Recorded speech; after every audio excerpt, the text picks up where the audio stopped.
Anybody who'd like to join us for the afternoon conversation. At 1 o'clock, we'll reconvene across the hall in a more intimate space to discuss modeling runs. We'll be done with both sessions by 3 p.m. today. Just a couple of quick reminders. Please hold your questions until our Q&A sessions that we have planned into the day. We're going to ask a new process. When you state a question or a comment, please offer your name and your organization so that everyone on WebEx knows who's speaking. They may not be able to see your face in the room. So for all our participants, please give your name and organization when you offer a comment. Reminder, this is not a litigated process. It's a collaborative stakeholder input process. Continue to be respectful in your comments. Give each other the benefit of the doubt, and share your ideas. Leave time for others who are here. Looks like we have 28 people in the WebEx room. So that's about equivalent to what we have here physically in person. And we'll, as facilitators, try to keep reminding us about the interaction between folks here and at WebEx. It's a little challenging with people in two places, but we'll manage that. We're halfway through this stakeholder process. You can see on this timeline, this is our 5th workshop in a series of 8 workshops. And there have been some intermediate conversations between workshops that have happened. And those are shown at the bottom here. These other sessions, there was a January session that the utility hosted on IRP, some studies that are relevant that they're doing. We also had a transmission modeling conversation in February. We had a geothermal focused conversation in early March. And we had 2 meetings, a workshop follow-ups, office hour sessions on the 5th and 25th of March to follow up stakeholder questions that were posed after the workshops or during workshops that we weren't able to get to because of time constraints. So that's where we are in this process. Here are some activities that have occurred since our last workshop in March. We mentioned there were written opportunities for written questions. We had the office hour on March 25th, and we'll refer you to some documents and recordings if you wanted to hear what happened at that particular office hour. You can listen to the recording, but you can also see written responses to questions that the utility has provided, both to general comments from stakeholders, plus we received a set of questions from the Energy Futures Group, CCAE, and SWEEP in January and February, and those written responses are also posted. You can find all that on the GridWorks website. We also had modeling request working groups formed, and many of you have been active on those in the past month. And then finally, it's not on this slide, we posted the modeling results to date a week ago, and those of you with access to the venue site also have access to those results that we'll hear more about today. But that was a significant piece of progress in our process. At this point, I'd like to turn the podium over to Tom Swain and Shane Gutierrez from PNM's IRP team. And we have their presentation set up in 2 segments. And we'll have a question and answer period after the first and after the second. So if you have a question that you don't want to forget, you can jot it on a card or just remember it, and we'll get back to it when we have the Q&A session. So with that, are there any questions about where we are in the process or what we're trying to do today before I turn it over to Tom? Kathy, is there anything that I missed? Okay. All right. Let us get the PNM's presentation up. And we'll switch speakers.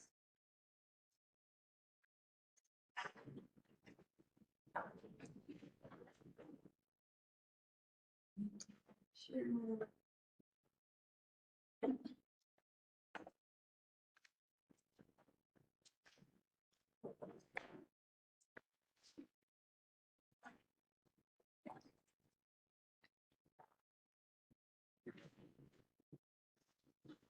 Let me get rid of some of that noise here. Kathy, does that look all right, or do you Any changes? I can make it full screen. Nope, we're seeing it online. Great. Okay. Here's your forward and backward and point to the laptop. Okay. Welcome, Tom. All right, welcome everybody. This is our 5th workshop. This one will have the most detail in it. Some of it may go fairly quickly, but we will try to be available and help answer questions that people may have. Hopefully everybody's had a chance to look over the material. It certainly helps to understand it if you've already seen it. I'm Tom Duane. I lead PNM's Integrated Resource Planning Group. Most of my team, in fact, all of my team is here in the room somewhere, sitting at different tables. So hopefully you can interact and talk with them at times throughout. Shane Gutierrez from my group will be providing most of the presentation this morning and has done a stellar job on just working through all the results and getting those summarized in a presentation form. And also we have Lori Williams here with us, our Senior Vice President of the Integrated Planning Function. And her role includes not only the resource planning function, but has transmission planning and distribution planning under it as well. And Lori's usually one of our main spokespeople at this, at these workshops as well. So,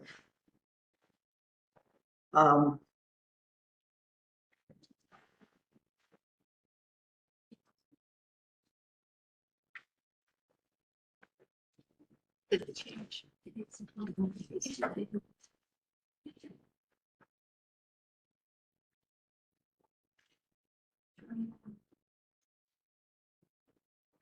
Forward. There you go. over the forward. There we go.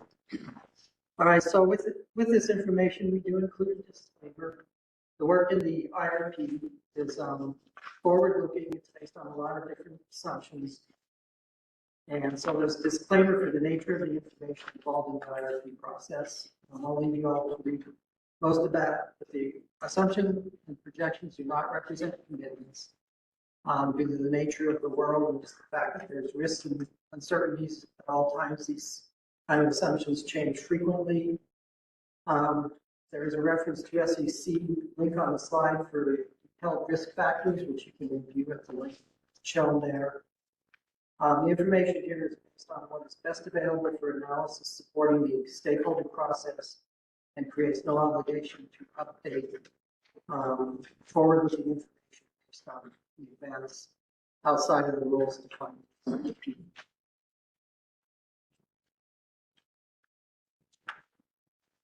So the morning's agenda will go over what we've defined around our framework, the results around the framework, which is defined by different futures and different sensitivities. The first part of the session this morning will cover the 3 futures that we've defined, which is the current trends and policies, high economic growth, and low economic growth futures.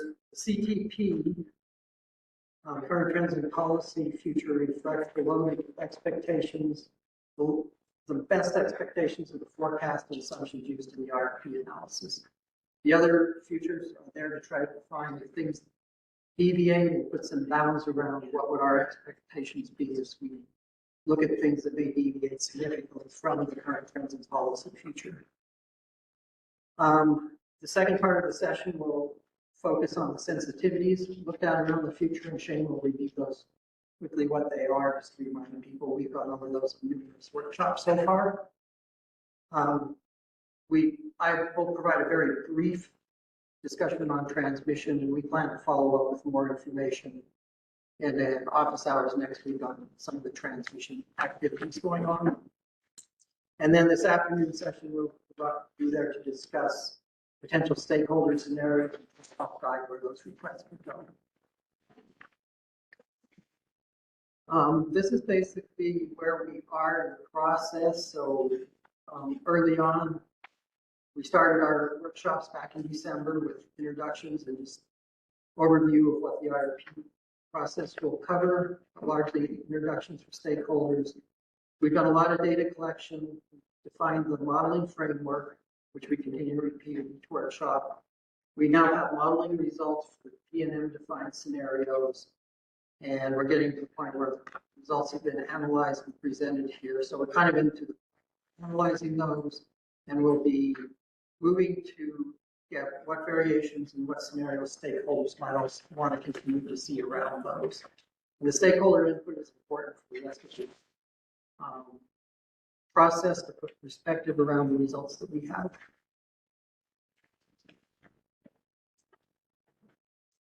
And I think that's pretty much what I have. After this, we will start looking into drafting the statement of need, thinking about what should go into the action plan. And we started work on drafting the report. And so there's a lot of activity still to go on. And there'll be several more workshops between now and so.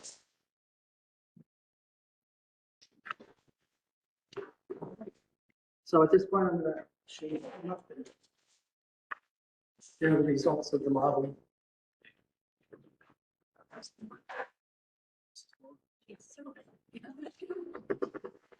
And the hospital's always reporting their pointing in the next one.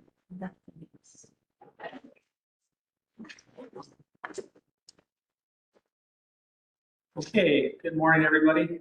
Shane Gutierrez, Integrated Resource Planning. Saw my last time talking about the framework and the data collection, the entire process. Talk a little bit about that. A lot of work has happened to try to get to the point we are at today. So I'm going to start with a review of the three futures that we have defined in this IRP.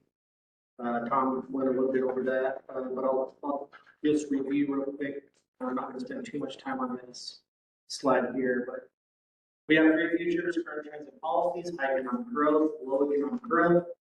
I spoke specifically about these details in the prior IRP meeting, and for when you're looking through the slides, I have these acronyms: CTP, AGG, and LAG. These are trying to reference the three futures that we're going to be talking about.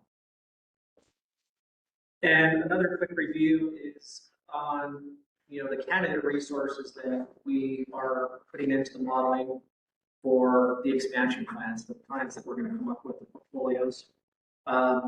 This again summarizes for each of the futures what candidate resources are going to be available and when.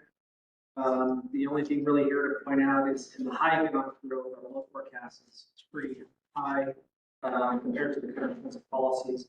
And so we're moving some of the available things, those resources up to 2029 as opposed to 2033. And those are detailed there. Most of these are the same as the current trends policies. Low economic growth is the same as current trends policy. We're not changing any candidate resource availability in that one. And we'll get to the low economic growth. There's not much to say about that one at all. I'll talk a little bit about that later. Okay. This is something that we used, this terminology is what we used in our last IRP. And it's a way to group a lot of the different types of resources and the technologies out there into the kind of the characteristics we expect to see from them. We have them in three categories. I'll start with the first one. It's firm dispatchable resources. These are essentially resources that can be operated at will through the range of their operating capacity or capability for extended periods of time. So we can count on these for a long time. We're talking about, like, for instance, these resources down here right below that: nuclear, gas-fired resources.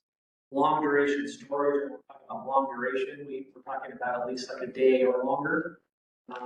These are resources where you don't really have to worry about whether you're limited by the fuel or the energy that you're getting from those resources. The next category would be dynamic balancing. These are what you typically see us talking about, would be like short duration storage, would be 4-hour or 8-hour lithium ion technology, storage technology. And demand response. These help balance and supply, help balance supply and demand instantaneously, really fast ramping, and call upon those when needed. And then the last category is a lot of our energy is coming from our carbon-free energy resources. producing clean energy and meeting most of our needs. And that would be the resources like solar, wind, and energy efficiency. And so you'll see in the next slide, I'm going to kind of categorize those into those buckets, and just to give us the sense of what type of resource the system needs for the different features.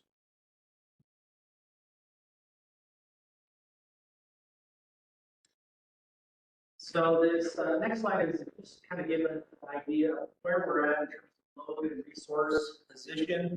This is just a static view taking our load, and then what we expect from accredited capacity from each of our resource types.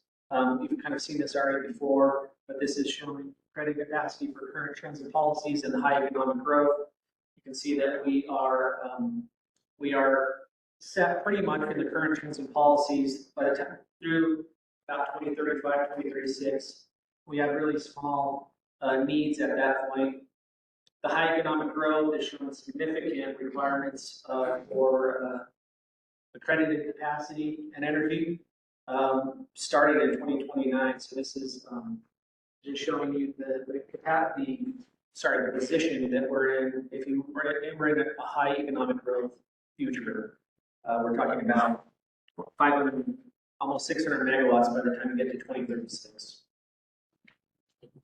And then the low economic growth, I was saying, if that was the future that we were in, we would be pretty long in terms of accredited capacity to meet our system needs.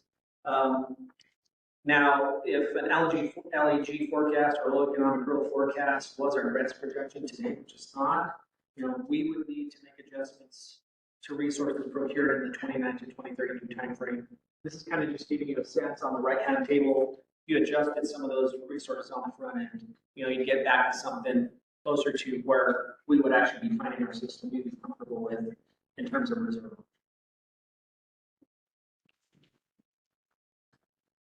Okay, so all that kind of prefacing to get to some of the results, and let's start with the current trends and policies. This is the expansion plan that we are seeing today for this future. So I'll start with the three categories of technologies we talked about. The stuff here in the blue on the left-hand side are the firm dispatchable resources.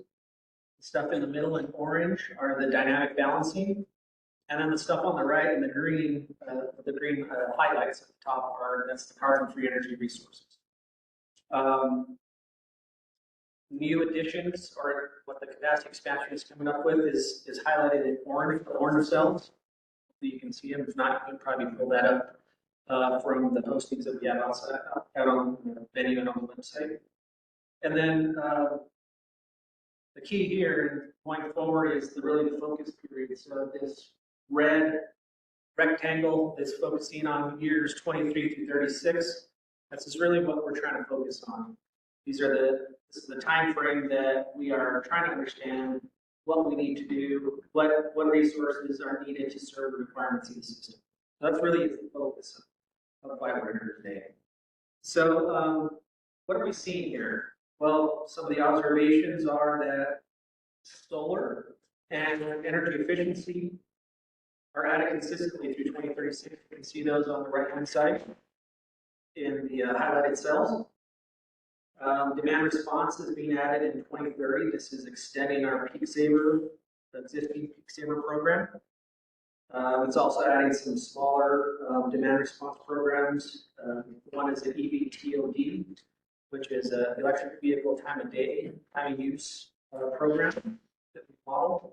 And then we've also modeled, it's also selecting a time of day program that we've also modeled. In terms of other resources, we are seeing a little bit of dynamic balancing in the form of short duration storage.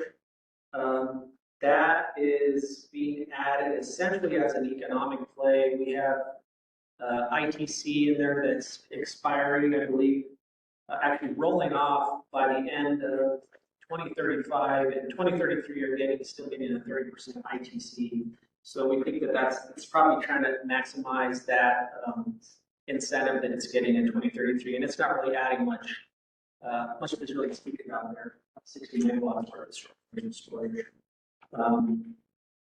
And I mean, one of the big takeaways here is, you know, the firm generation resource, the firm dispatchable resources category, you're not seeing much being added there. What the takeaway is that category is being met with procurements in this upcoming resource plan that we're about to make. So we're not seeing any requirements to be for the system to be added in this 2033 to 36 time.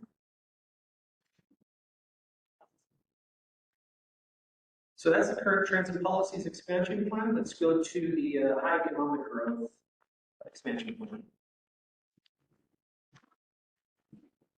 So as I was saying before, the high economic growth expansion, the high economic growth future is has tons, you know, a lot more demand and energy requirements for the system. That requires a lot more resources. Another observation on this is the same observation, similar to the CTP, is that solar and EV are added consistently through 2036. Demand response is also added, the same programs that were added in CTP. The new things that are added are long duration storage and pumped hydro. You can see that long duration storage is added immediately, 29 and 2030. Some pumped hydro in 2034. And we do see some gas resources, or at least gas-fired resources needed in the focus period. The gas resource that's being added there is essentially what we learned modeling is a linear generator,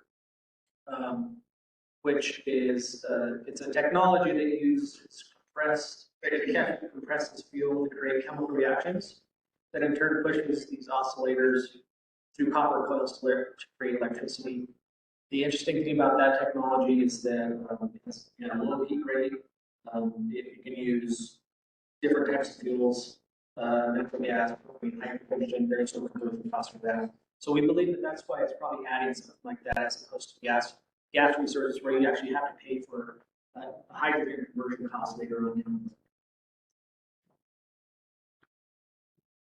Let's see if I have anything else on my notes there.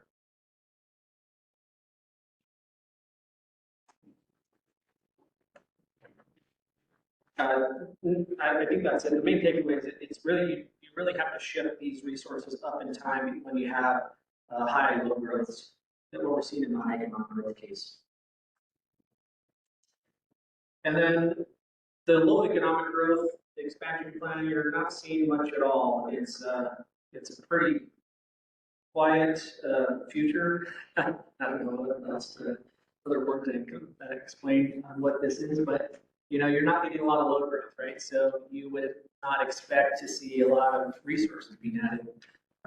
It is still adding a little bit of energy efficiency as a carbon-free energy resource. You know, these have a longer life, so you're getting some lifetime benefits out of the energy efficiency. That's probably why it's adding some of the energy efficiency. And it is a little bit of demand response, but and so given the current results for the low economic growth, we're going to really focus on the current transit policies and high economic growth cases on this section of results. So let's talk a little bit more about the current transit policies and economic growth details here. So from just comparing the annual accredited capacity or firm capacity, if some might call it that, you can see the difference between the high economic growth and the current transit policies, which is kind of our best forecast. You're really getting just the difference in shifting up of resources that you need. You know, like we said, pump storage, long duration storage, small amount of internal combustion that's being added, but you know, maybe a little bit more wind and solar, but these look fairly similar. Accredited capacity between 2029 and 2036. And then, so from from an energy point of view, where is the energy coming from? Comparing the current changes in policies and economic growth, we have a lot of solar energy is providing the energy requirements of the system. Wind is probably next in line, the almost 25% on an annual basis. And that kind of holds true when you have higher load growth. You're doing kind of the same kind of thing, serving a lot of your load with carbon-free energy. And that's kind of a segue to the next slide, which is, well, how much of it is actually carbon-free? Well, the answer is the majority of it. By the time we get to 2030, or at least 2032, 80% of our energy consumption is expected to be carbon-free. So, we're well on our way to meeting the requirements of the ETA, trying to get to a carbon-free system. This tells us we're getting there pretty soon, right? We're a long way there. And now let's talk about continuing, I guess, on emissions. This is kind of giving you a sense of the CO2 rate for the portfolio for each of the cases. You can see on the left-hand side, the green is the current trends and policies, the orange is the high economic growth. We're definitely meeting our requirements for the ETA of the 400 pounds and 200 pounds as we transition to that. So you can see, and this is the case for everything that we model. They have to meet the requirements of the ETA. The only ones that are not are the special sensitivities that we've done related to the ETA. And we'll get into those later. And then the graphic on the right is just to kind of give you a sense of the cost of serving the system when the loads are higher. Adding 800 megawatts of demand and 3,800 gigawatt hours of energy requirements by the end of this study period, it's really costly. And it's costly because you have to add a lot of resources to serve that. But this is just to give you a sense. They're not necessarily really comparable, two different futures, but it just gives you a sense of, the needs just increase substantially as your load changes. It's the biggest driver, essentially, from what we've seen.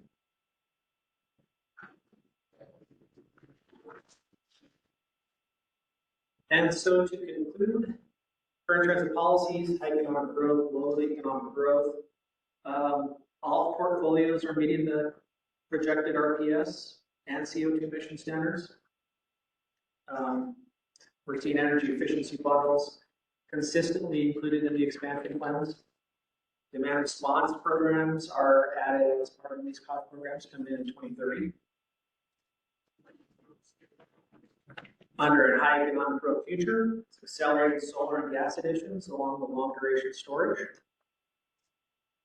And similar to energy efficiency, solar PV resources are consistently being added early in this plan. And so that's it for this section on the futures. Yeah, thank you, Shane. Now's a good time for posing questions. Please raise your hand in the room or raise your hand on WebEx if you have a question. And please remember to give your name and organization. Let's start with Gwen. Okay.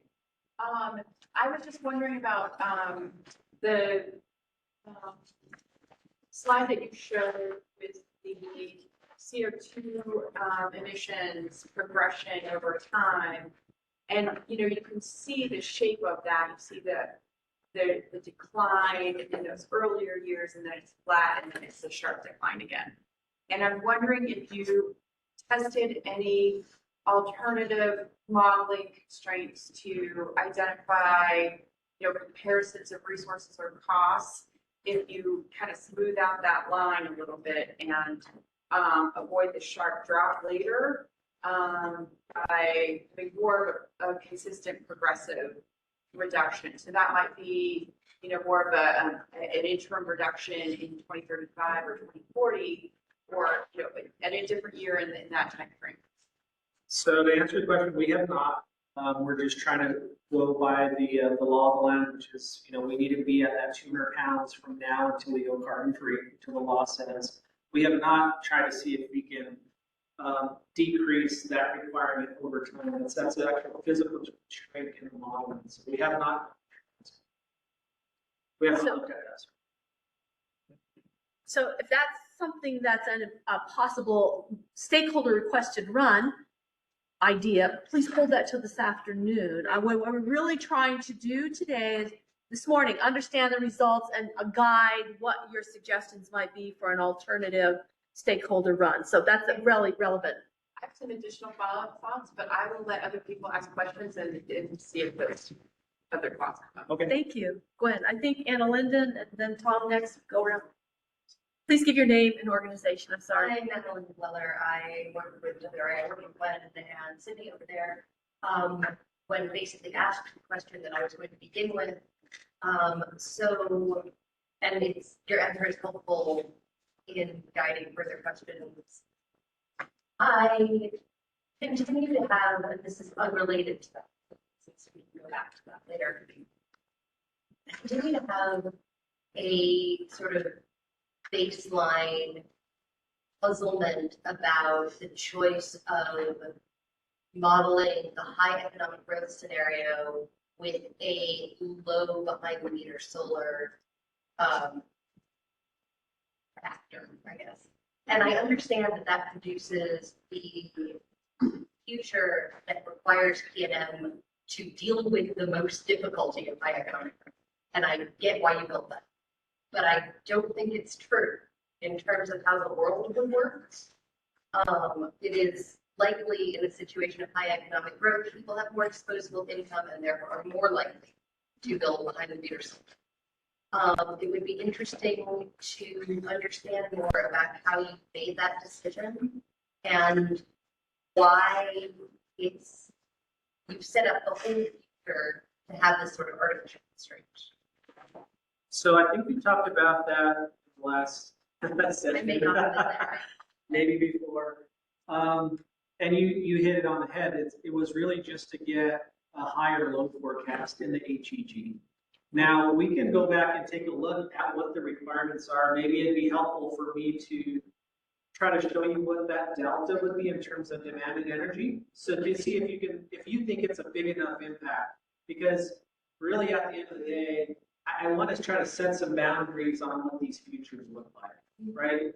And I get your point, but we are really trying to stretch these boundaries here so that we get a sense of what the impacts are when you have higher load, lower load, whatever that may be. And maybe I just need to get maybe get with you to talk about what that difference would be if we just changed it from a high solar penetration, a low behind the meter solar penetration to a high one. And so maybe I can talk something about that, but maybe that gives you a sense of what that impact would be. And if you really want to see what that difference is, then I'd say let's maybe probably bring that into a stakeholder scenario of some sort this afternoon. I mostly bring it up not because I think that you designed this wrong to create the scenarios that you're talking about. I think it's designed really well to create that. Yeah. But since the purpose of the IRP in the deep long run is to help PNM build a system that can serve New Mexicans in whatever future we end up in. I just have that niggling back of the mind, like, is this actually going to be accurate if we are talking about what high economic might actually mean? Yeah. Okay, understood. And keep in mind that the IRP is here just to determine the types and timing of the different types of resources I just talked about, right? Firm generated resources, dynamic balancing, carbon and green. The specific resources that we get, those will be in an RFP. The futures that we are looking at, our best projection is the current transfer policies. High economic growth, that really would take a lot of different things to happen, a lot of the planets to align essentially, right? But maybe we could talk more about that, see what we can do. Tom Sullivan, and then Glenn, and then we'll go to Kelly. Yeah, my question is about, Please give your name and your organization. Tom Sullivan, 350 New Mexico. My question is on slide 11. And probably the next one as well. But, so you're forecasting that new gas combustion turbine resources would come online, 169 megawatts, 2029, 2031, another 39 megawatts for fuel in that scenario. My kind of understanding of the market for gas combustion turbines is pretty well constrained, and they're really long lead times have been reported, and 2029 is coming up in years now. So that would mean, it would imply that you already have a committed manufacturing slot for the manufacturers of these gas combustion turbines. So I guess that's my question. Do you in fact have a guaranteed manufacturing slot for the 100 or 169 megawatts in three years? So what I would say to that is, And at what cost? oh, at what cost? So I guess what I would say to that is that, this is kind of really not in the focus period of what we're doing in this IRP. The 29 resource plan is a filing that the PNM is about to make. And we're going to issue a supplemental RFP for additional resources to see if we can get, we're going to get additional resources to develop that portfolio. This is an assumption that we made in this current transit policies because there's a few things that are still in place, right? We still need to make the filing. We still have to issue an RFP. So in terms of securing gas resources, I don't have any information on whether we have that information or not. But I don't know, Lori, if you wanted to talk about the 29 RFP and the plans for that. But we really kind of, this is kind of outside the scope, and the place to get into those types of questions would be that filing when we actually make it. But these are the assumptions we made so far in the conventions and policies. So the question is it a valid assumption given the constraints of the market? So, yeah. Yeah. For sure. You have a guaranteed manufacturer. Yes, Who's we the do manufacturer? for a portion of it. We have a guaranteed manufacturing slot for half of it. We are getting ready, as we talked about in our bi-weekly stakeholder meetings, which I think you may participate in. We discussed the fact that we are getting ready to issue a supplemental RFP. It's actually out there right now for comments by stakeholders, so that's been ongoing for several weeks. We are hopeful to find somebody who has one. We have been meeting with folks who have guaranteed manufacturing slots who will get into our RFP and understand. And the point of that, for anyone who has not participated in those stakeholder conversations, so think about the priorities we need to have. One is environmental impact, very big priority for us. Two other priorities for us include reliability and customer costs. Those have to be balanced with the environmental impact of this. So one of the things we are testing with the supplemental RFP, and again, it's testing the market. Is there something out there? I will tell you, and you'll see this in our filing, gas came through the map. But the gas that came through the RFP evaluation is not optimal gas from the standpoint of types of units that fit and what we see their characteristics. So we are trying to test the market to find out, and our preliminary analysis tells us that we can save customers potentially $600 million on this portfolio if we are able to get the right kind of gas, the type of gas that's designed to be cheaper and only run for a set number of hours a year, a very small number of hours. Allows us to hit the 200 megawatts, but all the 200 pounds per megawatt hour, but also lets us save customers $600 million. What we're facing in New Mexico, and I think nationally, is an affordability crisis. Everything is going up, including electric utilities. So it feels irresponsible to me personally to make folks pay for a higher price to over comply with the standards earlier than it does to try to figure out a way to temper those cost impacts. Make sure we get reliability, non-negotiable. Make sure we get environmental impact requirements, non-negotiable. So we found a way to do that, I think, but the real test will come in the supplemental RFP.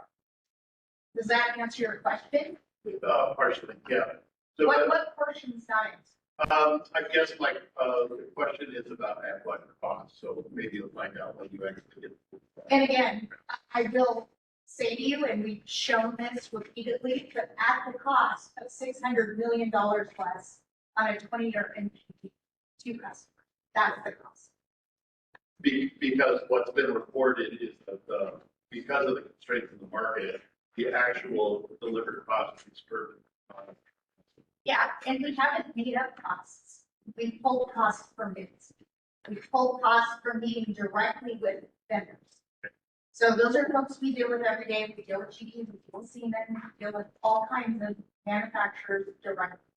So not making anything up. Right. I would make one final comment, which is, it's easy to assign cost to dollars that you spend. It is less easy to assign cost to customers that were hurt by the emissions that you built, because they are more use.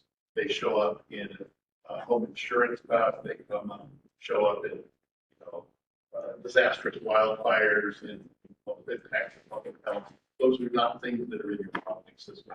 They are, however, contained in the social cost of carbon value. Do you include social cost of carbon? In your That I don't think so. No, we do not. Thank you. Great. Thank you, Tom, for the question. Glenn, and then we'll go to Kelly. Just a Name, organization, please. Carbon. Name, organization. Yeah, Glenn, Michael, third Act, New Mexico. This wasn't my question, but just to follow up on the social cost of carbon, you have a scenario called carbon tax. Is that more or less like the social cost of carbon? That's a good question. You could, it could be a way to show if there was a social cost of carbon, but we model it as an actual federal CO2 tax on carbon emissions. So you can, if you want to say that's how you get there, how you get to a social cost of carbon, that could be a way to show what the impacts are. And I'll get to some of those results here soon. My first question is more of a follow-up on, as Tom mentioned, they're expecting the price of gas turbines and so forth to increase even more as a result of the latest conflicts that our country's gotten ourselves into and the resulting supply chains. And really, if you look at the impacts of the war, it's being predicted is low economic growth, right? And so that low economic growth, and now I notice we also have an adjusted low economic growth, which is almost lower, I guess. It's starting to look like reality, right? Maybe we won't know for 2 or 3 months, but at what point, because this IRP process goes on until the end of the year, at what point might you shift and say current trends and policies equals low economic growth? What would be the trigger for that? That's a good question. That would have to roll through our load forecasting group, roll through the company to see if that was actually, if our current trends and policy forecast would actually change. At this point today, I don't know, also you can jump in, but we haven't seen anything to show us that our forecast has changed at the moment since we've been presenting it. So we still expect a lot of, the typical residential growth. We still expect economic development. We still expect all the pieces of the load forecast that we discussed before as we sit here today. So, when I think about it, our current trends and policies is really our best forecast that we have at this moment. Okay, and one last question is on the slide, I think it's 16 with the emissions. I just wanted you to confirm my interpretation. So I think it was Lori that said 2025 was at 80% of zero resources. So what I'm seeing then is if we back up 2025, we're now seeing a dip in carbon-free production. And even as that's flat, your demand is increasing. So what I'm saying is constant backsliding and an increase in CO2 emissions in terms of raw numbers of tons of CO2. Is that a correct interpretation? No, I don't think it is. I think when Lori showed the slides in December, she was showing, I believe it was, we put some graphics up, and I think she was talking about 26 and 27, maybe 25 and 26. Yeah. But they were in this range. They were in the 70-ish% range, and maybe going up to around 78, 70, something like that. Now, those numbers are based on some projections that have been a lot of models since then. We're really getting into this range of where we think we're going to be. These are not exact numbers, but just so to speak, we're in the 70-ish, 80-ish% range of carbon free. Production cost simulations are going to do the best they can and give you the best results, right? It'd be like the perfect dispatch. In reality, we're going to be somewhere near those numbers, at the end of the day. But I think just to be clear, a certain number is based on, typically like a model or like that. And, that can have specific assumptions built into it. These have specific assumptions built into it, but generally speaking, we're in the range. Right, but okay, this second part was, when that's flat at 80%, if your total production is increasing because of economic growth, then your total emissions are increasing each year as the total production. That may be true, but what I will say about this is if you look at this, we are meeting the requirements of the EPA. Saying the EPA doesn't require you to decrease your emissions for 10 whole years. It'll allow you to decrease. I agree. You're maintaining the EPA, but EPA doesn't require decreased emissions. That's right. The EPA does not require decreased emissions. It requires us for the portfolio. So I think Ben Elsie has a comment to add to Shane's Well, I was description. just going to clarify a point then, maybe to make sure we're on the same page. So, I think you said going back to the adjusted low economic growth scenario. If you recall, there was two slides, there was two notes in stable, one energy, one adjusted energy. Just to confirm, the adjusted energy scenario isn't for a reduction though. It is simply saying under the low economic growth scenario, because that left-hand notice was stable, showing you get energy and significantly lower, they were reducing the generation that they were anticipating doing. So it's still the same underlying. Just wanted to clarify that. Thank you, Ben. Sure. Yeah, thanks, Ben, for bringing that up.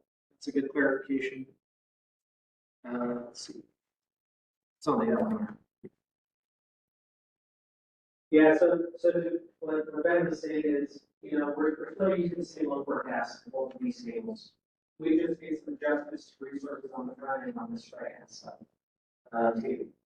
So we're not saying the load is higher or lower, it's still the same. It's just we're saying the resources to serve the load, making some adjustment if we were to go into the load for Great, thank you. We're going to go to Kelly and then WebEx and then back to Sydney. Is that all right? Kelly Gold and Ameria. So I guess this discussion has brought up more questions in my mind, but first of all, I noticed that you mentioned I think it was in the current trends that you're looking at long duration storage and pumped hydro. Did I get that correctly? No, that would be in the high economic. Oh, that's not what it is. Expansion plans, yeah. Okay, so that you're not modeling. Sorry, I'm not familiar with your table. To orient myself quickly. So you're not modeling long duration storage or pumped hydro in the current trends. So just to clarify, long duration storage and pumped hydro, they're available as candidates in all of these features. What I'm showing is what is being selected in the least cost. Right. So are they being picked in the current trends? No, they're not. So if you go back and look at the current trends and policies, you're not adding any long duration storage or pumped hydro, at least in these years that we're showing here, 2030, 36, which we're focusing on. Okay. And then to something that Lori said about the right kind of gas, that would, I guess, number one, to save customers 600 million, are we like decreasing those? Is that like a thing that's happening? No, you're increasing them less. That's what I thought. Just making sure. Around that, as you remodel the system, what we spent 100 years building, we are trying to remodel in 20 years. I get it. And that is a massive capital requirement. So bills will not be going down.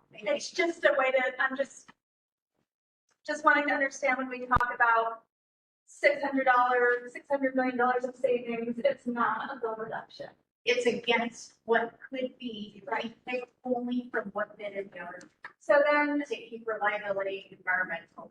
That's what are we looking for as the right type of gas, like 6,000 or? Yes, or a heavy freight.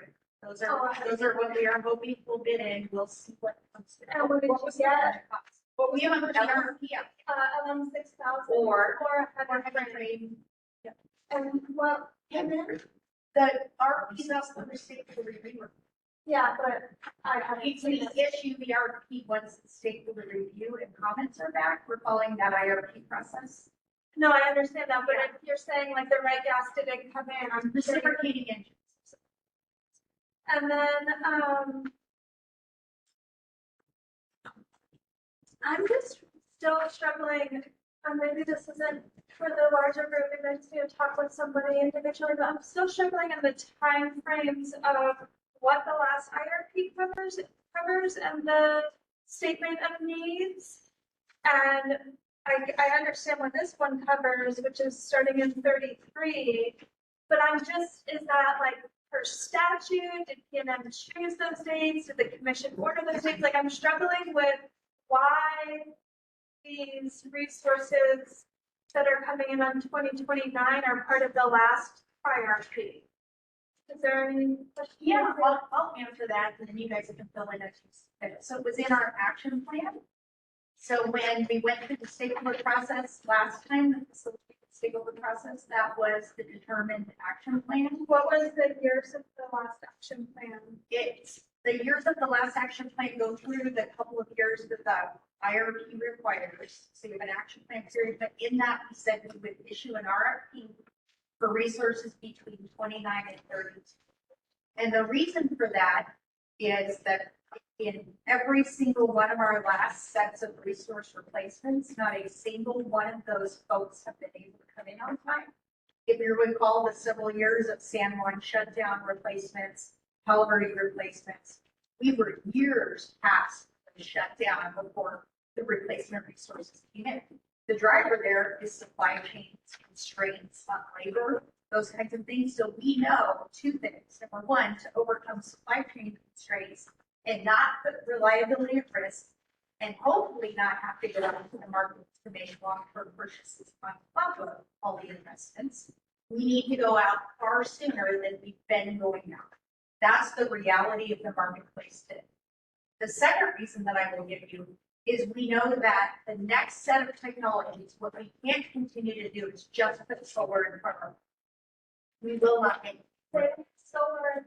for power, right? And those are the things you can get in shorter duration time frame. We know the next set of resources needs to include big wind, big kinds of things that require transmission construction. If I keep doing RFPs for next year, what do I do? Year after, what do I do?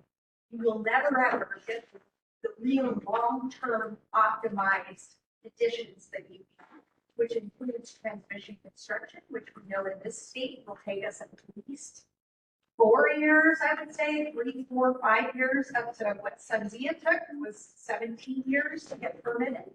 So if we want those things to be happening and we want those things to come to RFP, we need to extend those timeframes. So those kinds of projects have plenty of time to fit in part of what's considered for the RFP.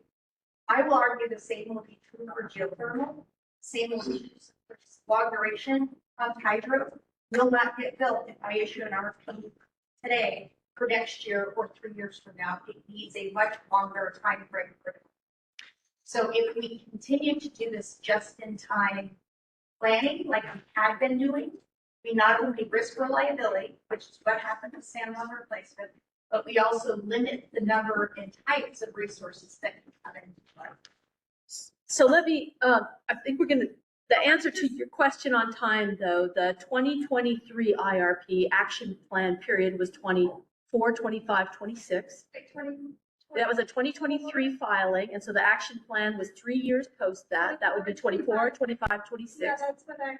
This, yeah, that's what I thought and then this IRP that will be filed in September, that action plan will be 27, 28, 29, those 3 years.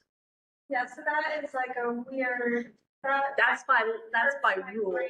That's by the IRP rule issued by the Right, commission. all the final, I mean, I understand what somebody's saying, and I agree, I mean, to a certain extent, I don't, I have my own opinions, but I guess I'm just like struggling with a mismatch of like all these years, 26, 27, 28, 29 seems like what we're like doing here, but it's been filed in the past IRP. So I'm just like kind of confused of like, if you're saying that this IRP's action plan has already been decided, I don't know, there's a mismatch to me. But I think we've also touched on that in several previous workshops. Yeah, but I still don't Your action understand. plan, your action plan period is going to focus on something further in front of it, because those, no actions are going to happen in that period. So you're looking at years after the action plan period.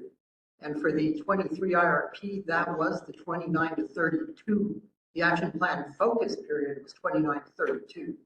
So in the But the action was 2023, issuing the IRP. the 2023, sorry, the 2023 IRP statutory action plan was 24 to 26, but the RFP was 27 to 29. Was 29 to 32. 29 to 32. Recall, Kelly, that the resources for 26, 27, and 28 were already identified. Mhm. So there was not a reason to issue an RFP for that little action plan timeframe. Okay. The other thing I would say is if you limit your RFP to those years, you are never ever I'm not trying going to to get limit anything that's solar and Yeah, power. I'm not trying to limit it. I'm just trying to understand like what goes in what box because yeah, it Okay. seems May I like a take a- lot has already May I take a happened. run at it? Yeah. So So please give your name. Eric Gobo of New Mexico Rita. So the last IRP said take action in 25, 24, 25, 26, right? We are now in 26. The action that PNM takes is say, give me these resources. Now that takes time for them to get to the ground. That's why you're seeing the mismatch. I think that's Yeah. the disconnect. To follow up on that, You're saying last IRP covered 29 through 32. That's all I'm trying to figure out. Last IRP covered 29 to 32. Yes. This IRP only covers 33 forward. that's right. And just maybe just to clarify, the action plan period is the things that we need to be doing in those years so that we can procure resources in the fullest. Maybe think about it that way. The action plan is always directly right after the IRP. So here we are in 26. Our action plan is 27, 28, 29. That's the time frame we'll be doing activities to support our statement of need to procure resources further down the road. Does that make sense? Yeah, I think so. Great. So it seems to me that what is happening in 27, 28, 29, what's been like the activity in the last IRP is still relevant to this IRP. It's just already like, I don't want to say locked in, but like the work has already been done. Yeah, it's been ongoing to try to prepare to be there. Right. Just because everything that's in this industry and the timeframes, you just can't go, well, for next year, Yeah. next year I'm gonna put it. No, and I agree with that. I guess I just think like what happened in the last IRP and if the action plan for this IRP is 27, 28, 29, then like what PNM is doing in those years isn't irrelevant to this IRP. And so like when there was a question Yeah. about that, you guys basically just shut it down and say that's out of the scope. And I don't think it's out of the scope. I think it's directly in the scope of this IRP. So that would be my comment. Yeah, and I think that will be great when we get to the action plan piece, making sure we're piecing out what exactly are the actions that we're gonna take in the next 3 years and set the stage for these future plans. Yeah, and I think the terminology difference is the action plan by the rule and the focus period for the modeling. Those are two different things, right? And so Shane's been clear about what that focus period is. And Kelly, we can follow up. In fact, we might want to engage somebody like Darren or Orland from the commission to talk about this later. But thank you. Gwen, we're going to come back to you. First, let's go to WebEx, and then we'll come back to Gwen and Sydney. So Kathy, who's on Yeah, WebEx thank you, ready? Brian Turner. Thank you for your patience. Go ahead. You want to come Thanks. out with me and ask your question? Yep, can you hear me? Yes. Okay, great. Hi, Brian Turner, Advanced Energy United. Really appreciating the discussion. Quick question on demand response and then a question on the supplemental RFP. Demand response, we see in the loads and resources 44 megawatts in 2029 that then goes away. My understanding of the loads and resources is that that's a resource that is available to you. Why does it go away? And then why is 29 megawatts added in 2030? Can you explain the difference there? Yeah, so looking at the current trends and policies, if I have it on the screen, the slide 9, you can see that demand response is 44 megawatts in 29 and it's 0 thereafter. That's because that is the time frame where the existing demand response programs run through. And after that, they would need additional commission approval after that. And what we're trying to test in this IRP is, at the cost we know to extend them, are they economic to do so? And what we're seeing is one of those programs, one of the existing programs that we have today, looks like it's economic to extend, but not both of them. And so that's what we're seeing in the results as we look at them today for the current trends and policies. Okay. Okay, that makes sense. So confirming then, are those programs selected by the model or forced in, decided? How do you decide what's economic and what's not if it's not selected by the model? We let the algorithms and the mixed energy programming do that decision making for us. Okay, so it is selected. These are actually least cost portfolios on an economic basis, and they account for all the constraints that we're planning with, RPS, ETA, load, all that information, all that data is what it's optimizing around. So this is it's a least cost portfolio as well. Okay, and do you know offhand what the program that was found economic and the one that was not? Yeah, I went over there. Those on, let's see, slide 11. So it shows peak saver extension in 2030. Gotcha. And then it added a couple of smaller ones, EVTOD and TOD. Okay, great. Thank you. Those are programs that we've modeled as selectable resources, candidate resources, and those are what's coming out of the least cost portfolios for this future. Okay, great. Thank you. And I had a question about the supplemental RFP. If you can speak to it, just wondering what technologies would be included there. Or is a linear generator, is other clean firm like geothermal going to be a candidate resource for that RFP? So we go ahead. So we received comments back on the RFP. We made sure we looked at those. At this point, PNM's made the decision that that will be an all source RFP. So pretty much every technology will be included. Okay, fantastic. And this is my last question. Are there any sensitivities in which the 208 megawatts of gas combustion is not included so that the modeling can select alternatives? Yeah, that's still in this game. So the question is if there was a sensitivity we run without the resources that we expect to see between 29 and 32? Correct. Yeah, well, specifically the gas combustion resources, yeah. You're just talking about just the gas? No, we have not run a sensitivity on just taking out those gas resources. Okay, great. Thank you very much. Okay, that's all I see. Is there anybody else online that has a question before we go back to folks in the room? Okay, I think we're back to, do you want to wait till Gwen gets back? No. Okay, Sydney. Question. Oh, please, Sydney, your name and organization, please. Thank you, Margie. Sydney Beatles, Western Resource Advocates. And I wanted to blurt this out earlier, but didn't want to interrupt. when we're talking about the decarbonization requirements in the law also requires that the utilities make reasonable and consistent progress towards that requirement. So that language is in the statute. Yeah, and I think we have.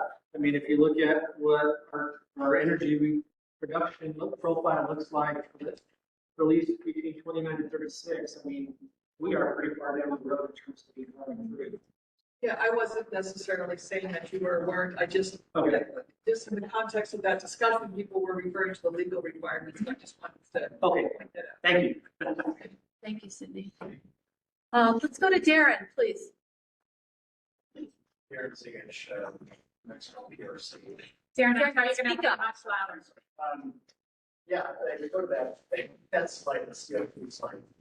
So, so Shane, since meaning that the CO2 that are together next. Oh, sorry. Yeah. So get to that order finally, it's the CO2 compliance piece. You know, we're becoming a much bigger buyer of purchases. So we do these net present values, you know, so you're accounting for, you're having to lean heavier on the market for purchases. Sorry, too long to write. You know, are you, is there any way to include the market interactions in that present value, or does it include that?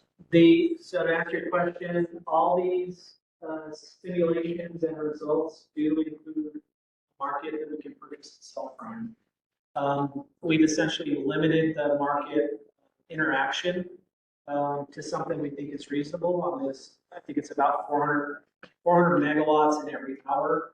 And then there's like a step up if you want to make purchases or sales above that. There are wheeling costs and essentially cost adders so that you can make those purchases and sales. So we're trying to do is limit the amount you can purchase and sell from the market so that it's not skewing these results. And then we also just track those just to make sure we're not over purchasing, overselling, that kind of thing when we're looking at these results. And if it is, then we'll have to go back. So, but when you say you have a least cost portfolio service scenario, then is least cost including the market interaction? That's right. Because to meet those 400 and 200 levels, you are leaning on the market because those don't count to the equation. Yeah, so there is some purchases in these numbers. I'd have to go back to see it on an annual basis what they are. But yeah, you're making purchases and sales. So it really is generation of sales. Yes. But talking about capacity expansion does not build for the market. Yeah. You know that piece. So there Yeah. are two pieces to modeling production costs, but there's capacity expansion. So maybe Yeah. talk about capacity expansion. Yeah, that's a good point. So when we come up with these portfolios, I'll go back to your current terms of policy. There's a kind of a two-step process that we perform to get the results. One is to come up with the expansion plan. And when we do that, it's a 20-year expansion plan. Everything is put into a large problem that's trying to solve from this program point of view. And it comes up with the least cost portfolio, right? And then that portfolio is then locked down, and then we perform a production cost simulation hourly over 20 years to get the cost with the market in there. It's a more detailed cost, right? You get commitment, dispatch, all those things are accounted for, curtailments, all that stuff is accounted for production costs, and that's what these results are based on. But to Lori's point, we're not coming up with expansion plans or producing expansion plans that rely on the market.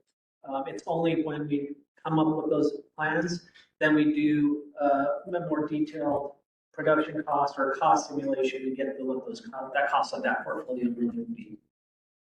It's not avoiding building things for building things because of their market. It's not factoring things to the expansion level. It's only being an offset in production. Does that make sense? We can talk about it more, yeah, yeah, Thank you. but great.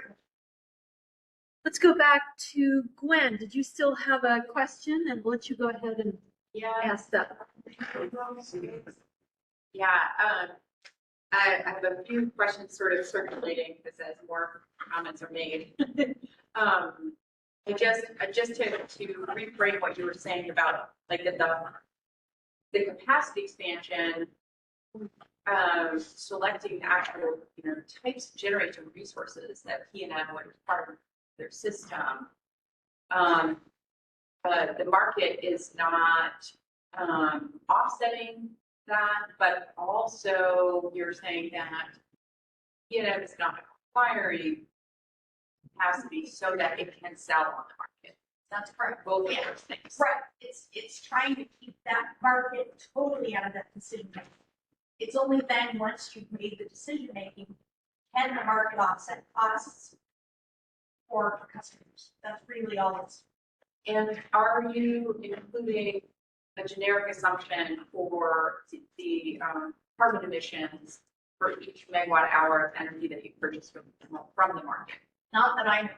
No, we're not. We're only, so the calculations that we are related to CO2, the pounds per megawatt hour is just our fleet generation. That's our read of the law, and that's how we filed our compliance programs or plans, I'm sorry. So it's really just what our fleet has generated to meet the requirements of the law. And the market is not telling you where that's coming from. If you're familiar with how the Western markets work, it doesn't tell you this megawatt coming from this generator. Unless you go out and make a firm bilateral purchase under a contractual arrangement, that's not available. Right. So it's not something we're trying to Bit do. of a digression. We have not known. And I didn't really introduce myself when Farnsworth Western Resource Advocates. And so we do have thoughts about what the right assumption is, assuming that there's a share of either that you're entirely relying on gas, you do not have that bilateral purchase where you're certain that you're getting carbon-free energy. So then you have to assume that it's gas from the market. But that's another But conversation. I don't think you assume it's gas. That feels incorrect. Okay. Well, but I think just the idea of should there be a emissions assumption related to carbon energy, I think that's a valid question, but there's so many other things to talk about here. I did just want to go back to, the conversation around the 169 megawatts of gas being acquired. I understand this RFP has to happen now for you to get resources on the system in 2029. So that makes sense. But it also makes sense to me that we don't know what that's going to be. So I think it would be useful to see if the model would select something else if it were able to, because those 169 megawatts really displace the opportunity for some other types of capacity in, another 2 years down the line. And that's what's going to happen, Gwen. That's the whole purpose of the supplemental RFP. Yeah. What comes in will be evaluated for that slot. Yeah. What firm dispatcher generating capacity fills that role on the system? And so one of the challenges that you mentioned already was, if you were to get long duration storage or geothermal, it's very hard for those projects to bid in these very short window, short-term action plan type RFPs, where they have to bid their resource to be online in 3 years. They can bid through 2031 or 2.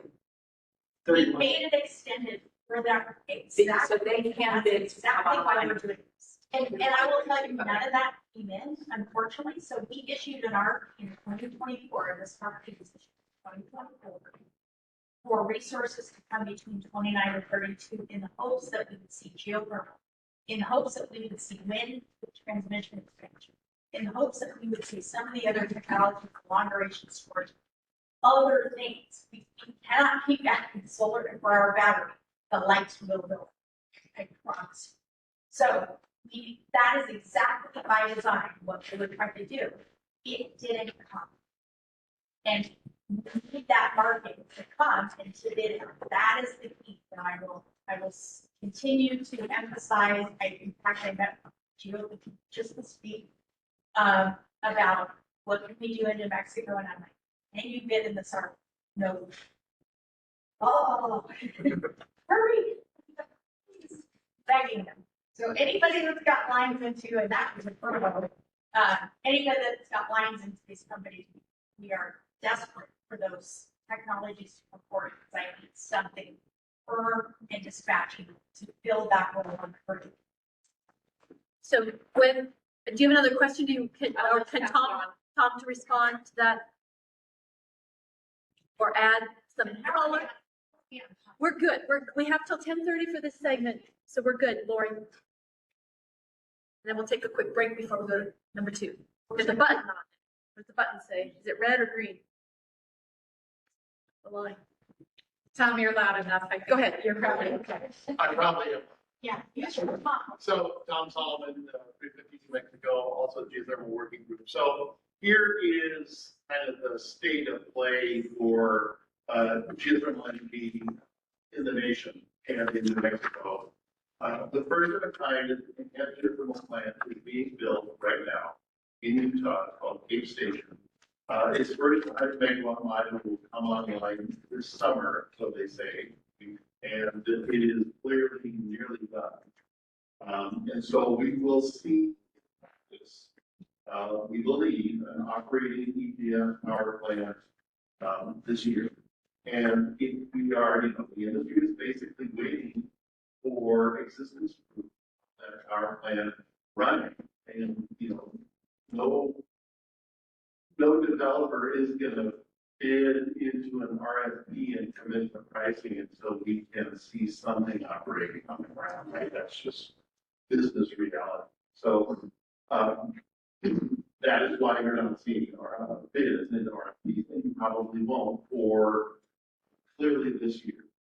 Zanstar, who operates Lightning Dock, as you know, has said that resource in that location probably has twice, 3 times, maybe more multiples of additional thermal capacity to develop into an additional plant.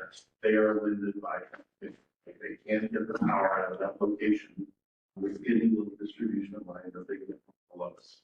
So that probably needs to be solved. It is solvable. It could be done. And I believe, although I'm speaking a little bit, out of my skis here, that building a power plant and, an expansion at that location is probably faster and easier to permit and build because it's already, there's already a plant there. I believe that is likely to be the first instance of a real geothermal expansion in New Mexico that you would get, which would fit this time frame. They're not going to bid on it. Probably until they have visibility into being able to solve their transmission constraint. So that needs to be solved. People in this room could help do that. Work with them. I believe Rita has already initiated those conversations that needs to happen. Zanstar is also exploring for hidden geothermal resources in the state, and they have very good technology in finding them. They are not telling me what they're finding because military, but I believe that they are locating them because they have some locations in other states like Nevada. And everything that we know about the geology says there's probably lots of hidden, easily developed hydrothermal resources in the state. Just provided you yesterday our best guess at developable geothermal sites in New Mexico, and hopefully those can be used. So that's kind of the state of play. I think that it is likely that we will see geothermal bids not in, I don't think you'll see them this year. Small possibility, you might see them next year. Increasing possibilities over the coming months and years as Cape Station and other initial geothermal sites for EGS are developed throughout the country. There are a couple of them in in Oregon. And some of the data, and they are going to be coming online this decade, right, through 2029, 2030. That's the time frame when the road will be the road. We will see and touch and measure the output of these plants, know what it takes to build them, have designs that are replicable, copy paste, we can copy and put somewhere else. The funding will need to come through, but that is all likely to happen. There's a lot of that in the geothermal working group office hour, and I believe it is, very plausible that the $6,100 per kilowatt of EGS as a CapEx number is a better number to use. It's not what is in your modeling software. That's why you're probably not seeing any selected geothermal resources. But I think if you run it with something like that, you could and you will, especially in the advanced time frame. So that's kind of where we are. Great segue into this afternoon where we're refining that geophotos modeling run. So thank you. Quick follow-up, we have personally met with Vanguard to tell them, so they are not limited from doing the salted transmission project. That is part of the government. We met with them, Rita has met with them personally to tell them and walk them through how that process works. And that's what everyone like. When we understand that, we've got geothermal and multiple geothermal developers understand that. It's not my system, so I can't go over it, but just want you to know we're closing the loop. Thank you. Let's see if we have one last question from the WebEx team, and then we'll take a 15-minute break. Anyone from WebEx? If Kathy, any of their hands up? No, we're still clear. Maybe just give it a second here, see if that one. Folks on the virtual, last question before we go to break? Okay, we're going to take a 15-minute break. We'll reconvene at 10:43. And we'll have Shane continue with the results on the different sensitivities and that they've run. So quick break, please enjoy refreshments and be back in 15 minutes. Thank you. These modeling results to date. Remember, the understanding of those modeling results should lead to our next step, which is defining additional stakeholder modeling run requests, which we will be doing this afternoon. And I'd like to turn the podium back over to Shane to talk about some of the results on the sensitivities that they have already analyzed. Go ahead, Shane. Okay, get situated here. Here's your. Yep. Okay. I can manage. You too.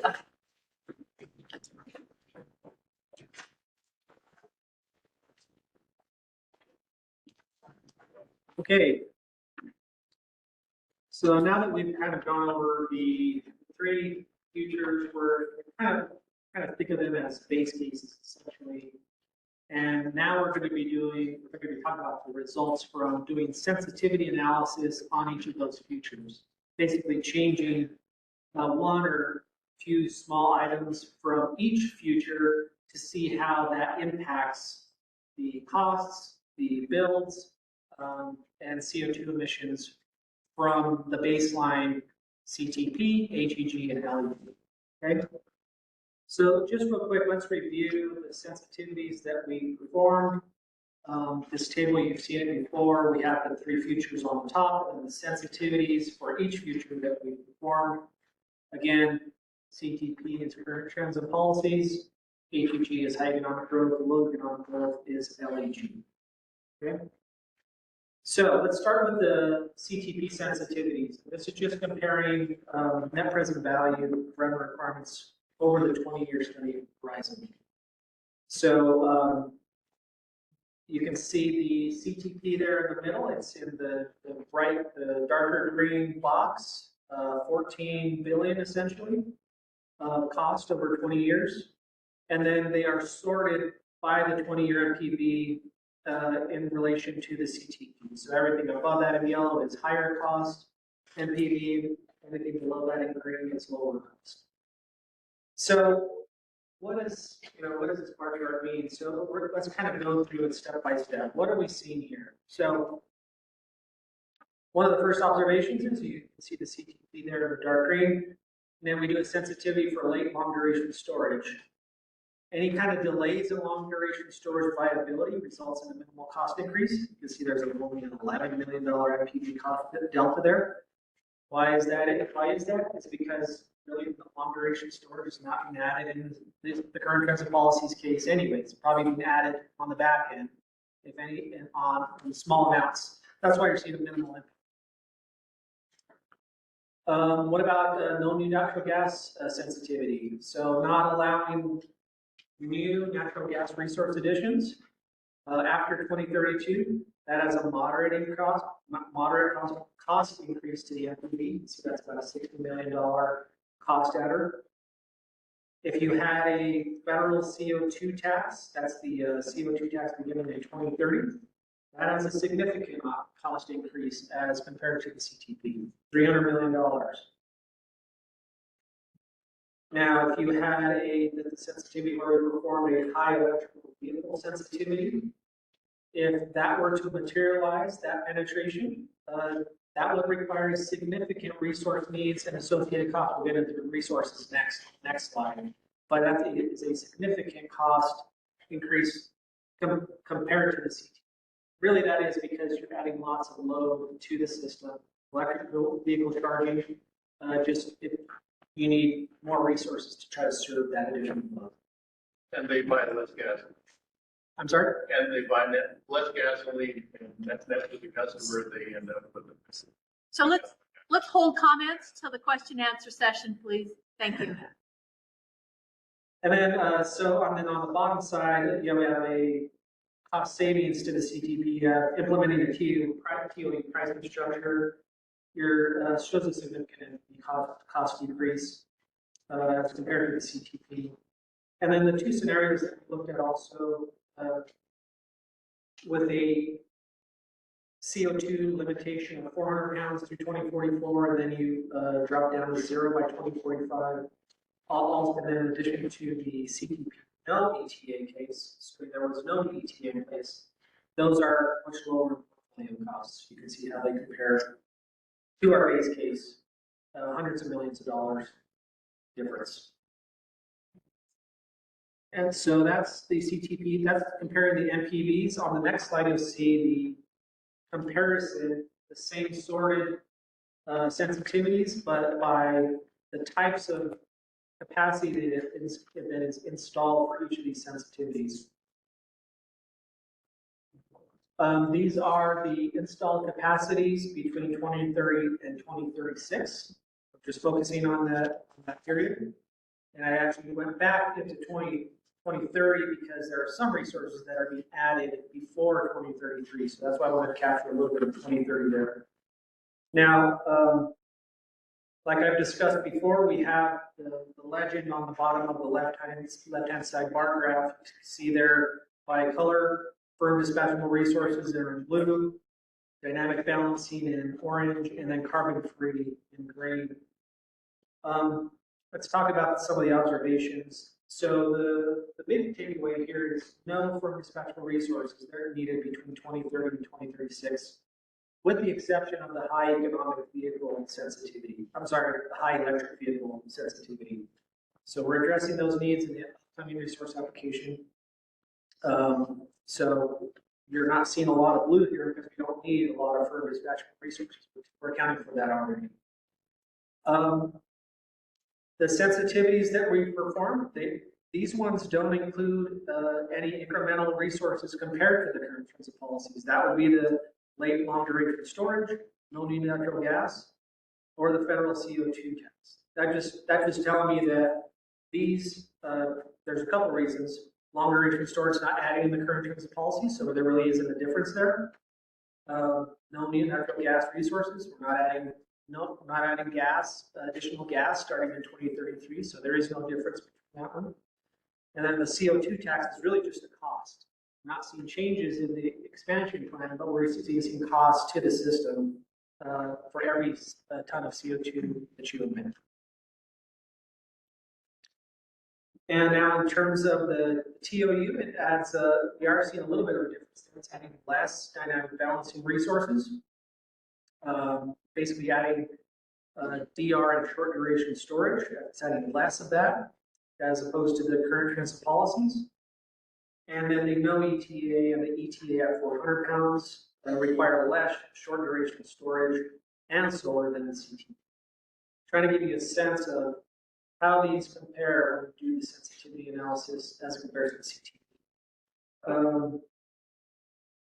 I think that's it on this slide. And then on the next slide is just comparing the same sensitivities on an emission millions of tons basis between 2030 and 2036. Not a lot of diversity between the high EV, federal CO2 tax, no new natural gas, long duration storage, or late long duration storage. They're pretty similar in terms of CO2 emissions, tons emitted. The sensitivity where we're actually imposing a federal CO2 tax is the only one that decreases the CO2 compared to the different policies.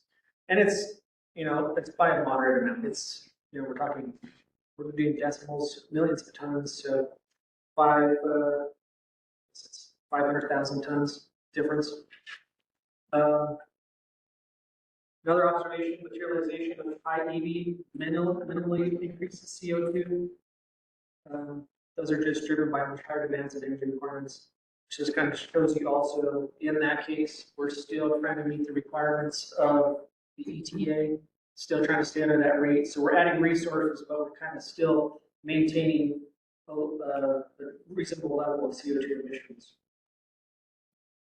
And then just as another reminder, all sensitivities that we're modeling in here, except the no ETA and the ETA at 400 pounds, they all meet the future ETA emission rates and the RPS requirements. Okay, so that's the results of the current transit policy sensitivities. Let's go to the high economic growth sensitivity. We'll kind of do the same type of comparison. NPV, capacity added, and then emissions. Okay, so for the high economic growth sensitivity, what you'll notice right away is you have a bar at the top.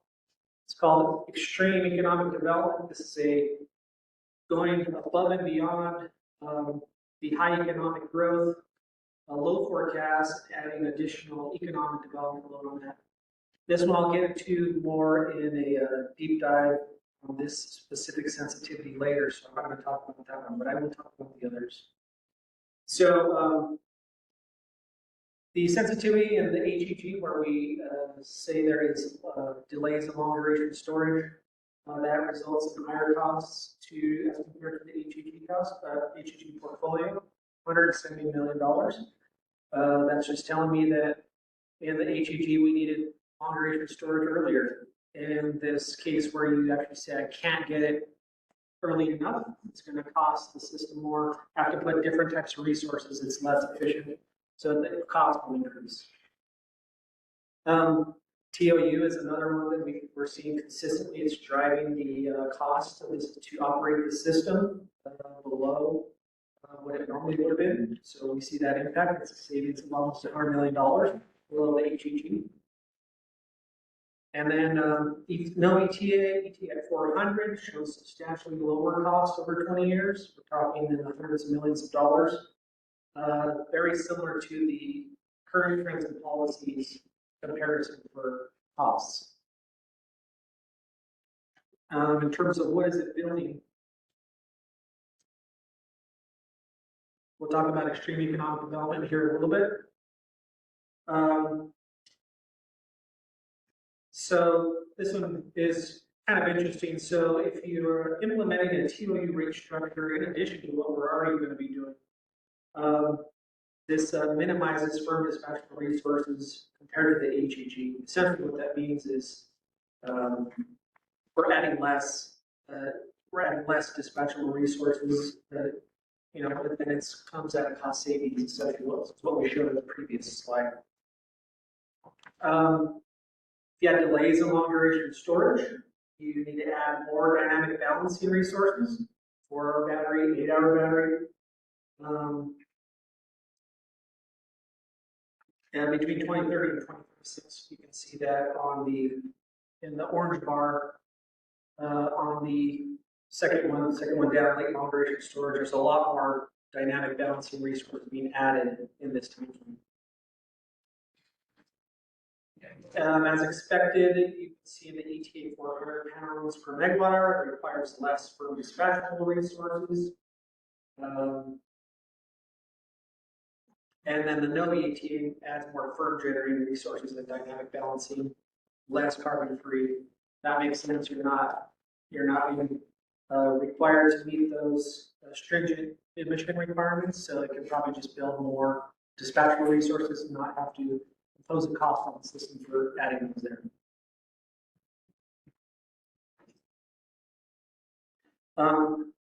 One final takeaway is there is a significant firm dispatchable resources and carbon-free energy resources are needed in all of these sensitivities. So this is something that we track and use to inform our decisions on how we get to a most cost-effective portfolio later on. And then on the CO2 emission side, you can see that lake long duration storage and TOU sensitivities, they result in similar CO2 emissions between 2030 and 2036. It's not until you start looking at the sensitivities where you relieve or you don't have as stringent ETA requirements. That's where your carbon emissions would go up. But generally speaking, these are all pretty close with the exception of those. Again, all sensitivities are required to meet the future ETA emission requirements, except those two down there.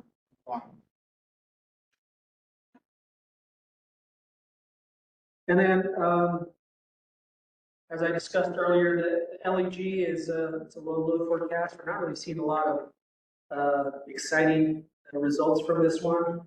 I'm not going to spend too much time on these ones when we get to the deep dives, but LEGs is just showing, sensitivities are just showing not much difference. Same types of observation we're seeing in the current trends and policies.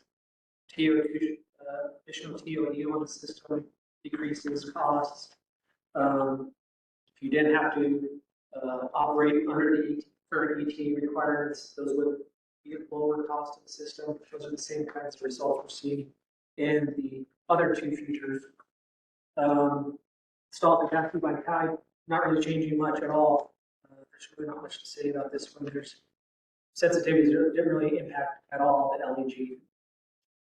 And then on the emission side, we're starting to get into smaller decimal figures to try to show some differentiation between these. So really not much change in between these sensitivities on the low and on growth side.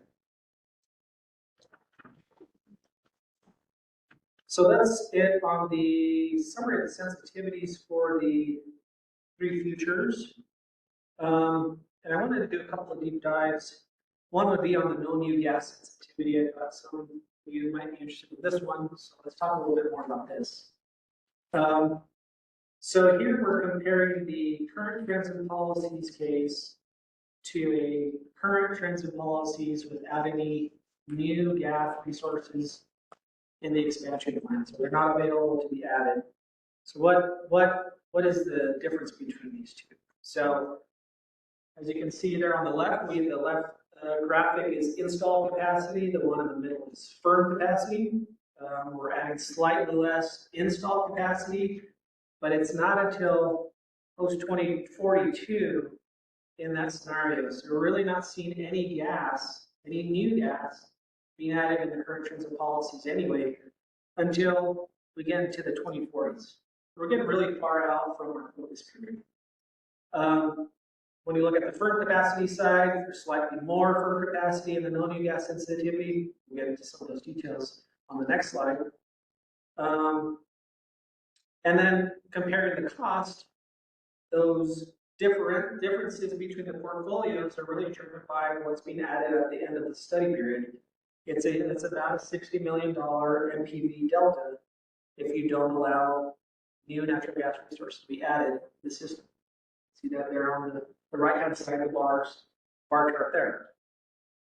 So let's see, on the next slide, we'll talk about the specific bill differences between these two cases. So try to follow me on this one. It's a little bit hard, but this is essentially kind of the same table you've seen before, except I extended it all the way out to the end of the study period, which is 2045. So again, no change to the expansion plan between 2030 and 2036. You see that in the red rectangle there, okay? Where it says we have the letter B, not adding new gas. You can see that in 2040, 2041, it basically says, okay, I can't add those anymore. The difference, this is a difference table showing the expansion plan differences between the no new gas and CTP. So I don't have gas anymore in the CTP. And then you can see in the C's, the highlighted C's, we're adding more nuclear. They're in the left column.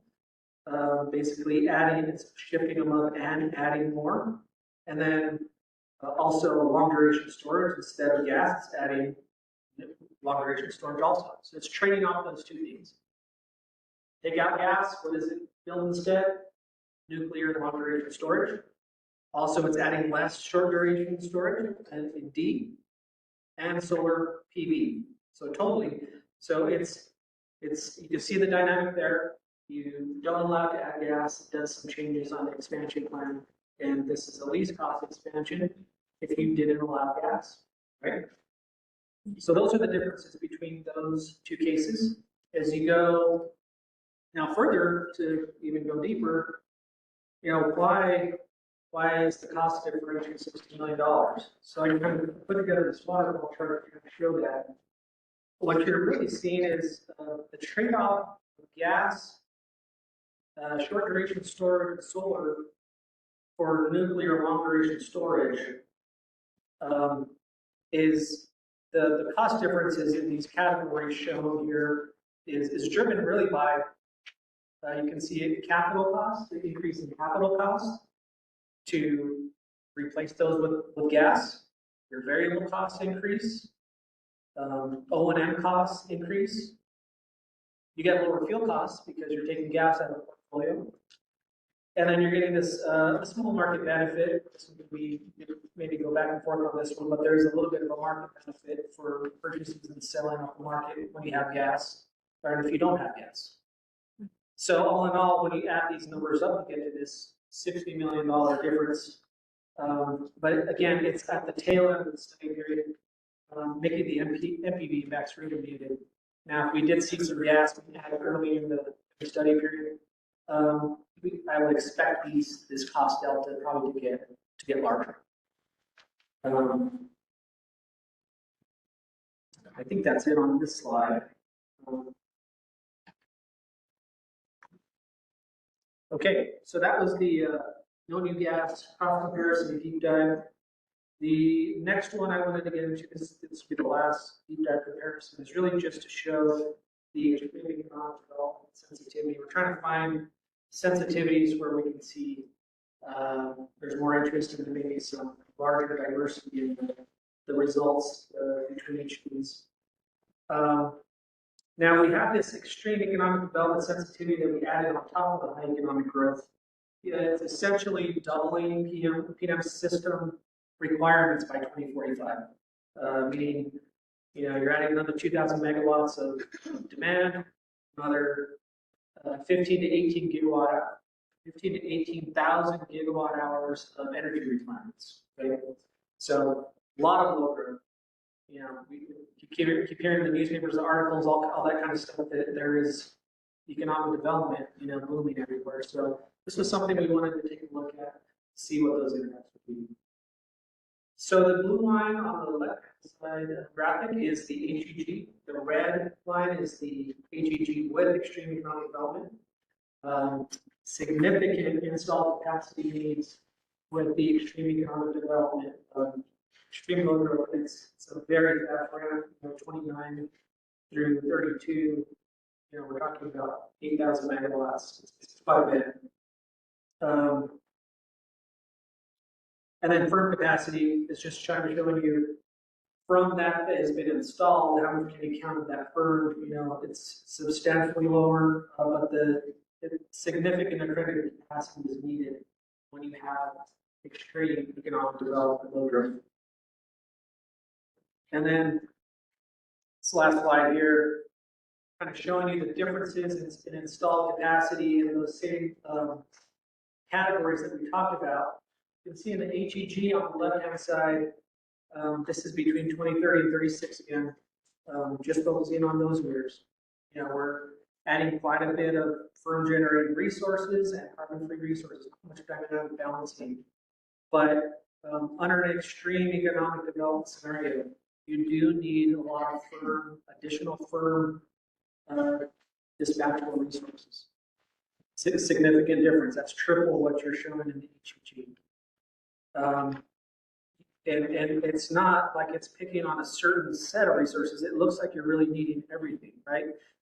Not only do you need firm dispatchable resources, you need a lot of carbon-free energy to serve the energy requirements of the system too. So substantial amount, 4 times the amount almost that we're seeing in the HEG. And then you need dynamic balancing resources. You need stuff that ramp up quickly, meet the ancillary requirements of the system, being able to call on those, store and dispatch, to store and discharge energy when needed. So just kind of, this gives us a sense of the types of resources that it's trying to add when you have this type of extreme economic development. And then again, I did another waterfall to show you the differences between these cases. The difference is really just swamped by the capital cost of trying to build all this stuff on the front end of the portfolio study period. Massive influx of resources that you need, and you need them quickly, so it's going to drive the capital cost up. You see the O&M, fuel, and variable also are higher. Get this, you know, essentially a minimal net market cost benefit from that differential there. You know, we're talking 15 billion. That's essentially doubling the cost of the system, and it makes sense because you're essentially doubling the size of your system today. I think that's it. That's it on this sensitivity section. I think we're taking some questions. Whenever Yeah, let's start with our WebEx team. Hang on, Eric. Let's see if there's anybody attending by WebEx in the virtual room that would like to start the questions for this segment. Yeah, we have a couple and a couple of requests. Anybody who's virtual, if we could repeat up here the question for folks in the room, people are having a hard time, and the tables over in that area, Kelly and Lori, and we can get mics over there. They're having a hard time. So thank you. Brian Turner, Advanced Energy United, please go ahead. Thank you. Brian Turner, Advanced Energy United. Couple of quick questions on that high EV sensitivity. Do you know offhand what's the total load you're looking at there, or how many EVs, or what can you quantify the size of the high EV? Yeah. And repeat the question, please. Yeah, so the question is on the high EV case, what really is, what are we really calling them? That's the question, right? High EV? Yep. Okay. That's a good question. I think I asked Aslam to be ready for that one. Aslam, do you know what the difference between what we're assuming in our CTP versus the high EV case penetration? I think it's based on every analysis and then we use and shape that. So basically it's high penetration. So CTP. Can you hear me? Yeah. Okay.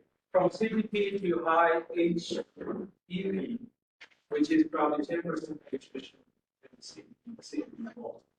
So that's going to cause obviously load changes. People do discharge in the future. It's going to add a lot of load. Mostly we're looking for residential passenger cars, and then also medium vehicle. So yeah, so 10% penetration. CTP for IT. I don't have the number of how many vehicles are those also in passenger cars. Okay, thanks, Aslam. I didn't get a whole lot of that. I heard 10% penetration. Is there any like peak demand growth in megawatts or megawatt hours? Yes, in the picture of my slide. So in terms of megawatts, we are looking at the difference for CTP is 2130 or 2035 right now. The TOU, HPV, that's the same, and then it changes to 2931 with TOU. At the base one, 2924. And then 2035 base is 3038. The TOU HPV that becomes 3020 works, and so on. So the big difference is not much. Essentially, with the TOU, we are changing the peak time from 4 p.m. to because of the charging behavior. As long as that's something that you can share with the group, if we were to put it into the meeting summary. So Brian, we'll have the data for you in the meeting summary. That's fantastic. Thank you very much. And then just one question on the gas scenarios. I think we're going to talk about gas cost sensitivities later, but off the top of your head, do you know what the assumed gas cost is in these sensitivities? So the question is, do you know the assumed gas cost and the sensitivities? So are you asking what the capital cost for new gas is, or just the gas price, commodity price? Fuel cost, the latter. Fuel cost. That's a good question. We can, I know we've gone over that in the previous workshops. I believe we went over that in the, well, let's see, is that the February? I believe that was the February workshop. Yeah, yeah, and we put the prices are available. Okay, so I would suggest that you take a look at our February workshop where we actually presented that. We did post that information also on Venue for all the inputs that we reviewed and went over with the stakeholders. So that's where I would point you to get the specific information there. Okay, great. Thank you. Kathy, were there other WebEx hands up? I don't see anyone else on WebEx. Give you a minute before we go to the room.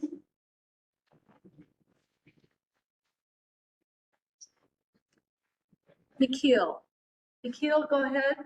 Please state your name and organization and your question.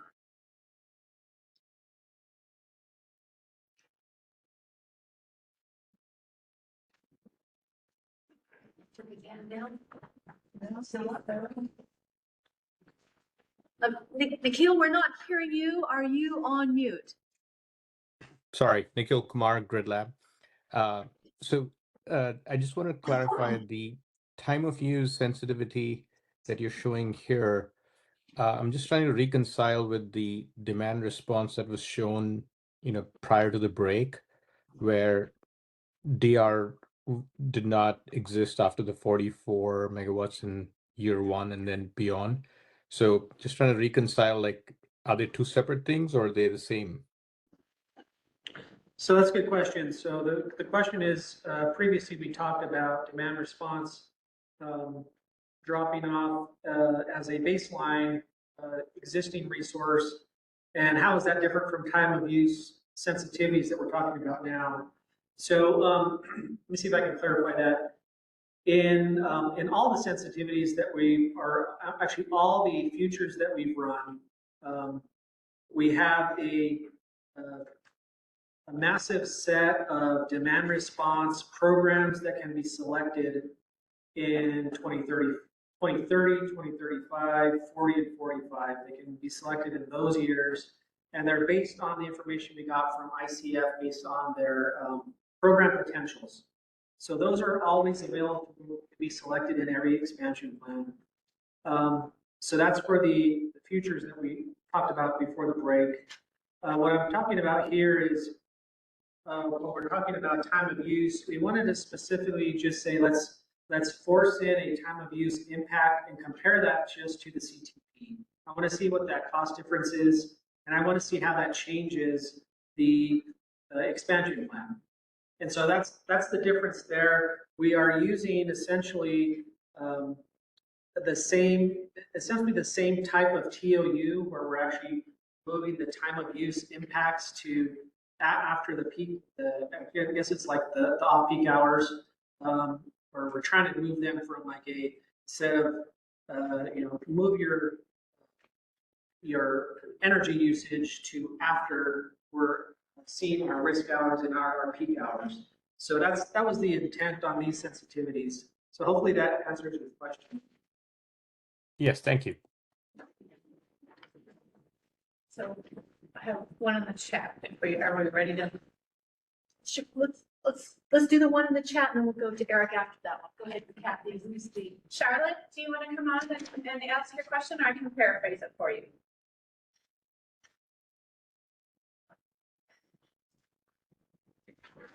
Okay, I'll just read it. She is asking about the assumptions that are included in the HEG extreme economic development scenario, and then how that differs from the assumptions in the baseline HEG. Okay, so I can talk a little bit more about that. I try to cover a little bit, but if you, let's see, slide 30, let me just go back a few slides.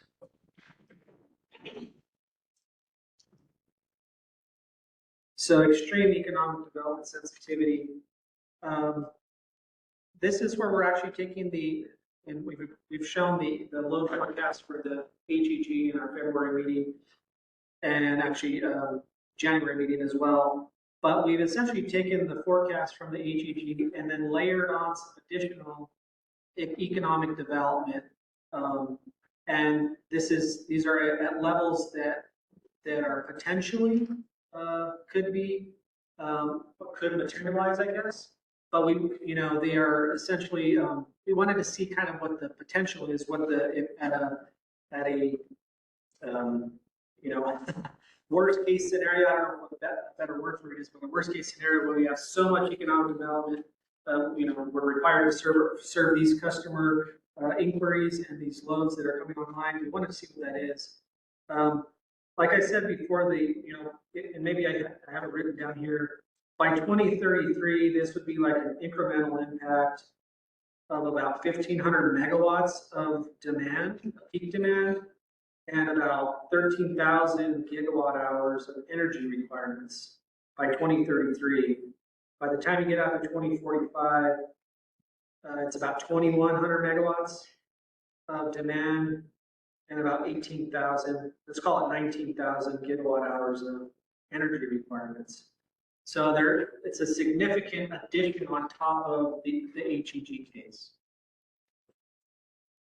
And Shane, what is the basis for that? How is that number? I think part of the question sounds like, Kathy, was what's the basis for that increment on this sensitivity? That's a good question. Like inquiries?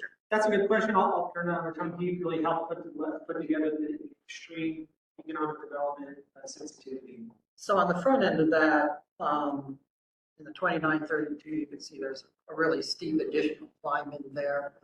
That is tied to what we've been, a portion of what's been requested of PNM from existing customers and even some of the demand response customers or the large load customers, what they've indicated to us they are hoping they can grow to in that time period. I like to point out that to realistically serve that probably has such huge hurdles, you could just never do it, particularly from a transmission perspective, getting in enough resources and infrastructure to serve that much additional load in the time frame. But it's looking at kind of the potential of what we're seeing, we're being requested to do in that front end. And then the latter part basically just adds an additional 60 megawatts starting about 2033 per year economic development load in there out to 2045. And that's just an assumption. It doesn't necessarily have a clear tie to anything, but it was just to show if you continue having economic development, it can grow to a large number. What percentage of that is data center? On the front end, a large So the question from the audience was, what percentage of that is data centers? So on the front end, a large portion of it would be data centers. In the 33 to 45, there's no definition, it's just economic development. Large portion being 80%, 90%. Yes, the load factor would be high.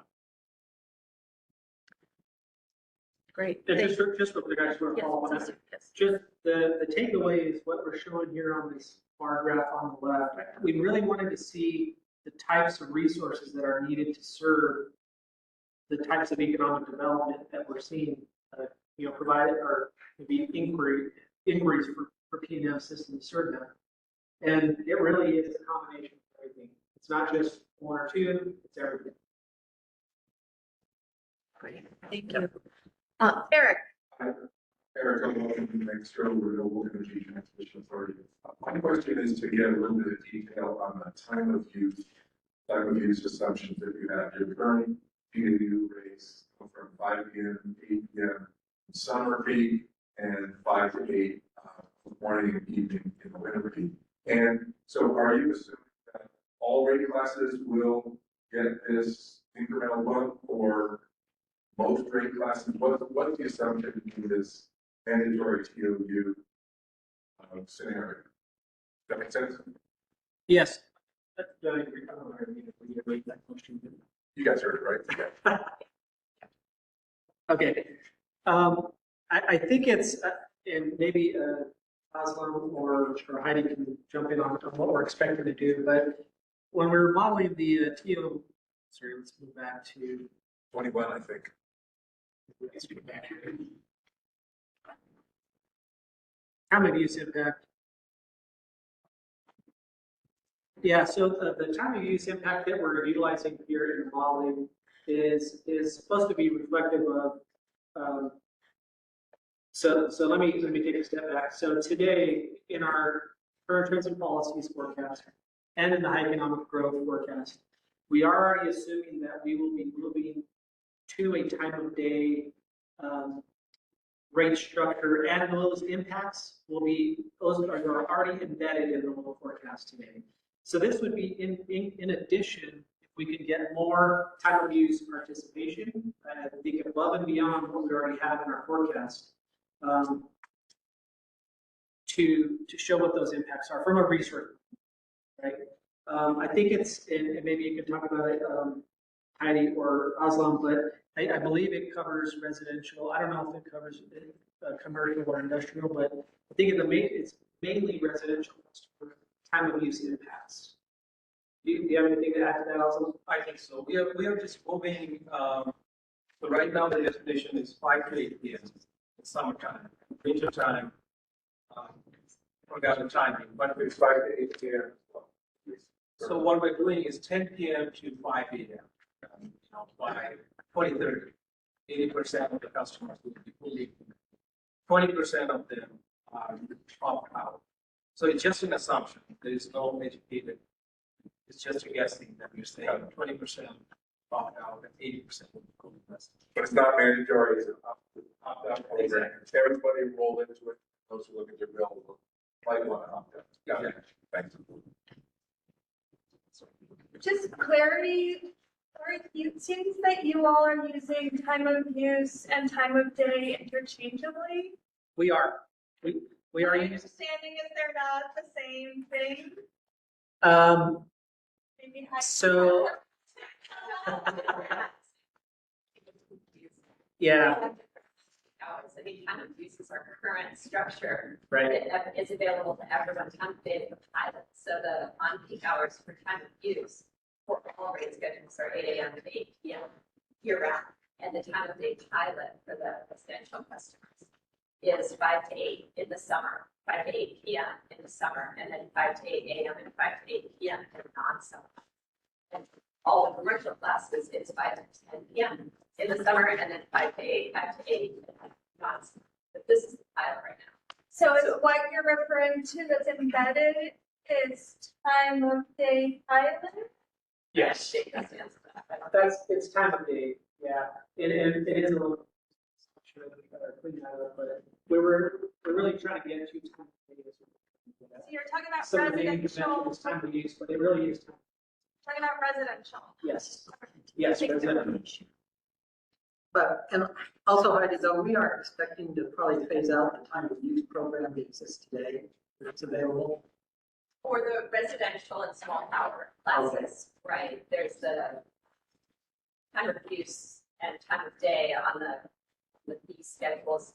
And yeah, those are supposed to phase out, not necessarily for the industrial customers because it's harder for them, it takes longer for them to make business decisions with their industrial customers. So that might be longer down the road. But as you get to the default time of day in 2030, will the time of use option for residential customers be gone?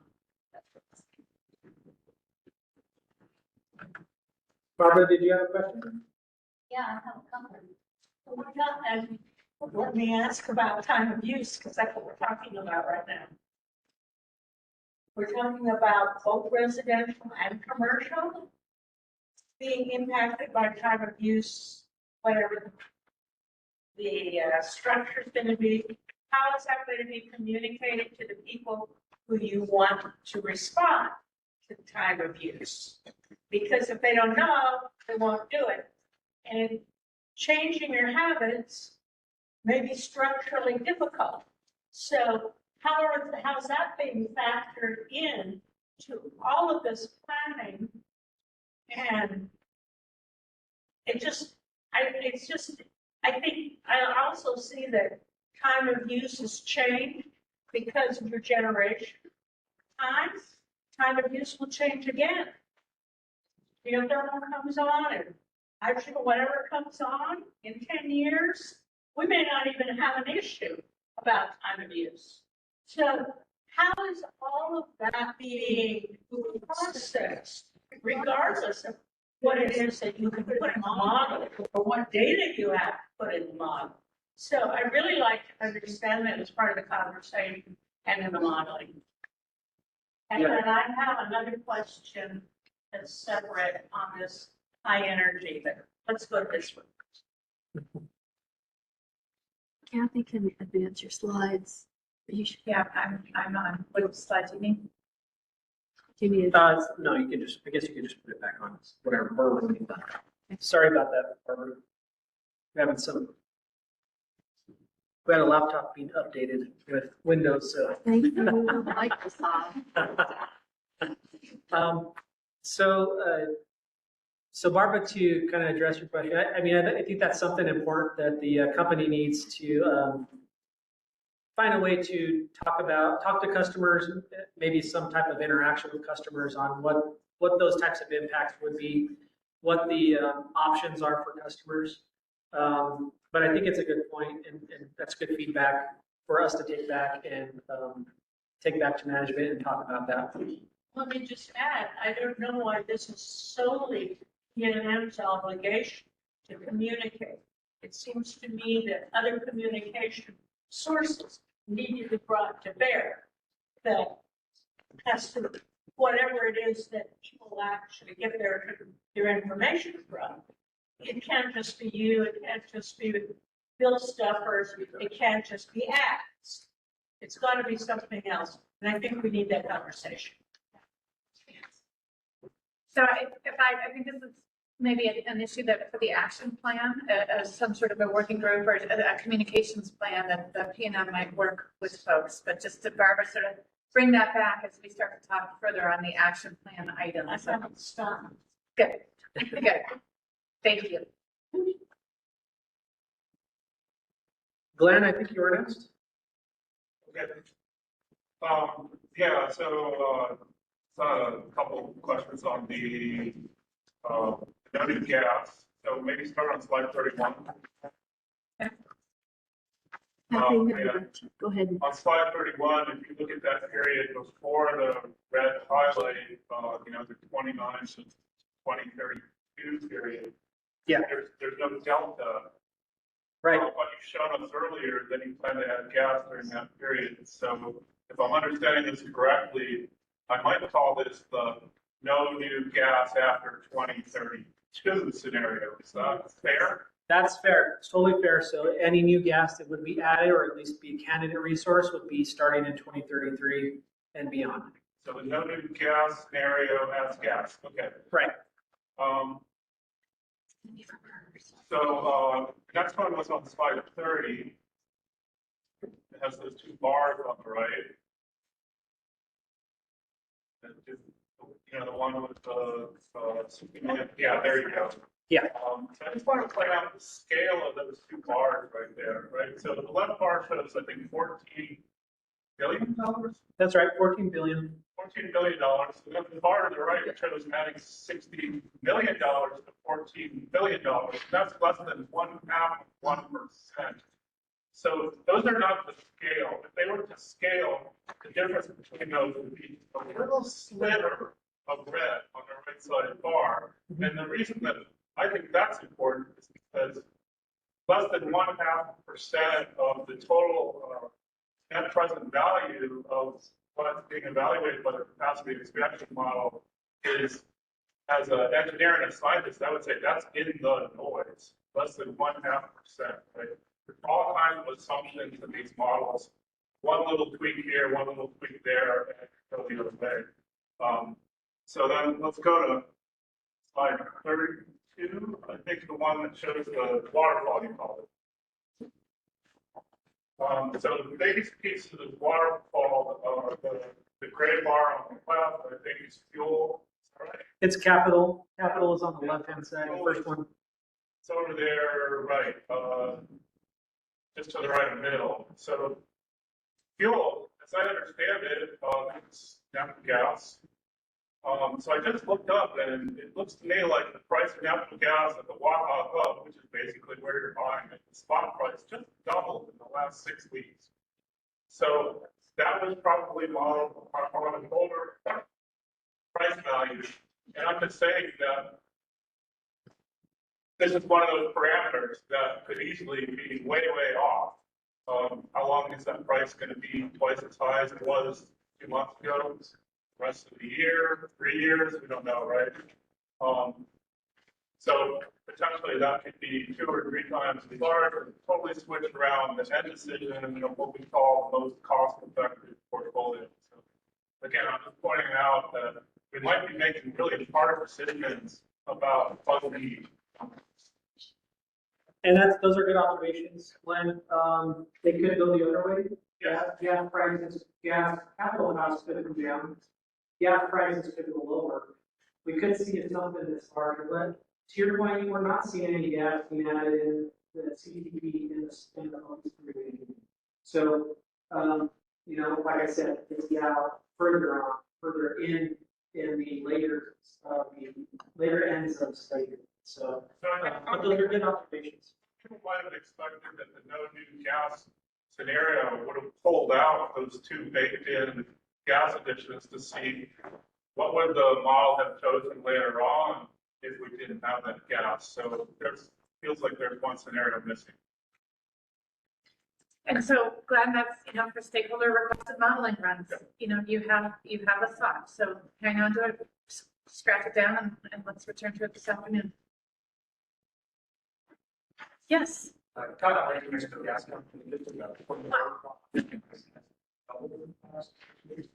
it's $6. $6. Gas, not paying $6. It's actually twice as cheap.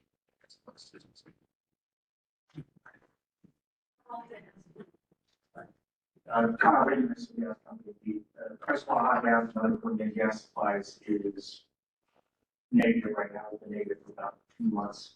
Continuous. And so it is twice as low as what it was 6 weeks ago, about -$6 per million BTU. You're really paid to take gas? Yes. Can you explain that to me? Why? Wait, sorry, repeat the question, please.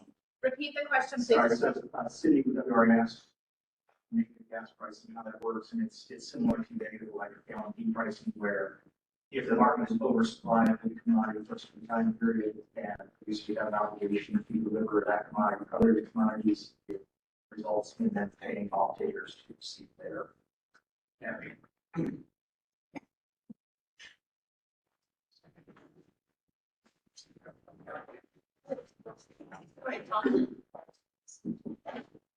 Thank you, Tom Sullivan, 350 minutes ago.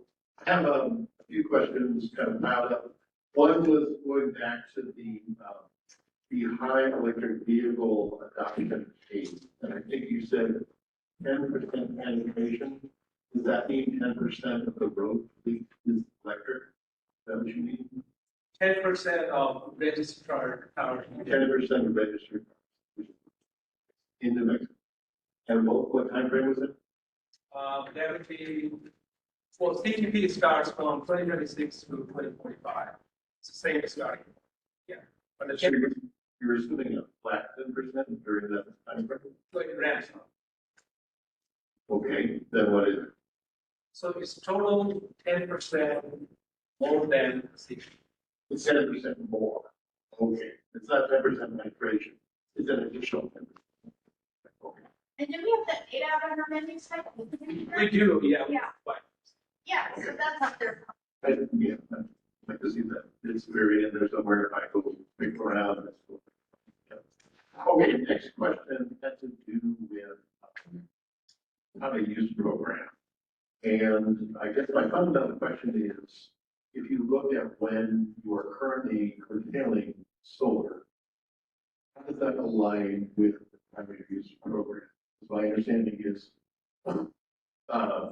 you know, daytime, summer solar is beyond your needs and you can't store it all. So an ideal situation seems to be financially to incent electric vehicle owners to charge their cars when you're curtailing solar. So is that what we're doing, or do you plan to do, or none of those two things? So I think we already have a program in place to encourage charging cars At night. at night. Yes, it's going to be a post-evening hours for later at night when we aren't trying to serve that peak load that PNM's fleet has to serve. The system actually hits its peak a little bit earlier in the day. There's still some solar energy in there, but that's not when we're most challenged on dispatching our resources. So there is an EV time of day program. Is it TRD? Out all there. of EV rates. That's range EV, all of EV. It is EV program. to charge their car at night Yes, when you're not curtailing solar. right. So that's my question. Well, why don't we have a time of use rate that incentivizes EV owners to use currently curtailed energy in the summer? Shane, you don't answer that. Of course. So the whole house CV rate, came before the time of the pilot, and so that's why it's the overnight charging hours from 12 p.m. to 5 a.m. And then when we developed this is for, so then when we developed the time of day pilot proposal for all of the class time of day pilot rate structures, there's the super off peak from 8 a.m. to 5 p.m. every day year round. We didn't do that for the residential rate class because initially you're introducing these concepts of on peak, off peak periods and how to think about electric usage, about when you use it, to a rate schedule at a customer class, residential customer class that has very little experience with it. And so to have a 3-part rate structure, the on peak, off, super off peak, was considered too complicated by everyone who was participating in the setup and discussions for the original time of day pilot proposal. But the long-term purpose or the long-term goal has always been to introduce that super off peak, specifically with that goal in mind, and to close the overnight charging rate. So in the next general rate case, whenever that happens, one of the modifications that we're looking at for the residential time of day pilot is to bring in the super off peak period for the residential time of day pilot. And then it would have that daytime charging period. We would not close the overnight charging rate at that time, but that would be the next step, that the overnight charging rate would go over. You can find super off peak. 8 a.m. to 5 p.m., the same way as for the commercial DoD pilot. So it's the daylight hours. Year round, yeah. Okay. Year round, all of you.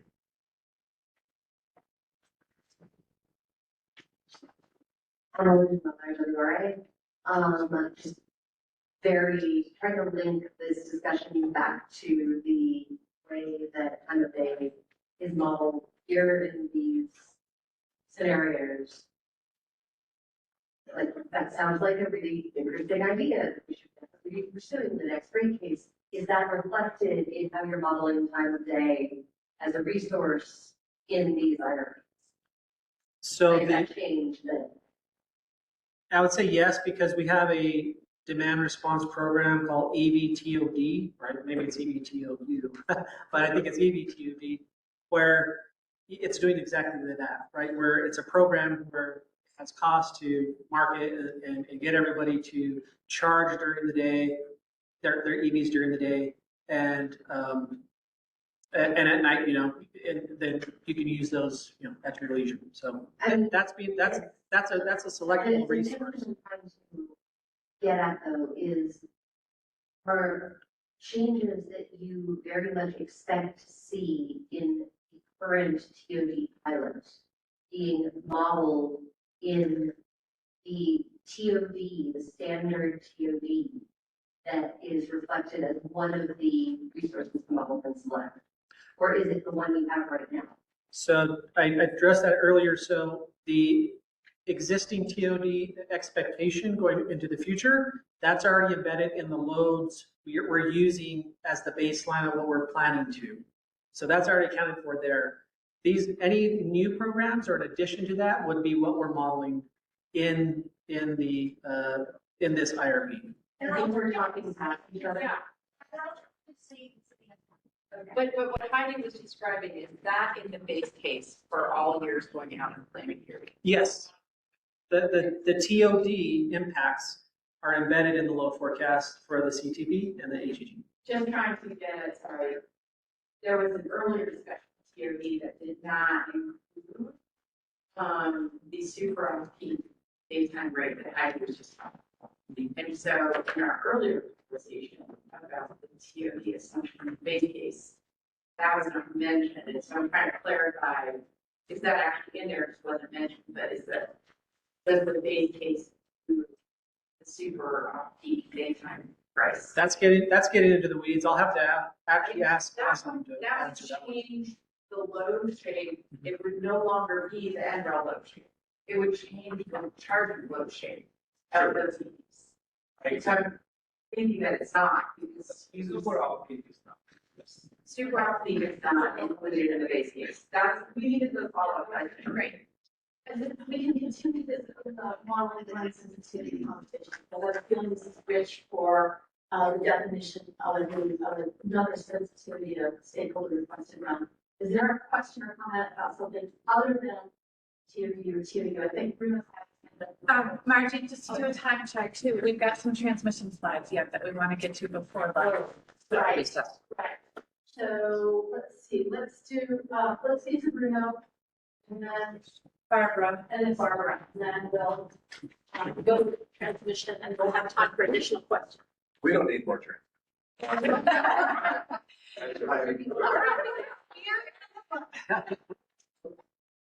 Yes. My name is Bruce. I represent myself on the organization, and we, my house, we agree to that.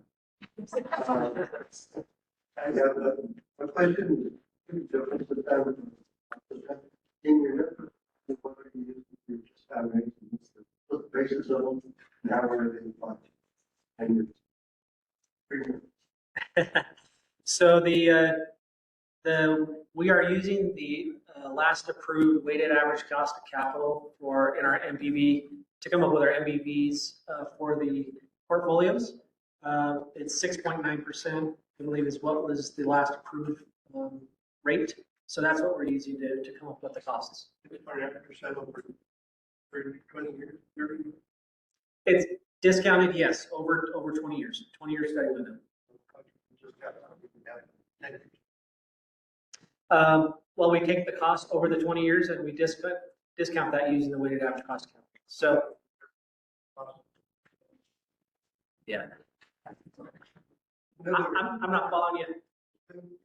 money is being spent on an annual basis. Mhm. And the benefits of value has to be discounted for the number of years out. And but the inflation change as well, then there's more discount. I want to show the inflation. It's billions of dollars is a lot of money. When you're talking about billions of dollars over 30-year period, the difference between 1.1 billion and 2 billion. So to try to answer your question, you know, the way it comes, let me just try to explain this. So the modeling gives us annual costs to operate the system and to add new resources, right? So there's capital costs, there's variable costs, O&M costs. Those costs are accounted for the next 20 years. Those costs, whether they're incurred in year 10, year 5, year 20, those costs are discounted using the weighted average cost of capital. So we're accounting for the costs on an annual basis. Total costs, the entire cost of the system is accounted for when we do the MPV. I don't know if that makes it easier to understand or not. Okay, so Sounds like an offline conversation. Okay, thank you for posing that. Last question from Barbara, then we're going to move on. I'm Barbara Chatterjee. I'm also a community member, affiliated with no one or everyone. And can you hear me? Yeah. Okay. My question really is in this new thing that you of the extreme economic expansion thing. And maybe I'm repeating something that Tom asked, but maybe I'm not. Anyway, I didn't get it. And that is, how much of that demand really is off-grid demand? How much of it is really tied into PNM systems? How does that get factored into understanding what we're experiencing? Okay, so the way that we've modeled that is we said, you know, there's significant demand and energy requirements. What would it take for us in terms of a capacity expansion? We don't know who's going to build it. We don't know if we're going to build it. We just don't want to know what is actually needed to serve that load. That's what we've identified. Now, when we get into negotiations with customers, specific customers that want to bring their load to New Mexico, that's when those decisions will be made. How much of that will be brought by them? If it's all brought by us, a combination, I don't know yet, but we just want to know what the types of resources that are needed to serve that.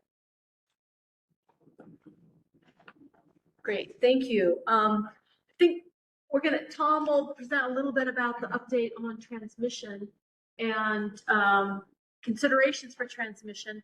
We also will announce that we're going to have a more extended conversation on transmission that we have not yet sent everyone an announcement for, but Monday the 20th at 2:30 p.m. via WebEx. And I'll repeat this later, but Monday, 2:30 WebEx, we'll have a continued conversation. Some of the stakeholders who have a really keen idea of some stakeholder requested runs on transmission are not able to be here today. And so we'll focus that conversation on Monday, but Tom wanted to give an update here now. And that doesn't, Kathy is advancing your slides. Can you go? You're gonna have to, yeah, just one. There you go. Okay. That's visible to people, but this slide, I just have this one slide to cover, and it's really just to put perspective on the results that Shane went over.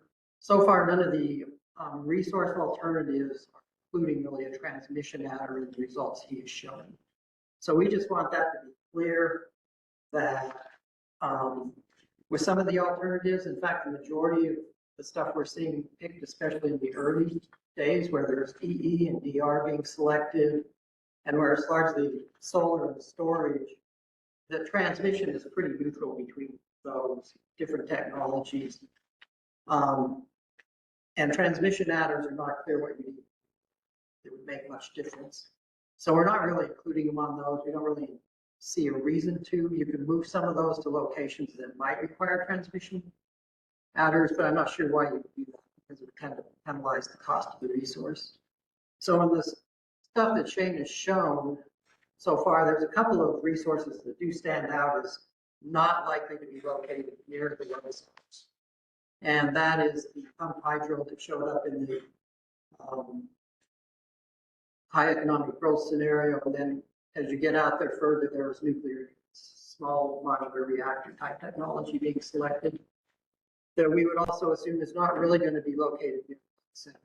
So those resources we are reevaluating, assuming there is a transmission adder. But even with things like the pump hydro storage, you could locate that. If we look at where the projects that have been discussed in New Mexico, they're generally up in the Four Corners area. There's not a guarantee that if the magnitudes we're seeing, you would really have to refer transmission, significant network transmission upgrades to accommodate a pump hydro storage facility.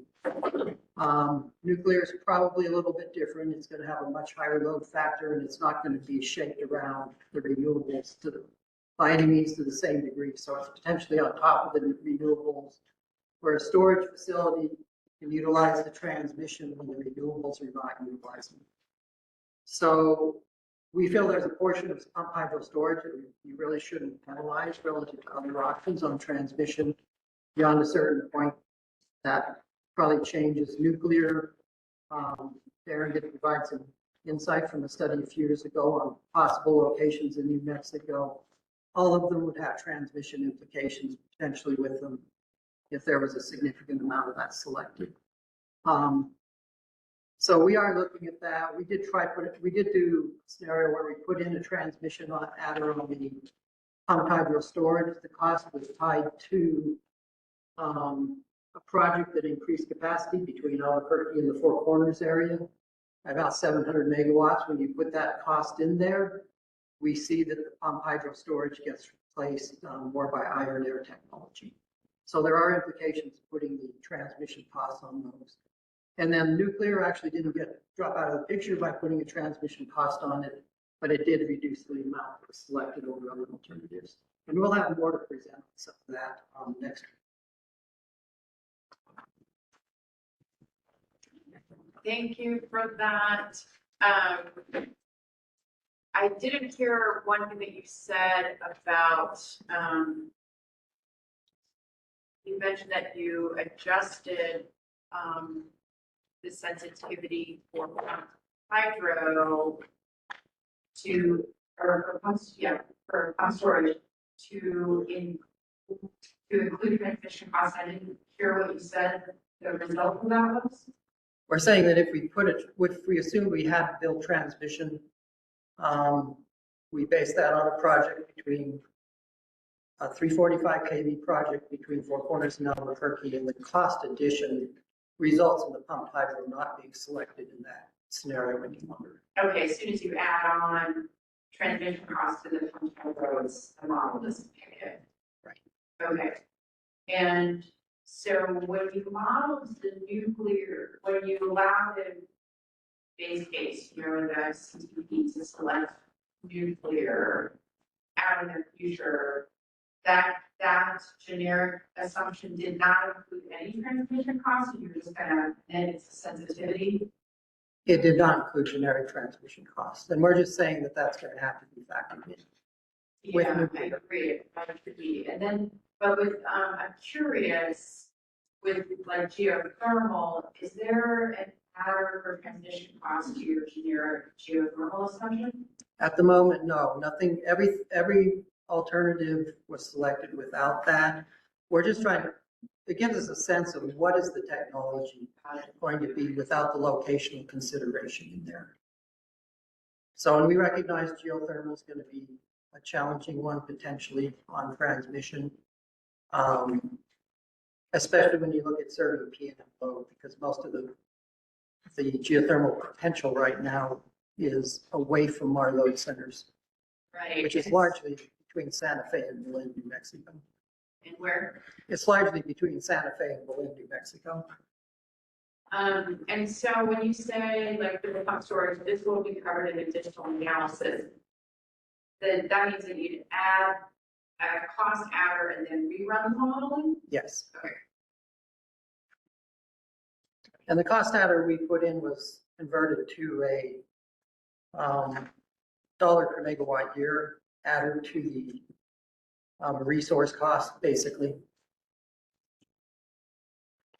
That's somewhat optimistic because the reality of transmission is it's very lumpy. And that adder makes more sense when you have a large amount of a resource versus a small amount.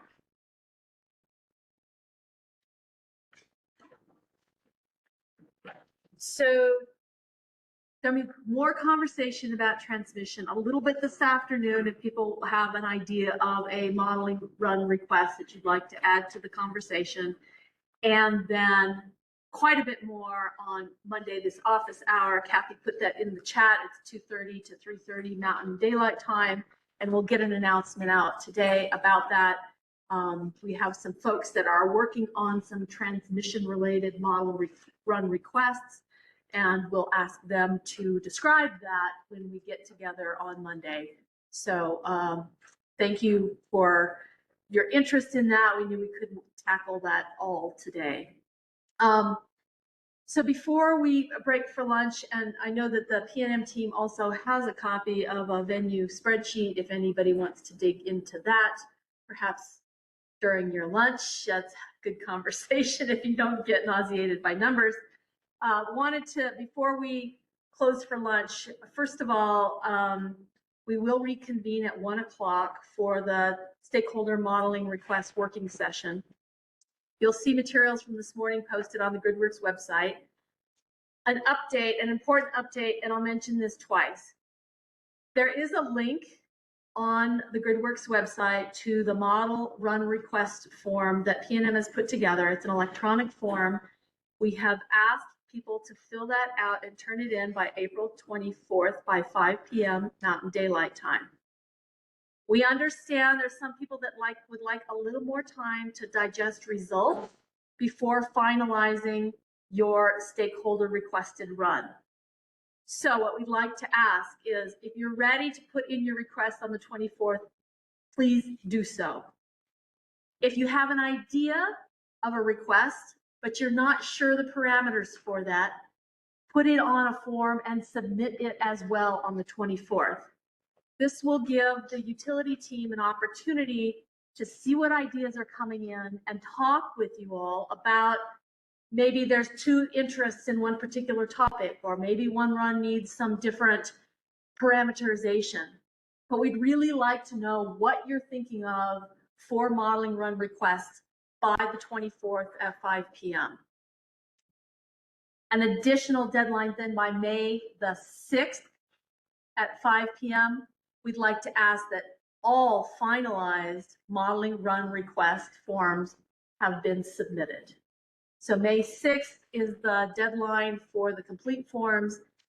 April 24th for any ideas you have completed or concepts that you would like help refining. So that's new information. I recognize that that's a recent change, but we have heard input from stakeholders that they'd like a little more time to look at results. We're also balancing the need for the utility to move forward to get results to share with you all, to have the conversation about statement of need and action plan as we get into the latter parts of this process. So Sydney, you have a question. Please go ahead about that. Yes, thank you. And you may want to take this up after lunch. I'm not sure. But my question is, as a result of our discussions today and others, is PNM going to be changing any inputs, attributes, assumptions in its own modeling? Or if we want to see or test something different, it's all on us? Shane, Tom, do you want to address that?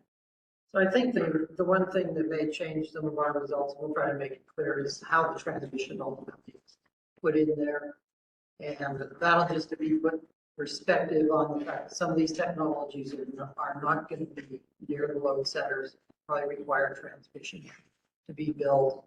Some of them we don't really, we can make an assumption on them. It'll take the technology to put the other picture like rest air energy storage. But we might want to hear what stakeholders think is reasonable there. We've generally considered that a Southeast New Mexico type resource. that is a huge hurdle from a transmission perspective. So that's about the only thing I see changing in the our results at this point. So let me just give you an example. So if Tom Solomon manages to convince you that your geothermal capital costs are way too high, it's up to us to put that in a scenario and not for you to correct or redo your model and adjusting your assumption about that. Right. One of the things we have asked for with the geothermal is that you provide us locational information. And they did that yesterday. Yeah, and I knew you did send something. I haven't had a chance to look at that, so. Yes, Sydney, it's the latter. What we're asking now is that for folks to look at the results. You have access also to the inputs and assumptions. If there are things that you don't agree with or you want different, the geothermal is a good example. We've already had the discussion about a different cost and a different time frame. That will be a stakeholder requested model run. So that is stakeholder modeling alternatives, changes to what PNM has done is the next step for stakeholders. Yes, okay. Let me add something to that. Yeah, Monique, here Monique. Is when we had the geothermal office hours, we went back to Everett, when we talked to them. And they decided that they were gonna lower their numbers based on the discussion that was given. So they already lowered it from 15 to what they felt was a lower number, about 13. Okay. So, and the only effective proportion they felt that we were discussing was just the true proportion of the cost. There's still 75% of the other costs down the plant, which weren't discussed in that meeting. So we did drop that number, and it's included in all the bases. So if it needs to go lower than the stakeholder scenario.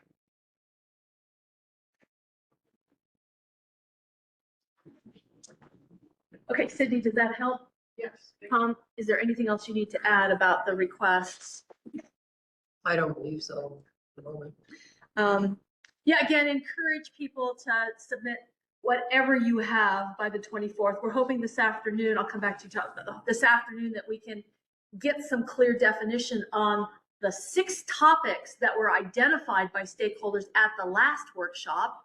Some of you have been working offline to put together a stakeholder request on those 6 topics. We'll hopefully get an update from those folks this afternoon about where they are. If there are other topics that were in addition to that, and you please go ahead and submit a form on the 24th that has, even if it's an idea, not fully formed, then the team will engage with you and figure out how to turn that into a model request, or perhaps it's already covered in a sensitivity that you might not be as familiar with. So please put your ideas in, but we'll use May 6th as the new end date for modeling requests. Tom. Thank you. Probably hear me okay. My question, I think, has to do with not geothermal, but the cost assumption for any new gas you're going to build or have online during this period. And this kind of goes back to previous workshops where there was this assumption in 2045, existing gas assets get converted to burn hydrogen fuel magically. And so are you depreciating all gas assets through 2045 and then there's zero value in 2045? Or is there still some residual value to the asset yet to be depreciated after 2045? What costs are included in your model? So some of the gas assets that can't be converted would be fully depreciated there. There is a conversion assumption on primarily our LM6000s that exist today. And there is a conversion cost in there. I think those ones are old enough that they're probably pretty fully depreciated anyway. But there's an assumption that the capacity continues as hydrogen. Okay, so you are continuing, so there is some potential stranded asset value after 2045 associated with certainly the new gas that you would be building in this time frame from now through 2045, which amounts to I don't know, something in excess of 300 megawatt, I think.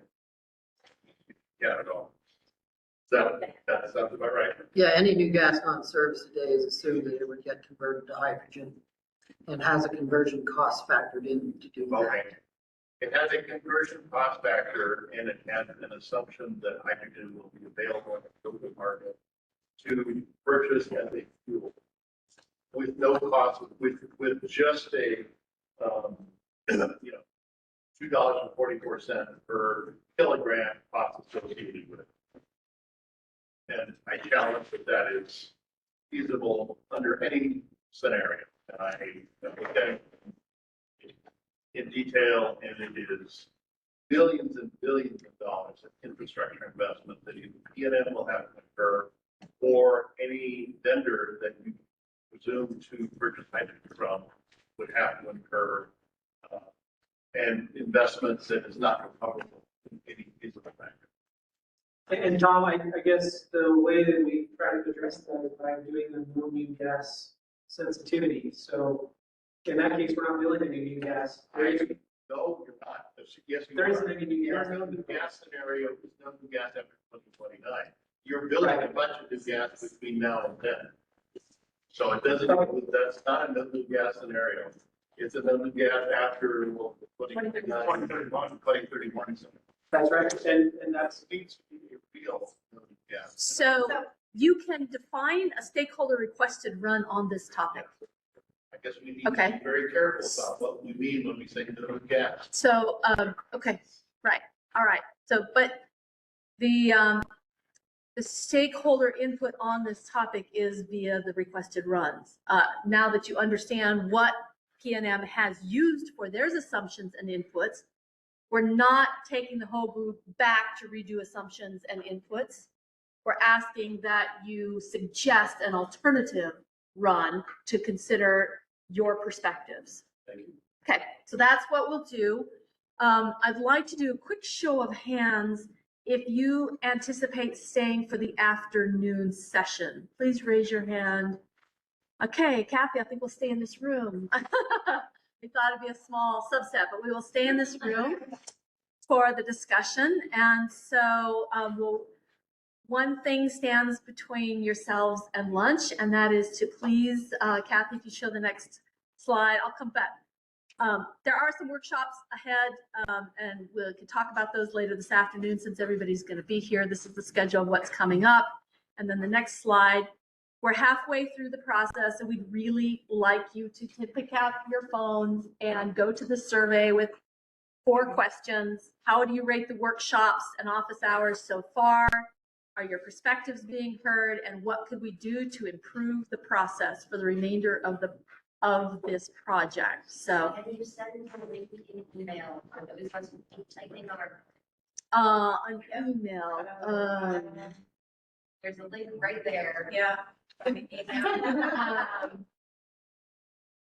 We don't have your email immediate at our disposal. Why don't you send it to everyone who might want to? No. I can put it in the chat if you want to log in. Yeah, Pull it up in the chat. we have 500 people on our mailing list, Anna Linden. They might want to. Yes, I know, but I can't do that right here from this. Yeah, okay, we will do that.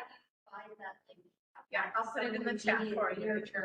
Yes, we will put it in the meeting summary also that goes out to email for everybody and encouraging that. Thank you. I thought you wanted it immediately. Okay, my apologies. It is important for us to hear from you and others who are not here. And if you could fill it out today, great. If not, you'll have a link in the meeting summary that will come out in a couple of days.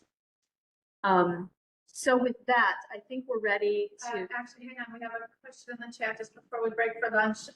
Did you mention from Nikhil at Relab, did you mention that nodal data will be shared this week? Oh, Tom, that's a note on your slide. Do you want to talk about this? Yes, we were expecting to include some of that with transmission information next week. So. Nikhil, did you hear that? It will be available at the transmission office hour next Monday.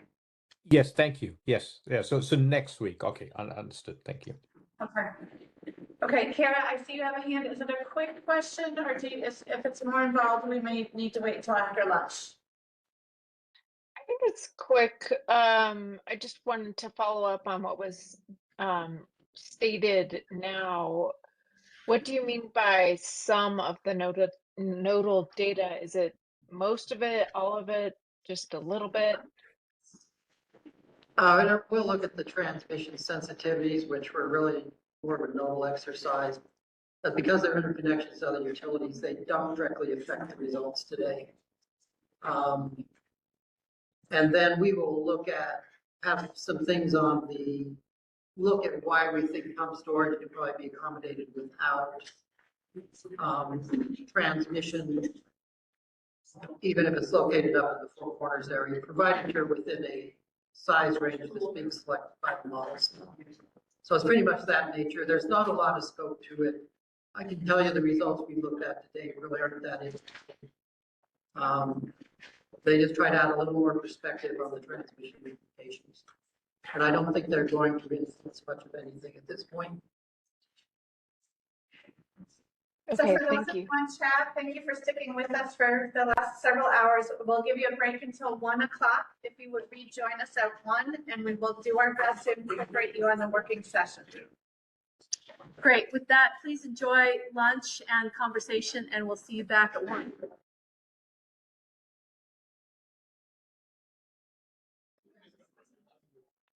Welcome back, folks, on the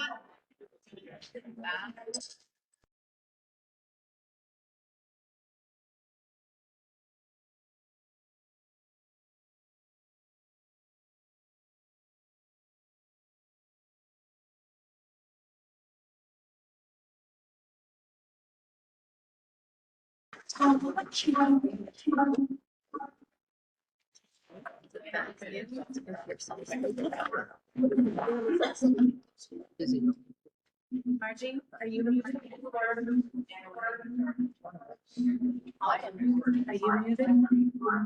Sure.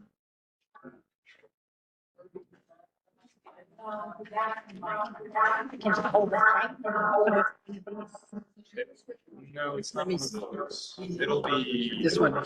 So this one. It's on there.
All right, check 1, 2, test. I don't hear any feedback, so that must have been the case. Okay. Folks virtually, can you give us a thumbs up or something in the chat if we're coming in okay?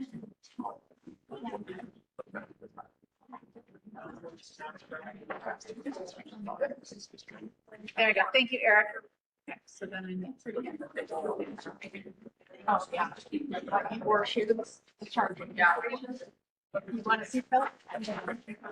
Oh, you're sharing, all right, so just go to the, which is in which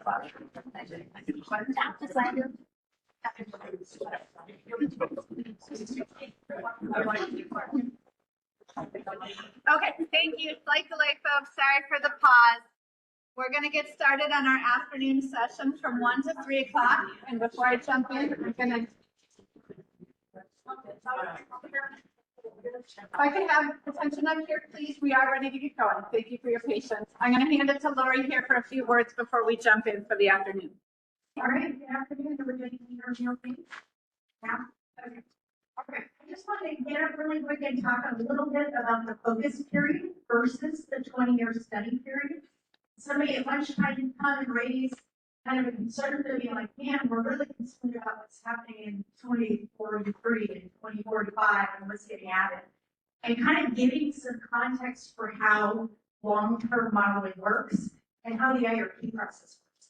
So for anyone who's not aware, we do an IRP every 3 years. And we end up with a time frame that's kind of the time frame that we're doing our key activities and action plan periods. We end up with a period that's looking at the focus period, which is kind of where we really think we have visibility into and can make concrete plans around. And then we have the rest of the 20-year period. The IRP is intended to be an exercise to roadmap, not to exactly say, here's what I'm going to do in 2043 here. No matter what, this is what's going to happen. It's really meant to try to help us see that focus period, try to make some decisions in that nearer term time frame that is a little more real to us, that is a little more predictable to us based on information that we have today, that we can start making decisions about what that looks like. So I'm going to have either Shane, if you want to chime in, anybody else, but why don't we clarify folks for if you didn't see an SMR in 2044, should be there. It's not, does not mean that we want to add SMR. If you didn't see a geothermal plan in 2042, doesn't mean we're adding geothermal. We have a multi-year process, the 3-year IRPs. We also have to do an IRP. So even though we identify a technology in the IRP, if that technology does not fit into the RFP, we can't pick. We have to competitively procure, sorry to say that, competitively procure our resources. So it's really that I just want to frame up the context of the IRP indicative, trying to give us trends, trying to give us a sense of the future, but not exactly here is what's going to happen. End of story. Everything's done in this. So just want to give that context to try to ease minds or help folks really understand what we're doing. I don't know if you want to have. I don't have anything else. Anything else? I'll be loud. Yeah, the only thing that I would add is it kind of raises the question, if you're only looking at the focus period, what is the point of modeling the outcomes? What's the point of modeling 2037 to 2045? So as we go through IRPs, the whole point of looking at that longer term horizon is to make sure the decisions that PNM make today or in the next 2 to 3 years withstand long-term uncertainty. So absolutely, as you look further right into the modeling period, you should be looking at scenario sensitivities that are the stress test the decisions that you make today. But I want to be very clear, you're not making the decisions, or the utility is not making the decisions today of what they're going to do in 2042, 2045. Thank you. Okay, so we're this afternoon, the working session, we're going to be together from 1 to 3 o'clock. And our goal here is to really give stakeholders a chance to think through what you want to request. Given that we spread the base case results this morning, we have a pretty clear picture from PNM of what they are working on, where they have gone with results and sensitivity. This afternoon's time is for you all to ask questions so that you can start to develop and refine your stakeholder modeling request. So our agenda just, we are intentionally doing this as a full session with everybody. We initially talked about breakout groups, but given the questions that we've been hearing and the interest from folks, it seemed best to do this as a full group. The trade-off for that is we are not going to have as much time for each issue. And it's just, that was a decision we made, but we felt like everybody needed to hear what each group was talking about. So going to do the discussion together, summary next steps, and we'll adjourn by 3 o'clock. I know the PNM team has offered if there are further questions after, they might hang around a little bit. Sure, Gwen? As far as what we just heard about how the model is used, I'd like to know if the model that PNM builds in this IRP process, is that the same that is used when you're evaluating bids in an RFP? So are you basically building the bid evaluation tools now that you will use in the like portfolio or scenarios that you're going to test different bid portfolios in the RFP? Is that all based on what that using the tools that you're creating in this RFP? So I could try to answer that. So I would say generally speaking, yes. We use a lot of the IRP assumption for the generic resources that go out to time that are selected in least cost portfolios. But the difference is when we actually get real bids for projects that actually have locations, a lot more refined costs. Those are then replaced with the generics. And then we try to determine what the best outcome is with the combination of those actual bids and generic resources together. We also might do some updates on commodities, maybe update gas prices to what we see today. But generally speaking, we don't change anything else. But that's kind of that's what we expect to probably use going forward for our business. But we still do go beyond that RFP time period to make sure that whatever we pay still makes sense in the long scheme of things. Yeah, we still look 20 years out. Okay, and for purposes of the virtual folks, if you could say your name and your company, just your affiliation as you're talking. I know it's a little cumbersome in the room, but for those who are just listening in, it will help tremendously. So I'm going to hand it to Sydney. Another clarifying question. Sure. So I don't expect that PNM is going to run or model every single scenario that is separately and individually requested, but it would be helpful to know what the plan is in terms of like combining or eliminating certain ones. Yes, so that's exactly what we're working towards today. We have some of the working groups that have been working offline to develop their ideas to try to kind of bring down to a reasonable number of stakeholder requests. And just for this group's sort of background, in previous IRPs with other utilities, generally stakeholder requests have run in this like 6 to 10 number. So just so for this group, we have somewhere in the range of 6 to 10 requests. So that's a part of the goal here, is to try to kind of work towards common themes and find common requests. Okay, and I see your hand. I'll come to you in just a minute, Anna Linden. I'm going to hand it to PNM here in just a minute to kind of walk through what does the stakeholder request, what are they looking for, the material. Deb back here has paper forms, maybe if you want to hand that out. And then I'll take Anna Linden's question and we'll hand it over to PNM. Yet another sort of process-oriented question. So do you have those 6 predetermined groups? If those have shifted or changed over the time, or they end up, some are combinable, leaving room for other new ones, yes.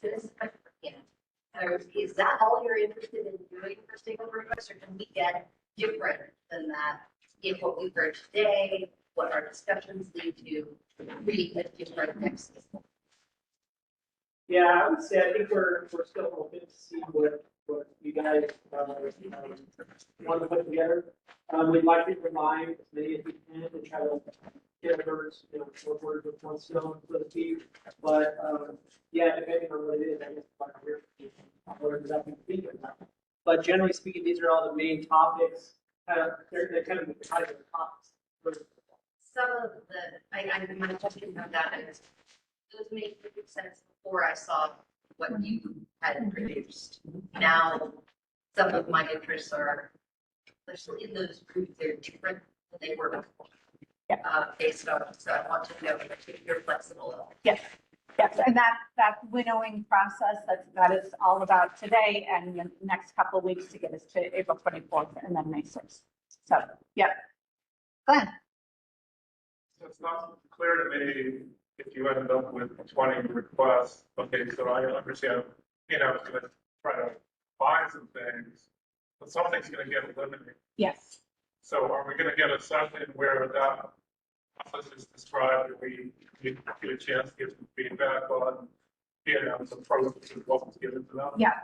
Yeah, the intent of April 24th is where we'd like to at least see hope to hear from everybody of what is the breadth of that everybody is looking at. And then there will be some winnowing down to get to what feels like that reasonable number. PNM, and I shouldn't speak for you all, but my understanding is the goal here is that there will be quite a bit of back and forth with PNM and the groups that are requesting the modeling runs to try to winnow it down to what feels for the stakeholder of what you would like to see, but also reasonable work for PNM. Is that answer for you? Okay. Okay. So the funneling process, that is what we are working on in the next 3 to 4 weeks. So with that, I'm going to hand it to PNM to walk through the actual, so the data request that they're looking for, so you have a sense of what is the request to be put in on April 24th or a drop dead by May 6th. So I'll hand it to Brian.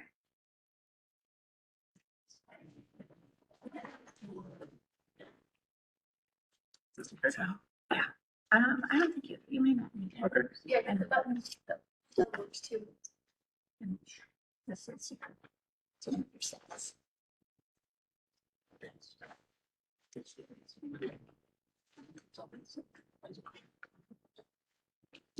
Everyone hear me? No. What about that? Okay. All right, well, my name is Brian Vasquez. Good afternoon. Background's in electrical engineering and been integrated construction. I'm here to talk about the stakeholder scenario request form, but before we get to that, I'd just like to talk about the structure of the action form itself. Okay. So this is how we structured the form. In the form, you're going to see mainly 3 sections. The first section is just going to ask for some generic information in the event that we actually have questions about your the scenario that you're putting together. We can contact you. In the next section, we're going to ask for you to select a future, whether that means CTP, APG, or LEG. You're going to have the opportunity to select a sensitivity. And then in the third section, you'll be able to choose attributes anywhere from demand drivers, candidate resources, or commodities. Just to give some examples of the attributes that you can choose or change, you can choose natural gas price that's on the low end, mid end, or high end.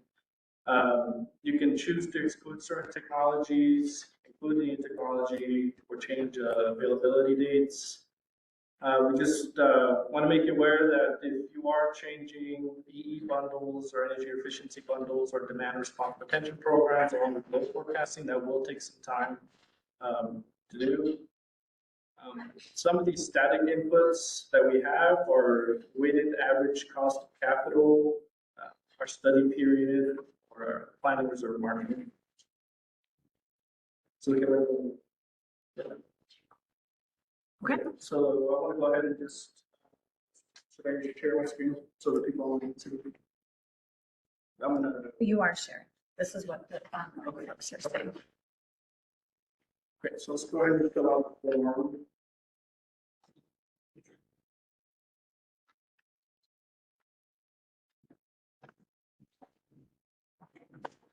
So if you go to pnm.com/IRP, you can go to view the 2026 IRP content, go down to workshop number 5, and here's the scenario request form. And I believe GridWorks has also sent out this link to everyone as well.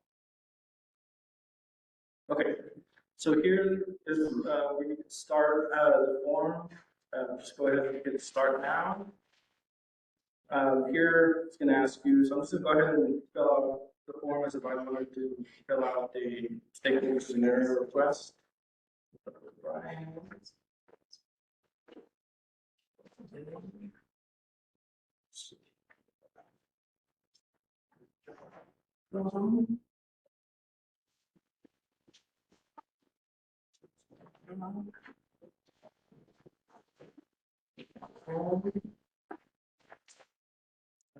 Scenario, please enter the scenario or stakeholder working group. I'm just going to say PNM. Okay, so once you enter your information, you're going to be asked to select a future and sensitivity. So in this case, I'm going to say that I want this to be the high economic growth. And for my sensitivity, I'm just going to say no change. And after you make a selection, it's going to ask you to describe what you want changed in that specific selection that you made. Prior to when it asks you what your change is, so I'm just going to say change the sensitivity. Hit next. Okay, attribute selection, demand drivers. Let's just say, I'll take Anna Linden's example about behind the meter PV. Let's just say we want to change that in the high H or the HEG case. And here, well, what about behind the meter? What do you want to do to that?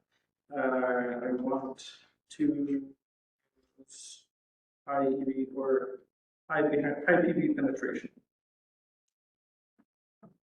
Okay. Do you want to make any changes to energy efficiency or demand response within for bundles? I'm just going to say no. And I'm just going to put none since there's really no changes.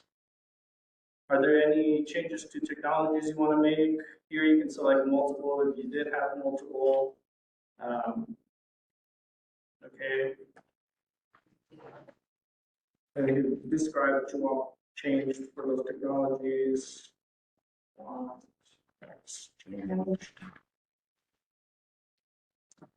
Please select the gas pricing that you would like to see in your scenario. In this case, I don't want to see any changes. I just want to use the base gas pricing that they're using. Please select the market pricing you would like to see in your scenario. I'm just going to say low market pricing. Carbon tax. Would you like to include a carbon tax? Yes or no? I just want to say no change. And then you can just hit submit. When you hit submit, it's going to ask you, do you want to submit another response? So you want to put in another scenario request, which you can. You can just put submit another response. If you have Microsoft Office, you could save your response here. But if you don't, you hit these three dots here on the top right. You can either print the response in paper form or just hit print.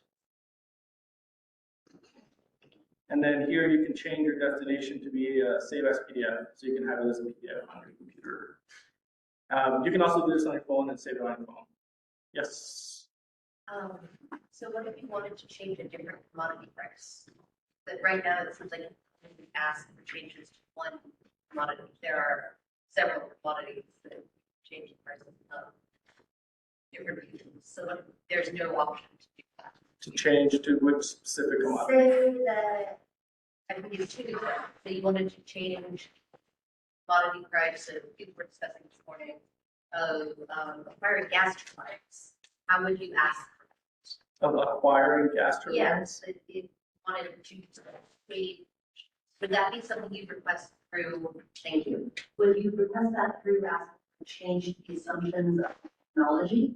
Yeah. Or if you wanted to change a fuel cost in some way, but it's not gas, like you want to change the cost of hydrogen fuel, how would you ask for that?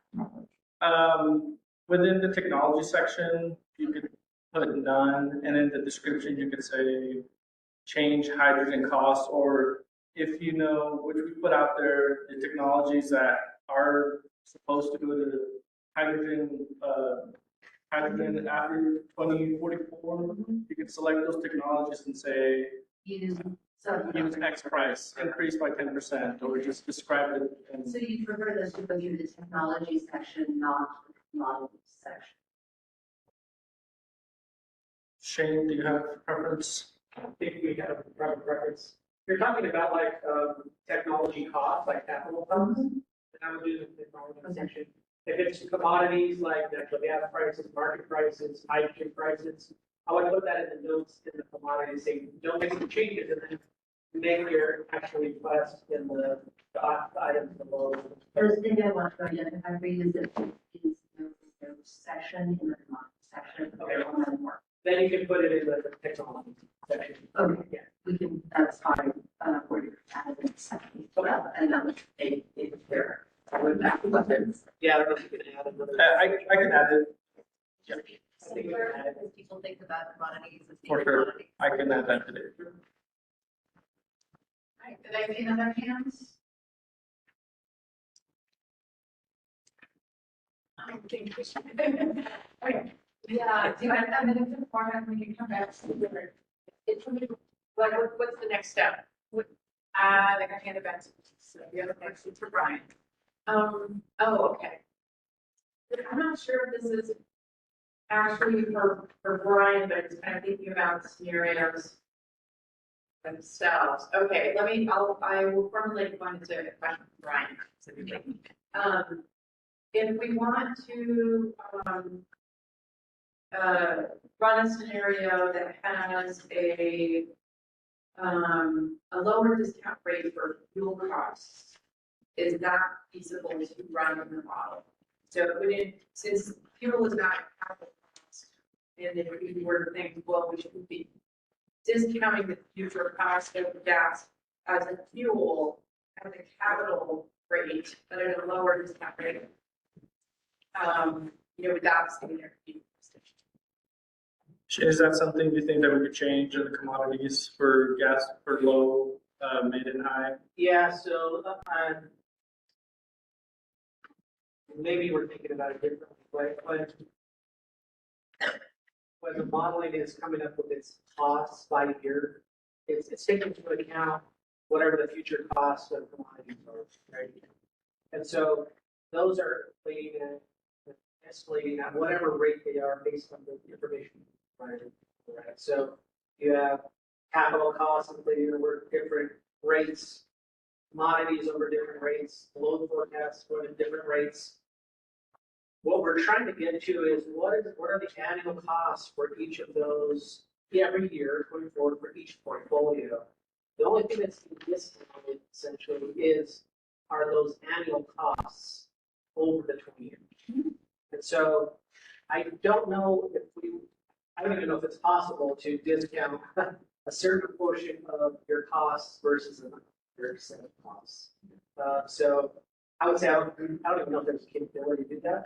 But my first thoughts were it's not making sense to me why I would discount something differently than one type of cost versus another. Because I'm just looking at total cost, capital and operating costs together. Yeah, the reason is because the fuel is a fungible cost. It's just an immediate kind of day-to-day true annual cost, whereas capital cost is something that is a longer-term asset. I think a better way probably to approach that is to tell me what you want me to do with my gas costs today. Do you want me not to inflate those over time with different escalators that we should use? And so that you're seeing a different cost for natural gas than you would otherwise. Okay, thank you.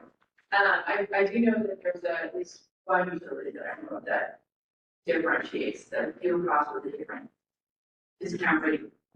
The other thing is a conceptual issue, which is, let's say we're looking ahead about that point in time where the people here are writing their comments on your IRP after it's been filed, and they're making recommendations in their comments. Is it then possible that after those comments and stakeholders are received from the commission, that the commission can say, oh, this one over here, that's a good idea.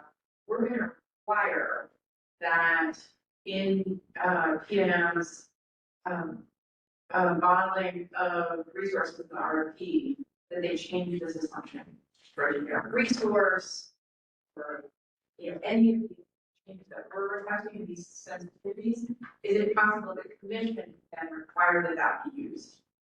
If we could look at our PRC staff back here, can the commission change or require utility to make a change to their IRP?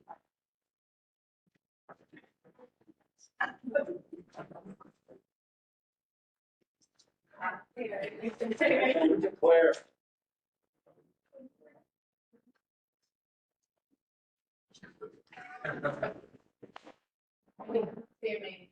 Hi, this is Robin Baker, engineer at ERC. To your question, could happen, we're advocacy staff, so, there's somewhat of a firewall between us and the commissioners. Could it happen? Sure, it's reasonable, it's in the public interest. Yeah, it could happen. I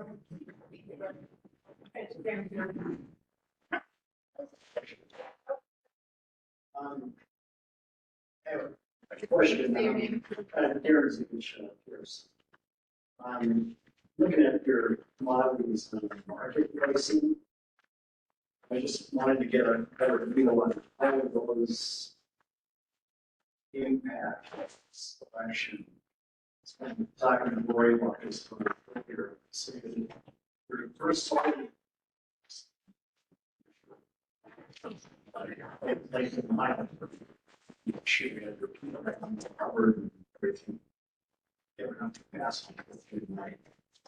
But then the ETA requirement is also causing PNM to shift their market purchase and sales for the next number of years. And how is that? You know, the design of that system meet last week is very different than what the market conditions are. You look at CO2 limits, you know, long duration storage starts to be much more valuable. Price market, global CO2 limit world. And I'm just trying to figure out how, where, I guess, what are your assumptions on the base model, and then how going up or down is that affecting the actual development of the Yeah, so let me try to see if I can clarify that for you, Darren. So when our software is coming up with an expansion plan, it's accounting for all capital costs for new resources, operating costs that include fuel and O&M, and all the constraints that need to be made on the system, ETA requirements, RPS. Those are all accounted for when it's coming up with the expansion plan. So we are accounting for meeting the RPS. We are accounting for meeting the ETA requirements in the expansion plan. The plan that is produced meets those requirements. We then take it a step further and say, let's lock that resource plan down, and let's see if we can get a more optimal look at what the system would do to get those costs a little bit more refined. You put the market in place, you get down to hourly dispatch, and you see you get a little bit more detail in what the true cost of that portfolio would be. Is that portfolio by itself undeniably compliant with the 400 or the 200 pound? Yes, it is. Because right now your system can't do that on the market. To answer your question, it's the best estimate we could come up with without having to do a 20-year expansion on an hourly basis. We have to shrink the window of time that we're looking at for it to be able to look across the entire spectrum of possibilities, right? So in a perfect world, if we had quantum computing, we could put in the hourly 8760 and optimize on that, right? But we can't. We have to kind of condense those to typical week or typical peak day, off-peak day to come up with an expansion plan. And then when we start comparing portfolios, you'll find out right away if it's not giving you what you expect to see. Yeah. Okay, and we have several questions coming out. Tom, go ahead. I think this is a double question, because Lori said before that forward market power is not 100% possible, it's also not 100% non-possible. How does it play into the calculation of whether you met the intensity requirement? It doesn't. All we're taking is what the rules say, which is total fleet generation total emissions emitted, total CO2 emitted. We're not putting market purchases and sales, we're not putting in there. If you're making a lot of market sales, well, then you're making it from resources on your system, right? So then your generation would be higher. So in a way, it is accounting for market sales and purchases, but at the end of the day, the calculation is fleet generation, CO2 divided by fleet generation, right? Okay, thank you. Okay, we've got several questions popping up. I understand someone on chat as well, so those of you who are virtual, please just hold tight for a minute. So on the screen here, our work together today is to first identify the topics and establish a time budget. To Anna Linden's point earlier, we have 6 working groups that have been meeting and talking about stakeholder runs, but that may not be the sum total. They may have changed, your thinking may have evolved. So behind Ryan, and Marty, if I could ask you to put this into the chat, we got sort of our map for the afternoon. First issue is large loads and long duration storage. Second issue that stakeholders are interested in is transmission. Third is decarbonization. Fourth, DER, both RESI and CNI. Fifth, the geothermal, and sixth is the cost availability. I'm going to ask everybody, both in the room and virtual, to think about that list. I'll give you just a moment or two. Is there anything that you would add to that you want to have under discussion today? Large, sort of thematically, big picture, so we get everything on the table that needs to be addressed today.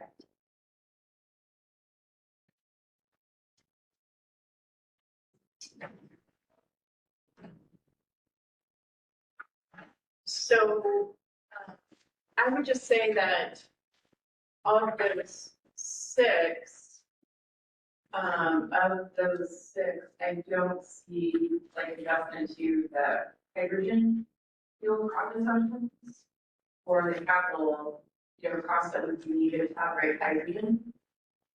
So I think that was coming in under number 3 in the decarbonization scenario, the hydrogen assumptions. And I'm going to look to. I want to say that one challenge, and this is a real challenge when you're working with these 6 possible scenarios or model runs, and how many people are determined online, with so many different ideas. If the goal for a stakeholder is to to capture the attention of the commissioners and get a requirement to modify anything in the IRP or the RFP modeling assumptions, it tends to be difficult to isolate an argument for a single assumption change when it is modeled with 6 other assumption changes in the scenario. You can't really isolate like what's the impact of that one thing.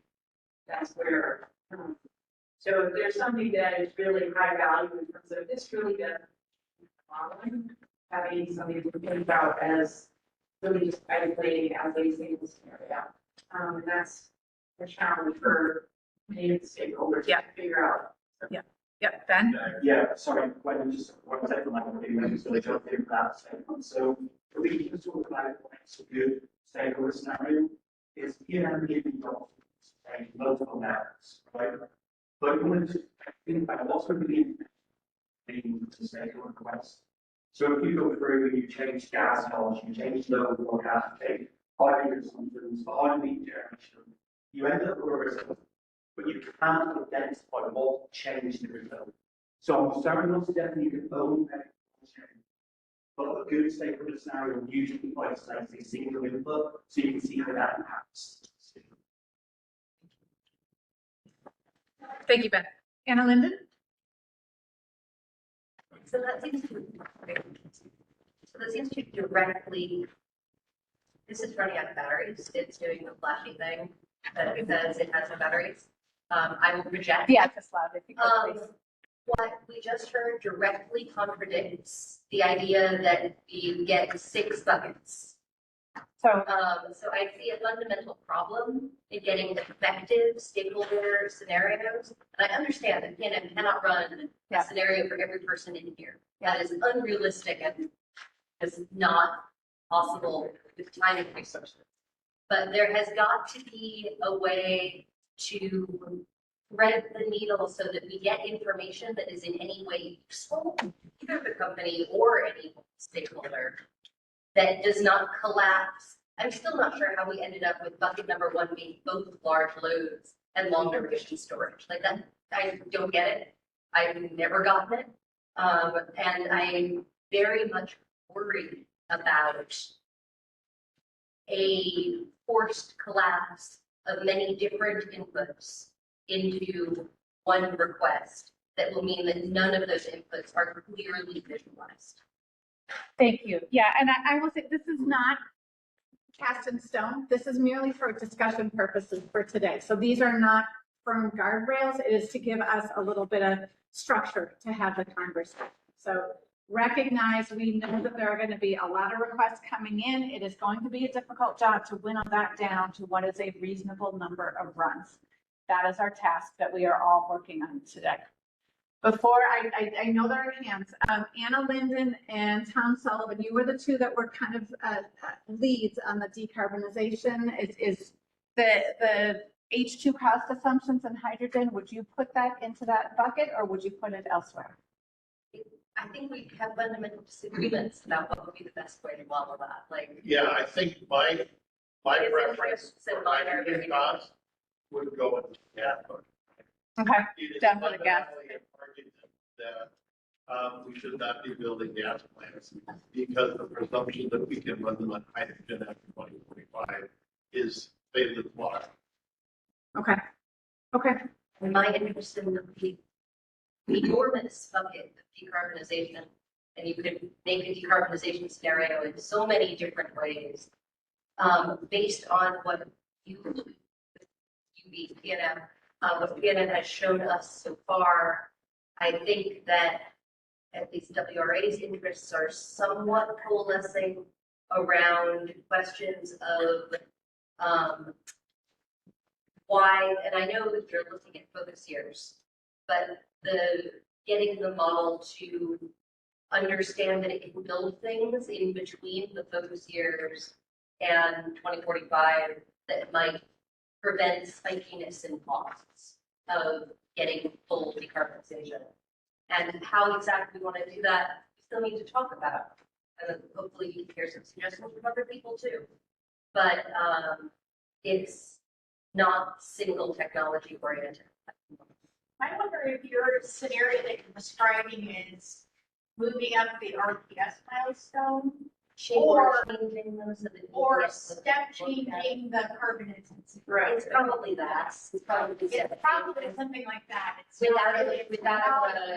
and it's a modeling thing, not a policy thing. Yeah. Like, in no way are we trying to say PNM should like meet the 2045 goal in 2036. But if there's a way to get the model to reflect a step down that would result in something that is less spiky and might choose a more wide variety of resources, that would be really interesting to us. Okay. Okay. So I'm going to put that in under decarbonization. Right now, we're just trying to get on the board. What are we going to talk about today? Otherwise, we're going to go in circles. So again, this is not a hard that your request must conform to these six. We're just using this for conversation purposes. Or yeah, I just want to make a quick comment because I think there may be a little misunderstanding, and maybe a question you have, but there's nothing limiting stakeholder to go off menu here, correct? Right. Absolutely. So yeah, that's the only. I think I heard a little bit of confusion on that, and I think in the comments, you can wax poetic, so to speak, right? And my comment earlier was really meant to say, each of us are just like having fun with these scenario request forms. It was just a suggestion for folks to consider that if you just tweak one thing, that might be more valuable than changing 6 things. Sure, and keep in mind your earlier comment that, yes, but remember, we're advocacy staff, so we advocate for the utilities and for the stakeholders as well. So, that's our goal, public interest. So, whether it makes sense that's when the commission will take a vote. So I mean, that's the answer. Gwen, you bring up a really good point, though. You change too many things in one scenario and it muddies the results. You don't know what's causing it. And that's just a suggestion for people Generally, to be filling out these forms. I did want to just say for the DER number 4. Yep. I mean, one thing that comes to mind for me is like a scenario request that says extend the 44 megawatts of demand response. And there may be variations on that, but you know, let's not have that 44 megawatts of demand response drop off in the model only because we don't currently have a commission decision for that. There's no commission decision for any of these. There's no commission decision yet for the 169 megawatts of gas. And so I don't really get why in the base case the 44 megawatts should continue because it's clearly feasible to do. So. Okay. On the menu, thank you, Orla. That was the word I was looking for. I want to propose that maybe transmission comes off today, just in the interest of time. If we have an office hour next Monday that will focus specifically on transmission, and there's more information coming from PNM. Are there any objections to that or any concerns if we? Any virtually, Margie, anybody object to that? Our transmission person is not on the call today, this afternoon, this morning, so we're okay with it. Okay, all right. I'm gonna take this off, just in the interest of time. That leaves us 5 categories. We've got roughly 15 minutes apiece, which is really tight. I know, I see the faces here. What we would like to do, it's not enough. We agree. And this is the trade-off of not going into breakout rooms, but we couldn't get everybody. We felt like this group really needed to hear from each other. So what we'd like to do, we're going to go through each of these topics on our menu. A status update from whoever is our lead that has been working on it, just to give us a sense of where it stands and what the group has talked about thus far, what issues are on the table. Any questions or clarifications from other stakeholders in the room? Response from PNM, any input or feedback or thoughts that you have when you hear what is articulated, and then such next steps for that particular topic, and then we'll move on. It is very tight. I recognize it's not ideal, but we are trying to work through quite a bit of material. I wanted to suggest one thing that's based on the previous discussion. If we provide an opportunity and maybe we sort of have Brian to state what is the objective of your scenario. So that you have, so we're looking for something that has some kind of a fun theme to it. So that you're not mixing things that don't make a lot of sense. But I think it would be helpful if we probably added something here that says what's the objective. Great. And that helps us help design it to answer the thing you're trying to. And it will also help us not eliminate or lose your result you want to hear. If you say, I want to see when this happens, we can make sure that we don't combine it with something else that dilutes that picture. Okay, great suggestion. Thank you. So let's go to our first one, large loads and long duration storage. So our leads on that, sort of voluntold, I think, Darren Ziegich and Glenn Whittle. You could kind of give us a sense as your group met. Have you talked about it? Do you have any issues? And what is your objective with this? We don't have anything right now. Do you have, as you think about what you might want to do you have an objective or a goal when you think about long duration storage or large loads? Well, I think it all goes to the ETA compliant and decarbonization, the ability to manage large loads. I mean, these are, we're talking large loads, we're talking something much different than residential or small commercial. Is we should want to self-trust public service model. 67% large customers are on 24/7. That's much different. So I don't see how they're getting around some large dispatchable unit. Either, you know, I mean, what we were talking about coalescence. I think you can throw a geothermal into long duration storage. It's dispatchable clean energy.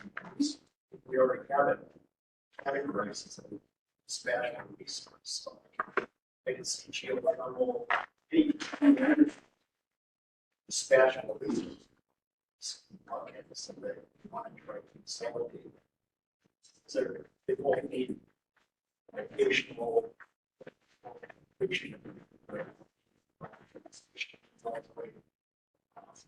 So there's so many. But I think Yeah, we need the microphone. Yeah, they're having trouble hearing you. Thank you. the last thing I would just wonder, we have, like this market, price. Is there a no market scenario that you can run just so you can see? Because I think the problem that I'm having is trying to understand the whole market interaction, probably just CO2. Seeing how that shifts the calculus for us, just the last 3 years. And so if we could shut the market off, to see how the system runs with different scenarios, easier. Is it compliant? What's the cost of it? What's the operating cost of it? That would be very useful. Because the market is either, it's there, it's either going to be high, it's going to be low, or it's going to be somewhere in between. We don't have any control over it. We do have control over the island that we sit on. So that would be valuable. Yeah, maybe I've got a clarifying question just pretty quickly. To go to Tom's point, when we talk about objective of this scenario, at the moment, from a high economic growth scenario and then in the extreme economic growth scenario, we're trying to point to resources that will be needed to meet additional R flow. So I don't think that this what's the difference here? Are we trying to say we're checking the resource but to meet that load, or are we still going to investigate how we would solve to increase data center for our customers? That was a question. There was one of the questions. The moment I feel like the large load piece, and people may have to into what large load looks like. But the large load piece is being answered on the 2 different scenarios, right? By economic growth plus extreme economic. Yeah, I think that was what wasn't quite clear is what, I think today we answered the question that that's 90%. And basically, most of that high economic growth is flattening the base load. High capacity. Well, it's not residential. And that shows you, correct me if I'm wrong here, the answer to that, or the solution to that additional load is long-term storage, potentially new, potentially geographic, with some sort of low carbon reduced. Right? That's right. Lots of carbon-free energy. You still need a lot of firm dispatchable resources, and you need quite a bit of dynamic balance. And so we kind of show that breakdown of the types of resources that buckets it's going into, what you would need for that type of load, right? Essentially data center load, high load factor load. You need that combination based on what we have as a resource. So I guess to Ben's point, that's kind of giving you an indication of what's been built. Yeah. And so I kind of feel like we have a little bit of that answer already.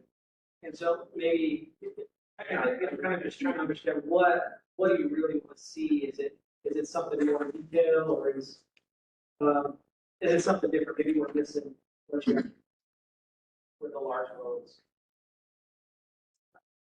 I think you covered that. I am not a cancer.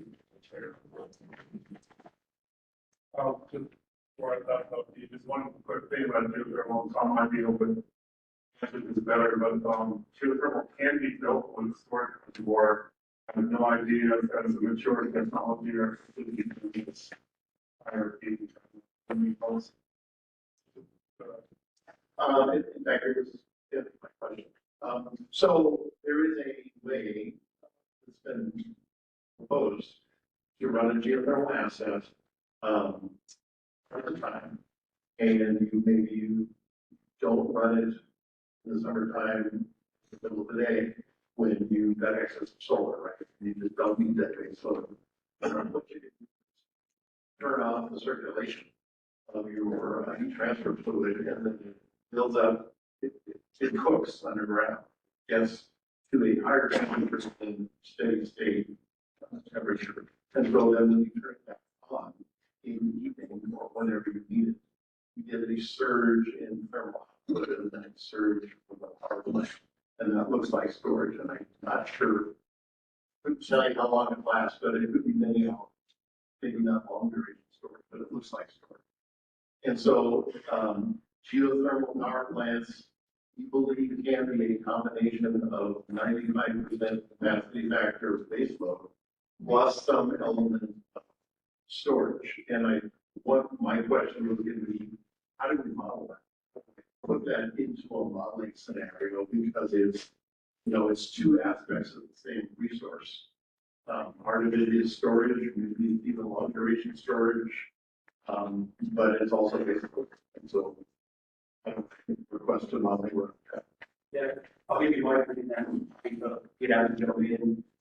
So if we look at these 2025 technology, I would look at what's in the right now you have a combination of carbon dispatchable base load, carbon reducers, where it's nuclear, where it's geothermal, right, often traditional geothermal, and then you have operational resources. Now in the model that's claiming it's on, so the model is operational biomass storage. Whether that ends up being biomass storage, whether it ends up being geothermal reservoir, really is 10 years right? What you want to make sure is you have a long-duration energy storage resource that kind of mimics how it's going to operate. It doesn't matter if it's geothermal, just matters like now in the tail of the model. So if you want to go further, you want to change the long-duration energy storage characteristics to maybe have a different range of efficiency, maybe with longer duration. It potentially moves the needle a little bit. But at the end of the day, you can't use the model, you have a resource that's not exactly what you want, but has very similar operating parameters in the model. So personally, I wouldn't concentrate on that as being a scenario, because fundamentally it's not going to change that focus period that much. But by all means, I'm going to give you one more, and then we were on large loads and large. Yeah, yeah. So, my objective with all of that would be to allow the model to select that geothermal resource with all of its potential beneficial attributes combined as available when you select that one resource, right? So, adding it, modifying the large load attributes doesn't do it. I want something that will select the geothermal resource fairly, valuing all the things that it can provide to the system. And the things that it can provide to the system are, it looks like they're divided up among different categories and different factors. So that's not the way it will operate in real life. And I think fairly, it should be chosen all of those things together. That's what I have. you can certainly do that when we talk about it. There's two independent variables. You have a carbon-free dispatchable resource, you have long-duration energy storage. The model has the option to optimize and size and minimize costs. If you pair them together, you may still end up with the same solution, but it will be more expensive. It won't be more expensive because it is not more expensive to run a geothermal resource. Well, there's very low operating cost, right? It's just the cost of building it up front. It doesn't burn any fuel. Just to be clear, I'm not saying the geothermal is more expensive, I'm saying the scenario where you have geothermal versus geothermal with a force being on the resource component would be more expensive. It may be in your model.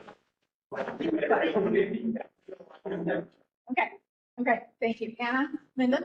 Completely unrelated question. Going back to some of the large load discussions that we were having with Jared, and the discussion of whether the high economic growth and extreme economic growth adequately address what would be necessary to deal with a high penetration of new large load customers. And it seems to be, yes, from my standpoint. But my follow-up question is, do you think your low economic growth scenario is sufficiently akin to a situation where we see economic growth, but not in data centers, like everything but data centers? Or do we need a different scenario that models new large manufacturing, maybe one or two data centers, but not this proliferation that has spiked everybody's load forecast nationwide? Do you think that's enough, or do we need something? I think about that. How do you know how much economic development load is in the load? It's growth, excuse me, it's very close to the base. So the low economic scenario versus the CTP, they're really close. You can see that at the bottom. It's very close. So your question is how many data centers with Sort of. I mean, like, that's not really a component of the question. What I'm trying to get at is, in the economic scenario where we see a shift in nationwide economics away from all new major economic growth being in data centers to one which has a more robust or varied set of industries, less of a spike, but one where we see basically a scenario in which the data center bubble pops, but economic growth doesn't stop. Can you, do any of your scenarios, in your opinion, show what that could look like? Or do we need to look at that one separately and try to define something? I don't think we need to look at it separately because we already have looked at it. So you do think the low economic growth scenario would match that? Yes. Okay, thank you. That's it. If you look at the low, if you look at the base, Yeah. it's actually the minimum resource there. So even if it's somewhere in between those two scenarios, it's like not very past the resource scenario. Okay, so on large loads, yep, thank you, Margie. Time, anything that you need to, from the virtual folks? No, we have a virtual suggestion regarding, Geothermal? well, no, meeting the ETA without CCS or hydrogen. That's on the keel. Okay. Grid lab. Okay, so That will come from decarbonization. CDR or gas. Okay, okay. One large load scenario is kind of DR for the other category, which is DR for large load. Could that be significantly impactful? And is it already built into one of those shaver whatever programs? So I was that every large load will require to provide 10%, 20%, whatever it is of DR as part of their contract, right? Is that a reasonable scenario today on Florida? So curtailable large load, right? Curtailable, but maybe that's the word. So instead of voluntary, you really want it to be curtailable, because voluntary might not happen, right?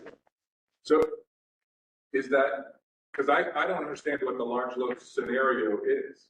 If it's, we can turn it off at, we can turn it off at these times if you want to rate. Otherwise, I don't know what the scenario really is. I agree with you on that. It's not clear to me either. It's just like, let's just imagine even more, which actually another gigawatt added in could be what we actually see, but I don't want to see that, but.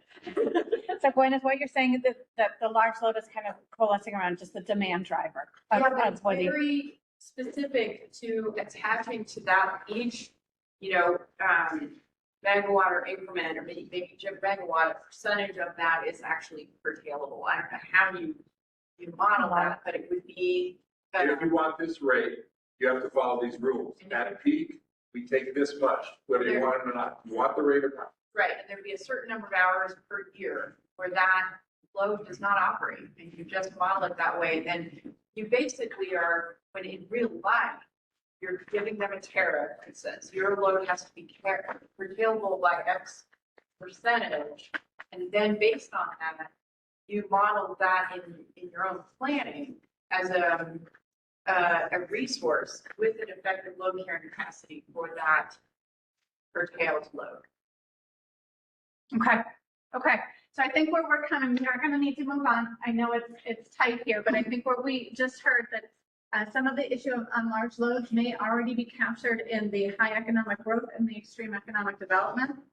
I think, Anna Linden, the concern that if the data center bubble bursts, that it is still captured and that the PNM team is confident that the low economic growth will still allow for some economic growth that's not data center driven. And I think what we just heard on the curtailable large load, that's really more of a tariff and a large load tariff issue.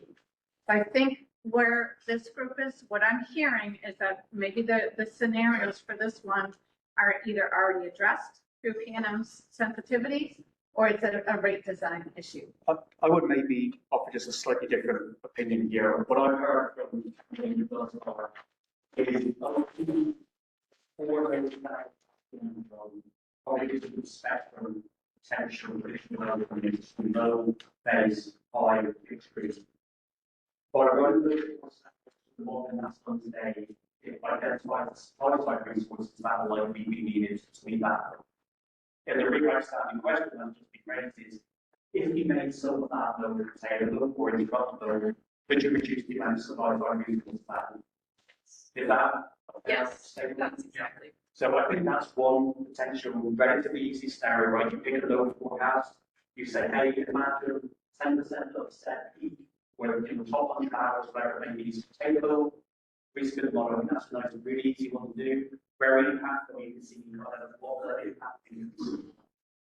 And I did notice that Nikhil from Grid Lab had a question in chat. He's got several on that. That's why I put my hand up, but, so Nikhil, would you like to come on camera and off mute and offer your comments about this large load scenario? Yeah, absolutely. Thank you. Yeah, I mean, we did want to sort of see a large load, like a no large load with ETA compliance as a scenario that be modeled. From afar, it seems like, yeah, the low economic growth might sort of capture that, but it doesn't entirely. So, that's something to consider. I do, just coming back to that point about curtailable large loads, there is distinct discussions around flexibility of large loads, and that can help with your PRM. So I wouldn't just call it a tariff issue, but actually modeling that to show if that actually improves the reliability of the system is worth at least thinking about. And then really the last point was, what if the large load exit, in 10 years out, then what do we do? So that sort of captures all my thoughts currently on large loads. Thank you, Nikhil. Is there, so I think, do you have a name for this one, this scenario you recommended? But I think this would just be demand response with large load or large load demand response program. Flexible large load interconnection. Okay, okay. And is there somebody that wants to lead on that and kind of be a point for the group if anybody is interested in large load and wants to work towards a stakeholder submission? I just want to acknowledge that idea is a Grid Lab idea. It's a Grid Lab report. So they're Nevada. I just want to acknowledge that the flexible large load interconnection with and signing effective load carrying capacity in resource knowledge is a Grid Lab idea, and it's the report that they did last year on Nevada. So you're volunteering that. Nikhil, Nikhil, how do you?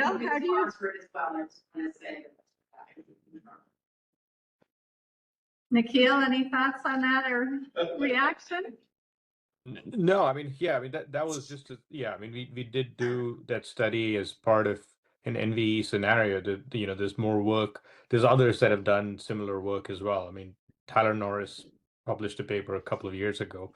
So, this is and we have spoken to hyperscalers that are looking at opportunities to provide that flexibility. So it's There's both a simulation standpoint and then there's practical applications being evaluated. Indiana is looking at it as well. I mean, I believe it's in the public record. Yeah, and we appreciate that. I think what we're after today is if somebody wants to lead on this particular scenario run. I'll leave it there. Sure. I'm not sure that. Yeah. Okay. Okay. Yeah. Sorry, the Okay. mic's not clear, but I hear you. Yeah. I mean, we can Grid Lab. You're willing to. Yeah. Okay. All right, Michaela, I'm putting your name down. Thank you. Okay, so for other folks, if you are interested, you want to be a part of this, or you want to hear more about what Nikhil's, not that he's the only one that can submit on it, but he will help lead so that we can work towards a reasonable number of stakeholder runs. Okay. Okay, so Nikhil Orland, Whitney from the PRC is interested in being a part of your discussions. Okay. Okay. All right, we're going to keep moving. Let's move to decarbonization and ETA requirements. That's lead, I believe, was Tom Solomon and Anna Linden. If you could kind of give us a sense as your group met or any questions that you've had, thoughts, and what is your objective? What are you after with a potential scenario?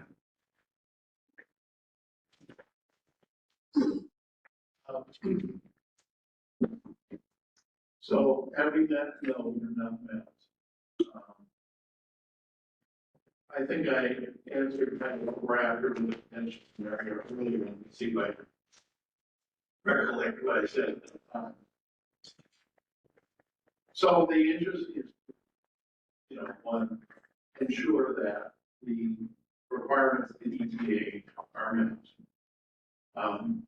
Further, I think we would like to see PNM carry through with their earlier internal commitment mentioned on their website that they would actually meet that 100% carbon-free goal by 2040 and 2045. 5 years ahead of statute, but mentioned on the PNM website. With a continuous reduction in actual carbon emissions, not carbon intensity, but actual carbon emissions over time, gliding down to the 40 end date with 0. I think that's the objective. Okay. Questions, clarifications from other folks in the room or additions? I would provide an alternative that would be with a step point, and Annalyn's not in the room at the moment, so I'm kind of speaking for her, but like a step point, interim point of CO2 emissions reductions that is basically intended to represent like consistent progress where you're getting some more interim emissions reductions to avoid that steep drop off at the end. I would not pair that with carbon 3 by 2040 because I would just like to be, I'm interested in a more modest type of assumption to see how that changes the resources that are selected so that, it's possible with some of these, like the portfolio that's being selected in the model run, we're not seeing the 50 other possible versions of it that are slightly different cost. So maybe there's a version of portfolio that has different resource selection earlier on and more consistent progress through those interim years that's not substantially different in cost. So that's reaction to that or thought on sort of step, interim step. So just to address the bullet points order, the carbon free work my focus actually shifts. My focus everything shifts to the left 5 years. So everything that's getting built in 2025 gets built in 2040. So you absolutely can do wrong. Think like an old prisons to leave back on it. So I want to do that one. Where I'm going to do would be more impactful to second terminal, which is when you start seeing, we looked at the graph earlier, PNM's carbon intensity that will over a period of time. If you have a continuous carbon intensity reduction or total carbon if you're opening it up here, you would then see a fundamental shift in resources. So my recommendation here, if you want to see more impact though, is the second and third bullet point, which to me are very similar. Little star I did the second and third, like if we were to prioritize, so it'd be continuous reduction or CO2 interim point. Either of those are going to be more informative as a scenario run, as opposed to the first one, because Ben was just saying, you just like take those resources that you're seeing in 2045 and they would just show up in 2040. That's what it's going to look like. So we kind of like use up a model run just to find that out. Where's the mic? Who's got the handheld? Please, everyone, use it. Our WebEx folks are having trouble hearing. So please use the mic. If we could ask you to walk around, that would be really helpful. Yeah. And Doug, I see you over there. We're coming to you too. So I still remain confused about the market imports, whether the capacity expansion run allows market imports. That's a loophole to the emissions. And so you confirm there's no market imports? Yeah, so one, I don't think that's a loophole at all. It's not a loophole, that's what the law says today. Our calculation is complete generation, and you also account for your CO2 that's emitted on our system. So that is what it says. So by definition, a loophole is part of the law. So. Okay. Even if they exported it, consider. No, it's the other way around. If they can't beat the carbon intensity, then they can import and they turn down the gas generation. So the carbon intensity is lower. But our neighbors in Arizona or California are now responsible for the emissions. So it's legal. But again, what I'm gonna point out is you don't know that, right? I mean, you really truly don't. There's no, you are operating in that market today.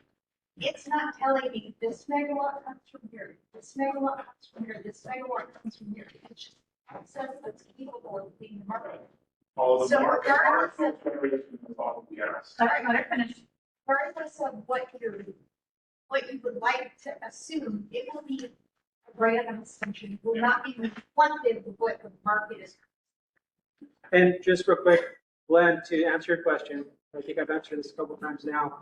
The capacity expansions account for the emission rate that's required by law. So we are accounting for that to come up with our portfolio. The only time we're putting the market in is when we lock that portfolio down and we try to see how we essentially optimize or enhance the details and the cost of what that portfolio will cost at the end of the day. Thank you. Doug, if I could ask you to introduce yourself. I don't know that we've heard. Yeah, please. Hi, Doug Curtis.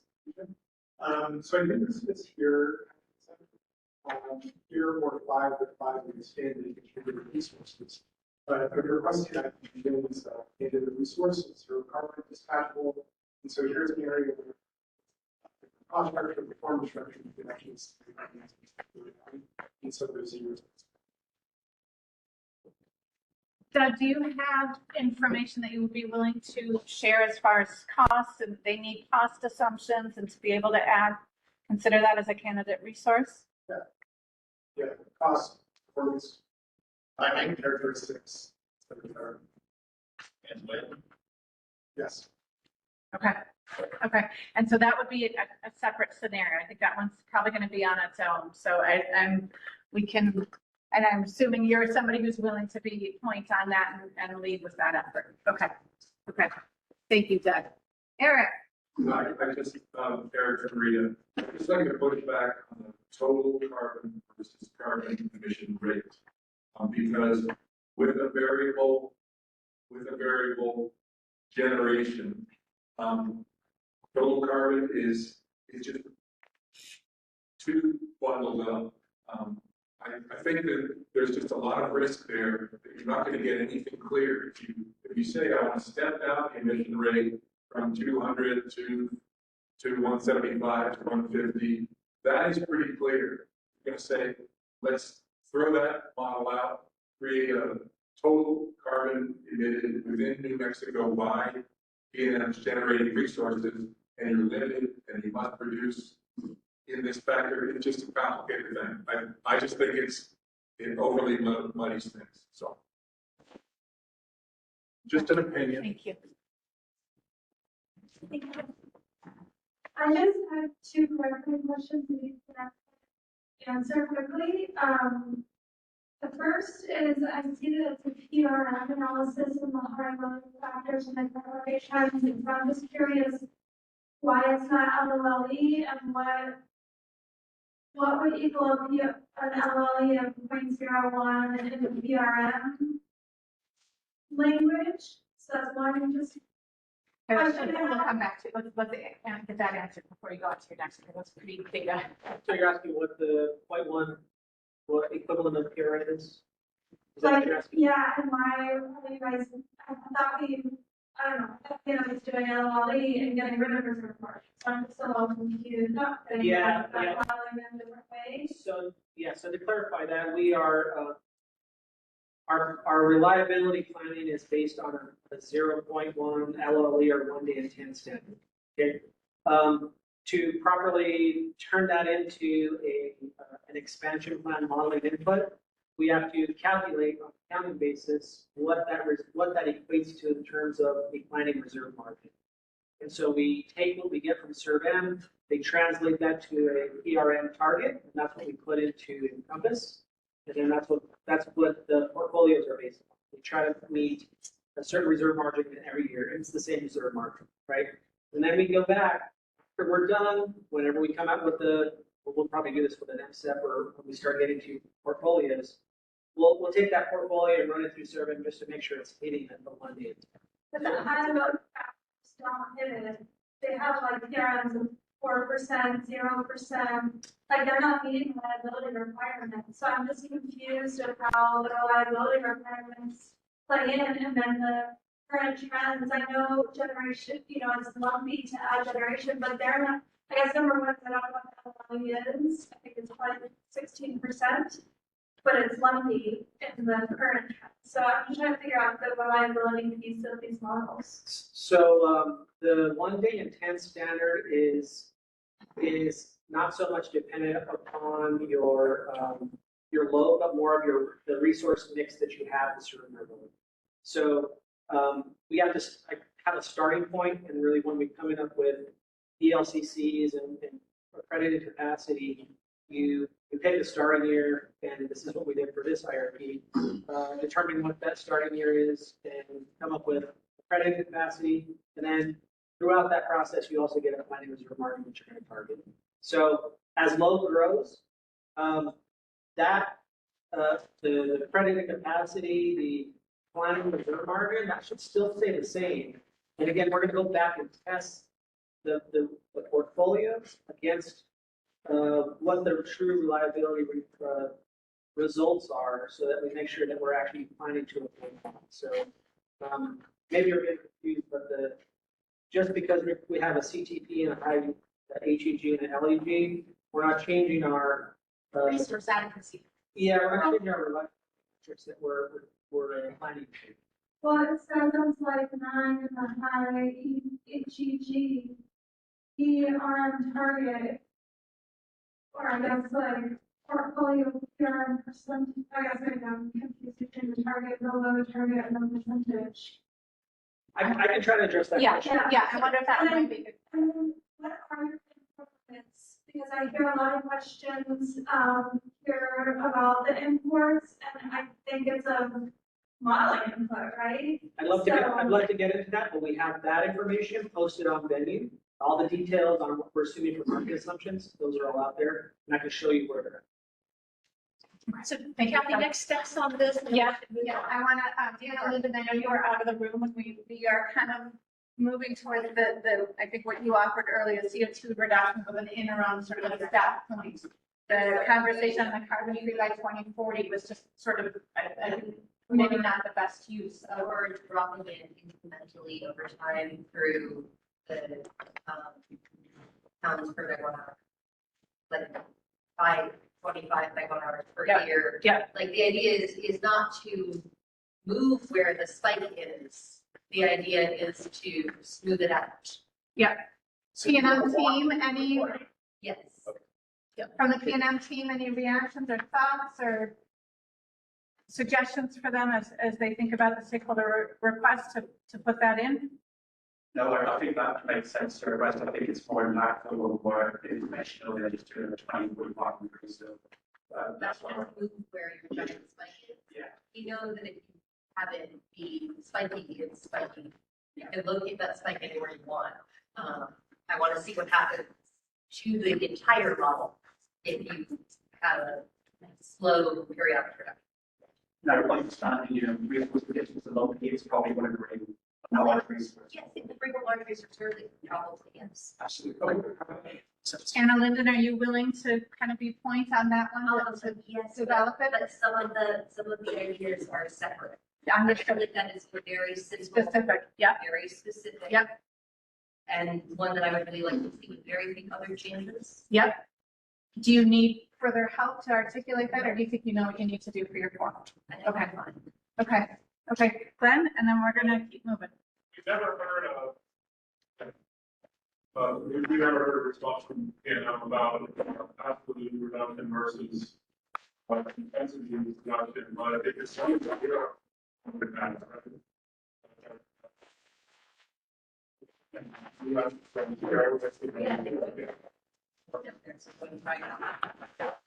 Okay, great. Margie, before I move us on, anything from the virtual folks? A lot. No, they can't hear everything, so that's the main thing. Okay, so let's be better about our mic. We'll try to work that. Okay, we're gonna go on to number 4, DER, Resi, C&I, and I know we have demand response. Those are a lot of different issues kind of crammed in there. So we'll start with the DER folks, the Alex, which, yes, Alex, and I guess Ramon wasn't able to join us. Alex, give us a status update and what your objective, what are you after with that request? So we have met a couple of times as a group. I will say that part of the challenge was that we met before the basic case results were available. And so I'm going to read out kind of what I think we were circling as a group, but also want to flag that some of that may change based on what occurred today and after getting a better look at the basic case results. And we do have a follow-up meeting planned later in the week to kind of discuss what we learned here today. But I'll just go over I think there are 3 main scenarios that we've kind of been circling as a group, and I'll just kind of list those. And I'll also just mention that I believe Brian from AEU is probably online, and I think Ramon may be online, so they may want to chime in on this discussion. But right now, I think that we've been circling a scenario focused on TOU and TOE rates. That's one where maybe some of what we're asking will change based off of what we've heard today, and likely paired with some ED managed. I would say the second main scenario we've been circling is a sort of broader residential DER or EPP type scenario with higher battery attachment, thermostat-based demand response, customer-sided solar. And the third and final scenario that I feel like we've been circling is one that sort of a combined scenario that tests how these resources all work together rather than isolation. So by combined, putting TOU rates and the virtual power plant into one? Yeah, I think so. Okay. Other input from stakeholders in the room or thoughts on that, or, I'm sorry, tell me your name again. Right, it's Bill Zoller. And our microphone, yeah, thank you. One assumption we like to is the expansion of that 44 megawatts of demand response system currently through the plan, this In the group, there's a lot of discussion about the potential study, and there's a couple of criticisms we take out of there. And the idea is that that number fall off is out of the discussion putting in the model. The easiest way to force that 44 megawatts through planning period to see that affects any other resource selections. Okay. Thank you. Gwen, I think I did it. I was gonna say the same thing. Okay. So, Okay, check mark. great. Okay. Other comments from folks in the room? Tom? Yeah, and this may be exactly what you said, but I'm going to use it. So I think an assumption would be in an accelerated electric vehicle adoption scenario that you would also see an acceleration of rooftop solar adoption because EV owners would look at my car is using electricity, so I don't I just generate it on my roof. So I'm just wondering if that's part of what you're modeling, or because it just makes sense to me as an outcome. So Alex, thoughts on here and your customer cited solar and the virtual power plant? Is that boosting the? Yeah, I mean, we certainly listed the customer sided solar as one of our scenarios that we're looking at. And again, I think that we're going to start that right as a group, and yeah, I mean, we'll take this. I think you're right, Tom. So we'll do that. Can we pause? I recognize there are several hands. We've had the behind the meter rooftop solar and the high economic growth rate come up repeatedly. The levers. Like, can we pause on that for a minute and address that? Yep. Yeah, I was going to address that, if you don't mind. Yep. So all of these scenarios, so sense, you see them in IRPs time and time again. The difficulty with these scenarios are on planning. So maybe that's one of the tasks for the working group is to try and come up with the quantitative figures for these. One possible suggestion, again, a suggestion you might consider. So Kathy, we've had a lot of questions around the process about the polynomial growth scenario, how the low residential solar penetration. Perhaps if we have a within an easy solution, or we just switch that scenario right where polynomial growth also makes the high adoption of rooftop solar. So that would be one relatively simple scenario. We can probably have addressed that question. And then as we start looking at demand response, understand the directive of the people benefits carrying through. Moderate pedestrian at the moment doesn't get 29 megawatts. It essentially change the back. So yes, actually you could extend that 44 megawatts, but let's think about the impact here. If it's 15 megawatts of demand response, so maybe there could be time on that much, it's a little bit impact. But that one may be one where you want to consider combining this and probably not happen. But maybe you combine it with the residential solar and try to get a more impactful local solution. Thoughts on that and of a sort of a basket that would be make for the more impactful sort of customer cited? I just want to add one more feature to this to consider, which is similar to this idea of accelerated EV adoption with rooftop solar, and then combining that with like the time of day rate design. Essentially, the way I think of it is you're adding a lot more EV adoption, but you change the load shape. So you say, well, actually, there's going to be more daytime charging, and that's kind of just plugging in the outcome that we'd like to see from this time of day solar. So I don't know if the model itself is doing all of that in the background, or if we need to change the load shape that's being put in as an input. Like, when you include the time of day price assumptions, does that actually change the load shape of EV charging, or is that just fixed? No, I think we have to change the load shape on that. And then just understand the EV forecast that we already have. In our CTP, that's already pretty high. We actually cut it down there before. That's already been, that's not happening. What is, oh, in our CTP, Yeah, okay. base case. Yeah. That's already too high. EV forecast in the base case is too high. It's already too high. Yeah. So. Why do you say when that? you On say- what basis? What's that? Why do you feel like it's too high? Because we are tracking the current numbers with EV. So when you say high PV and high EV, we could take the high PV, part of the CTP, whatever we have, right? But if you want to high, or if you want to say, well, I want to see 20% penetration, then CTP, we can do that. But then it would be a scenario, system would not be able to policy. 20% penetration of EV. It would be just a scenario. So you can provide me a number that you would like to see 10%, 20%,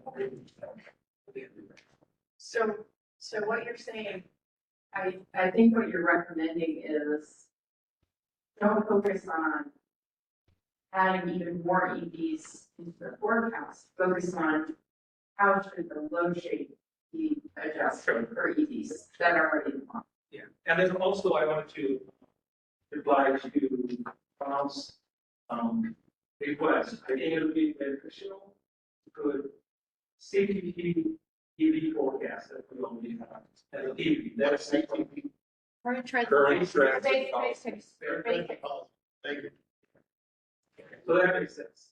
Usually that's what happens. People who have EV, they usually have EV. That's the only thing. In New Mexico, it's probably double that for residential use. How much does that make you? How much does, when they do that, how much does the EV offset the PV they're adding? Like, is that a wash? Depends on the size of EV system. So on an average, in Mexico, it's 6.3 kilowatts on an average, essentially. I have 18.8. So it depends on the way. Right, but I don't know what the color is. Depends on how many mass it is. 10,000 mass. So that's gonna consume, because on an average in Mexico, our customer, per month, they're using about 506 kilowatt hours right now. That's pretty low. Honestly. So we're gonna, next steps, Glenn and Emily, and then yes, we're gonna move to next steps. I just want to make sure we have the right information before we meet the next time. I could put some notes about how the TOU sensitivity works. Is that spelled out on a slide somewhere, or can you give the exact sensitivity right? I can give you. Yeah, I think we are. Emily, please. And Emily, if you'd introduce yourself. Hi, so I'm with Cindy National Laboratories. Just for you, you asked about mileage. So this is sorry, not my actual comment, but modern electric vehicles and plug-in hybrids get about 3 miles per kilowatt hour or less depending on the size of the vehicle. If you know how much you drive in a month or a week, or you can also look that up in the census so you can get a rough estimate of how many people are using or need. My comment is about the confluence of potentially electric vehicles or vehicles that currently run on electricity, solar, residential solar specifically, and time varying rates. So I had a great discussion with Heidi over lunch, and one of the comments she made was talking about making the pricing and the relative pricing of time varying rates in this jurisdiction proportional to the price differential that PNM is paying. And what that means, actually, and right now, is that during the daytime, power prices will be lower relative to the draw. Did I get that right, or did I get it backwards? Get it backwards, didn't I? Not quite. Okay. So if prices are lower during the daytime, incentivizing daytime use, then installing solar panels on your residence's roof becomes increasingly uneconomical without storage. And I think it is important to consider that joint effect what we're seeing is incentivization of battery storage at the residential level based on policy and pricing decisions. In California, you've got the new net metering 3.0. There is no benefit to feeding back on the grid. Suddenly batteries are taking off. In Puerto Rico, people were buying batteries for their household solar because they were worried about resilience because they had power outages, right? Those are two very different situations with the same seeming effect. And I think what we would see in these time varying scenarios, particularly if we're starting to look at incentivizing daytime use, is either a reduction in residential solar installation or increasing adoption of batteries. Thanks. Thank you. Ben, did you have a response or thoughts? I was just going to build on that. Actually, I think, earlier on I said this scenario as well, maybe one change, change. This is probably the one example where one change is probably not as impactful as you want it to be. So this would be a scenario where, as suggested, you may want to look at high economic growth with high rooftop penetration, and then adding some of the customers like batteries, perhaps you use the demand response on the residential side. For households electrics, most recent IRP, then know as well, there was a residential scenario which was a combination of distributed energy resources and demand response and some time of use rates. And those four together actually have a bigger impact than just modeling multiple separate. So there's a suggestion if you like. So good, just so making sure I got it. The high economic growth, high solar for customer solar rooftop, demand response, and TOU. Those are the four. And that's just an example. Again, I don't know if you see it on this way, statement zero, just making a point that those customers like city do that. So you're suggesting not to do a TOU on its own. You just feel like it's not going to move the needle. I think TOUs may be the exception to that. Maybe you look at just TOU on its own and then the other four. My point was more like residential solar on its own. Typically what the models would do is take our residential or utility scale solar, place of residential solar, say for customers like that, place of utility batteries, place of residential, doesn't really make any impact. So you kind of want the combined. So Alex, I'm going to go back to you since we started with you. Any thoughts on kind of the spectrum that we've just laid out or questions? No, not necessarily. I mean, I think that what Ben was saying, we have folks that participated in the EP IRP, and some of that is guiding the scenarios we were working on, and appreciate that less suggested. I think we'll probably end up doing something like that. Thank you for volunteering yourself. Can I put your name up here then? I mean, yeah. Okay, so we'll put Alex and Ramon to kind of work these three. And you have Brian's on your team too, right? Yeah, Brian. Brian Turner. Liz, Brad. Okay. We have several. Great. It's on the list. The group, yeah. Great, good. We appreciate you guys putting heads together and trading ideas. The other one, the high economic growth and high adoption of rooftop solar, just so somebody submits it. I think there was a general sense that was what the group wanted to do. There's somebody that wants to take lead on that just to make sure that it comes in for a request. I would just be a little bit careful. You don't double count there. So if you're going to do a PNM that also have residential solar, you don't want to then change that area. Yeah. So it could be one or the other. Do a scenario that has customer site batteries, maybe time you make the response and check the box for the high solar penetration on the future, or just do the base case and remove residential solar within that sector. Just don't look at it. Okay. Thank you. Okay.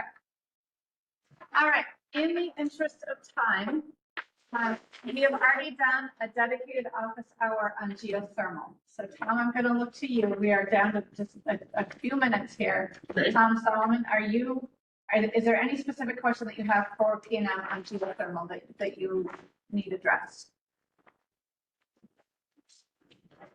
Well, what we've done is, so we provided that on the office hour in our case that the capital cost for new geothermal EGS should be $6,100 per kilowatt instead of 15,700. And, something like, that EPRI is slightly lowering their cost estimate down from 15,000 to 11. Improvement, but nearly good enough. What we did in addition to that is, we as a working group, take a look at existing data for, bottom hole temperatures throughout the state based on, drilling profiles from the oil and gas industry, the New Mexico Bureau of Geology database, and basically recommended, we basically recommended 10 sites for geothermal development modeling in the state. 5 of them that we think are probably in the PNM service area, and 5 of them that are not. That might be suitable for Salt Lake or others. And so that information is in your hands now. I'm hoping that, that gets used if you're going to model the cost of geothermal development in locations. And I just quickly go through the 5. So the number 1 for PNM was. Tom, I'm going to ask you, we're really tight on time. We will share the materials. It came in yesterday, so we will post it with the meeting summary and make sure it's on our website. So what do you want to hear from me now? What else do you need from PNM? To fill out your model request form.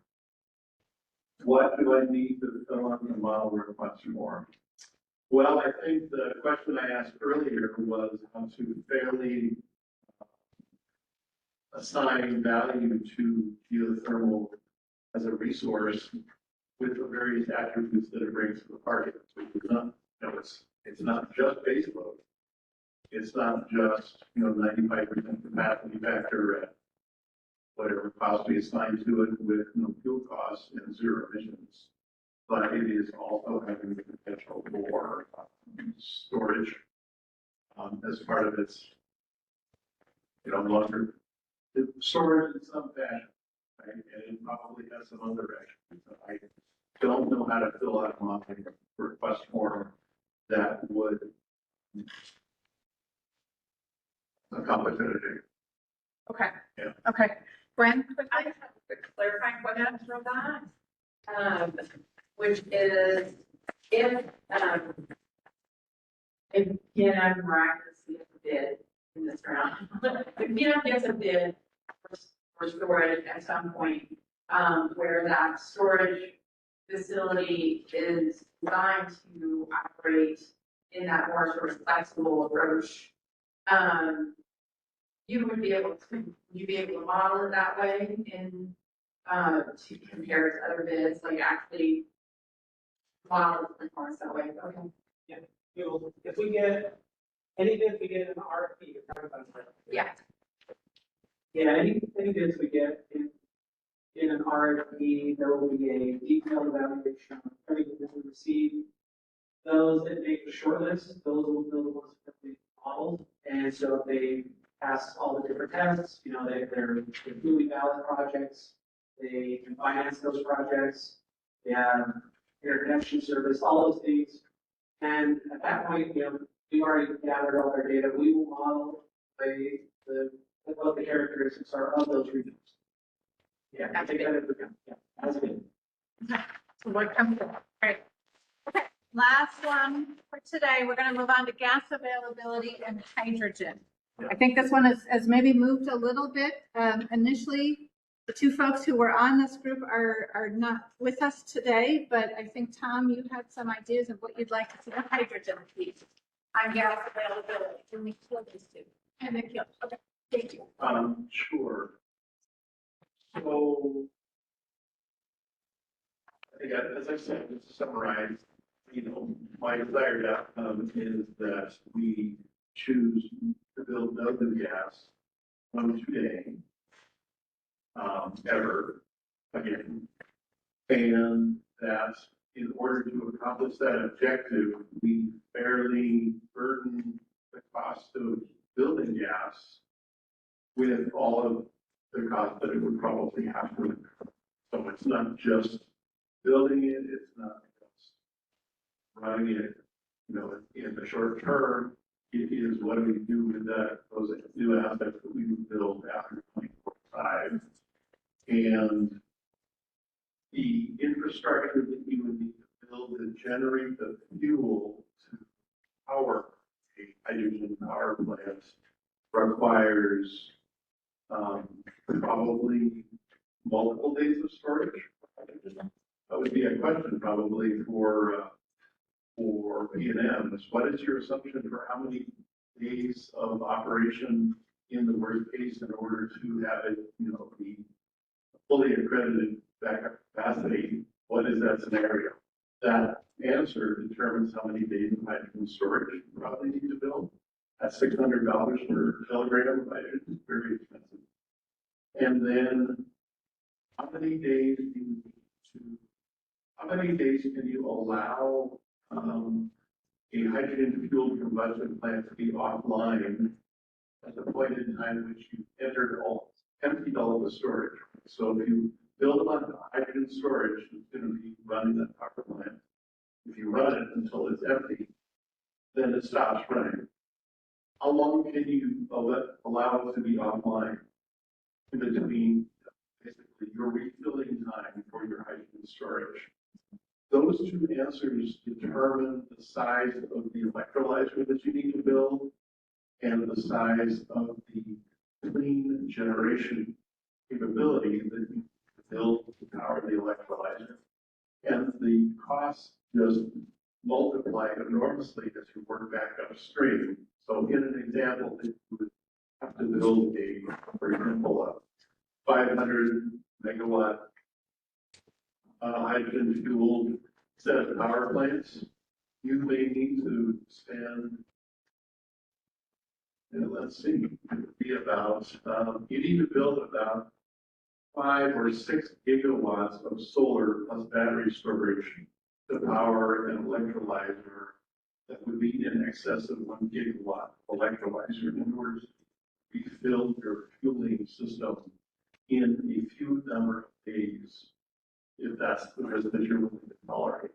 And I don't think that PNM has, I know they have not included those kinds of calculations in the estimate for the fuel cost, which is, fuel cost assumption was $21 per BTU, which by my calculation comes down to about $2.44 per kilogram. You can't provide hydrogen fuel at those low costs with Thank you. the kind of Tom, infrastructure that you have. So that's on the form. So that's what you're going to put on the form. That's a lot of stuff to put. Yeah, that's what I'm saying. Thank you. I want to hear from Nikhil. Virtually. Nikhil, are you still online? Yes. Yes. No, I think my question, not as detailed as Tom's. I just wanted to understand the mechanics of actually entering the information, because one thought, as part of CCAE, we were thinking about how we would do an ETA compliance without hydrogen and carbon capture, for example. These are still not extremely mature technologies, and we can make that suggestion on the form itself. But I'm sorry, we were having a microphone. Can you just? Yeah, so I think Nikhil has what he needs to submit a request regarding a future that includes no hydrogen or CCS. Is that right, Nikhil? yes. And means still meets. Go ahead. And CCS, carbon capture storage. Okay. Sequestration. Oh, sequestration. Thank you. Okay. So I just real quickly, there's kind of two ways to skin this animal, right? You can either go in and add billions upon billions of dollars of costs, like local oil consumption changes, or you can just run the no hydrogen CCS. So I'm not going to say something that makes complete sense to me, but it requires a lot of work, where ultimately you already know the answer. You have $6 billion of cost, you end up with this scenario. So my recommendation would be make it easier on yourself and just run the no hydrogen CCS. Fine. Yeah, so I see, two pieces to this. One is the gas, as Tom said. The other part is the conversion of the gas plants that are already running today. Hydrogen in 2045, and Shane and I, sat down and looked at where that comes into the spreadsheet, but I assume that's $20-45, $40 million. I want to know what was the contribution to the net present value of that scenario? I don't know if it's here, I didn't see it, but I think we already have the number. What are we paying net present value?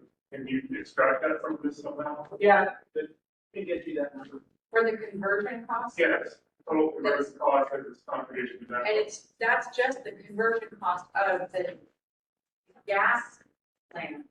Yes. The gas.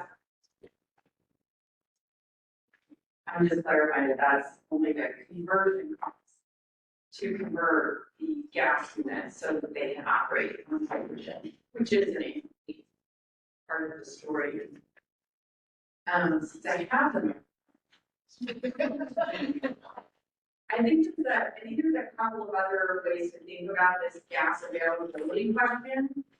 And one of them is, if you require any new gas that's added to the system, or all the gas in the system actually as of 2045 must be fully depreciated by 2045. Is that a scenario that you've run? So all of our existing gas units in all the modeling we've done today are fully depreciated by 2030. So the only ones that would be going, have depreciation schedules going beyond that would be any new gas that's added. So the only gas units that we've talked about today are the resources we added in 2032. And then there were just a few smaller gas units in the late 2030s, early 2040s that were being added in the system. So it should be those ones that would be basically, trying to understand what those costs are. Or those are the only ones we consider as going to be outside of the 20-year. And again, they're not, the depreciation costs are not included in the new ones? No. Oh, sorry. Can you repeat? Sorry. I just didn't hear what depreciation. Do you want to spend? Oh, I see. And we have to read questions. All right, just to be clear, so all the existing gas fleet today that is on within service, they're fully depreciated by company. That's included in all the modeling today. All new gas that's added between 29 and 2045, those depreciation schedules, I believe it's 30-year depreciation from the time it was put into service. Then in addition to those, anything that was added has a capital cost component for hydrogen conversion in 2045. Is that including rates? No, everything that's existing today will be taken out of service. I think by 2040. I think the only one that's actually going beyond that, even though everything's fully depreciated, I think would be at Balloons and the works for those are the only ones that would be operating on hydrogen. So just to clarify. Because rates is getting redone, right? Yeah, we're looking at extension. But only till 2044. Only until. So La Luz and Lawrenceburg, and then anything new And would anything be new. set up for hydrogen. Yes. And those costs are included in the model. Yes. So again, returning to different ways of thinking this particular path. Thank you.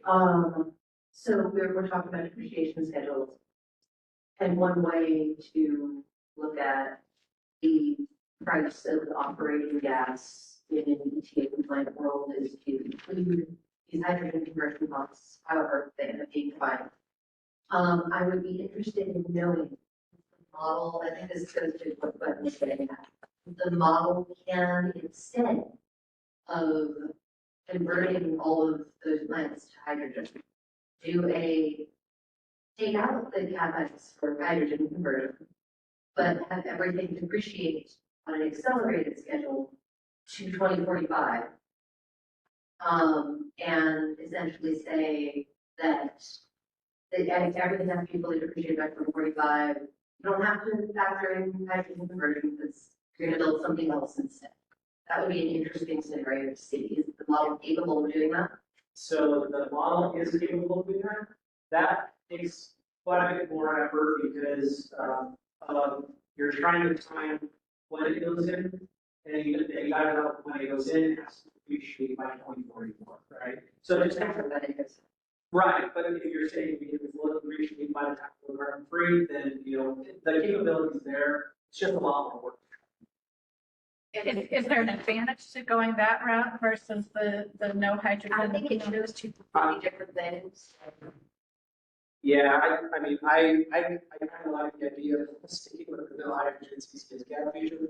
We're talking about several stakeholder scenarios that we're trying to juggle all at the same time. It'd be nice if we could, like I said, get the ideas together, buy them, and get really to the point of what we're trying to get at here.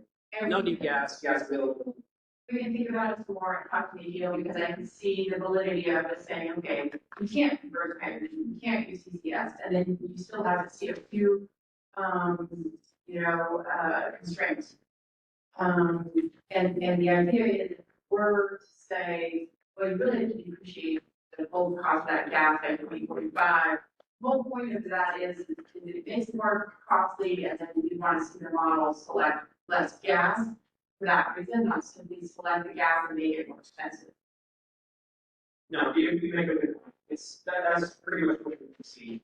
More expensive gas are really as expensive as we see today on Apple houses. So if the really objective is just show me the portfolio without gas, and I think we kind of already talked about. And just one other possible gas availability scenario, and I think it would be your talk other people later about this, would be something that's like there are constraints where you're saying you can't add more than X megawatts of this type of resource per year, like X megawatts of heat or X megawatts of solar. So the constraint could be like you can't add more than 50 megawatts of gas per year. The constraints of the type of gas technology that's going to be adopted, and maybe by making the gas acquisition more incremental, maybe it creates more opportunity for an alternative. Thank you, Glenn. Okay. Yeah, can I just add to that? So let's just clarify, when we say no new gas, it's no new gas after 2026. Yeah. Right, so it's no new gas after 2026, no hydrogen, no CCS, none of them. Okay. None of them. We are at time, Tom, so I'm going to ask you to hold. Nikhil, I didn't, Margie, if you can confirm, Nikhil offered to lead on this, is that right? On the no hydrogen and no carbon capture? I didn't hear him say that. Yeah, I didn't see it in a note, so we should ask him if he got Gwen to be. Nikhil, if you're still there. Yes. So yeah, I'm working with the Energy Futures group, so I will talk to Anna Summer, and yeah, we can help articulate this. Yes. Okay. I'm going to put the two of you there, not precluding the rest that we talked about, but I think there's probably more discussion. If somebody wants to volunteer, certainly you want to be the central point, but I get a sense that one is still kind of in process and still thinking about. So Gwen, Tom, Anna, Linden, we'll look to you all to keep moving that down the road. If you need help, if you have questions, the PNM team is available to you. All right, I know we are at time. I'm going to run through this just so you know what's ahead. All of these materials will be posted on the GridWorks website. Hopefully you know that well by now. Meeting summary, we will include the geothermal location, a couple slides that came in recently, details from today, model run request forms. We would like at least ideas or good, your best guess by April 24th would be helpful to us. The PNM team heard that was tight, and so has put the final deadline at May 6th. It would be very helpful for the team at least to see a concept of what you're working towards. Next workshop is May 13th. That will be the full group. Also new since we did these slides, the office hour for transmission next Monday, April 20th, 2:30 to 3:30. And with that, we will all take a good breath. Ben, you want to? Can I just maybe just volunteer? And I'll see if PNM wants some final words as well. So just for the record here, I work with so if you're gathering second request together, please feel free to have copy of what you sent out on your request. I'd be happy to work with you like that compliance scenario requests. You know, or free to join room new stakeholders together with the end, and if you consider your activity for the environment. So please do that. And I'll look to PNM folks. Any final words or thoughts before we? Again, I've said this before, but I will reiterate, I appreciate the time that it takes to participate in these processes. It is very time consuming, takes a lot of effort. And so the lengths that you all have gone to be here in person, to be online, to participate in all the sessions that we've had, keep up with the data, engage in the conversations, I will tell you it's really valuable to us, and I want to say thank you for that. We are looking to be as transparent and collaborative as we possibly can. I hope you feel that. I know that that's the notes of our group, that we're really attempting to do that, engage with folks and be as transparent as we can with our stakeholders, because we are all trying to figure out a really complex problem and a really big deal for our society, for our climate, for our futures. So just want to say thank you.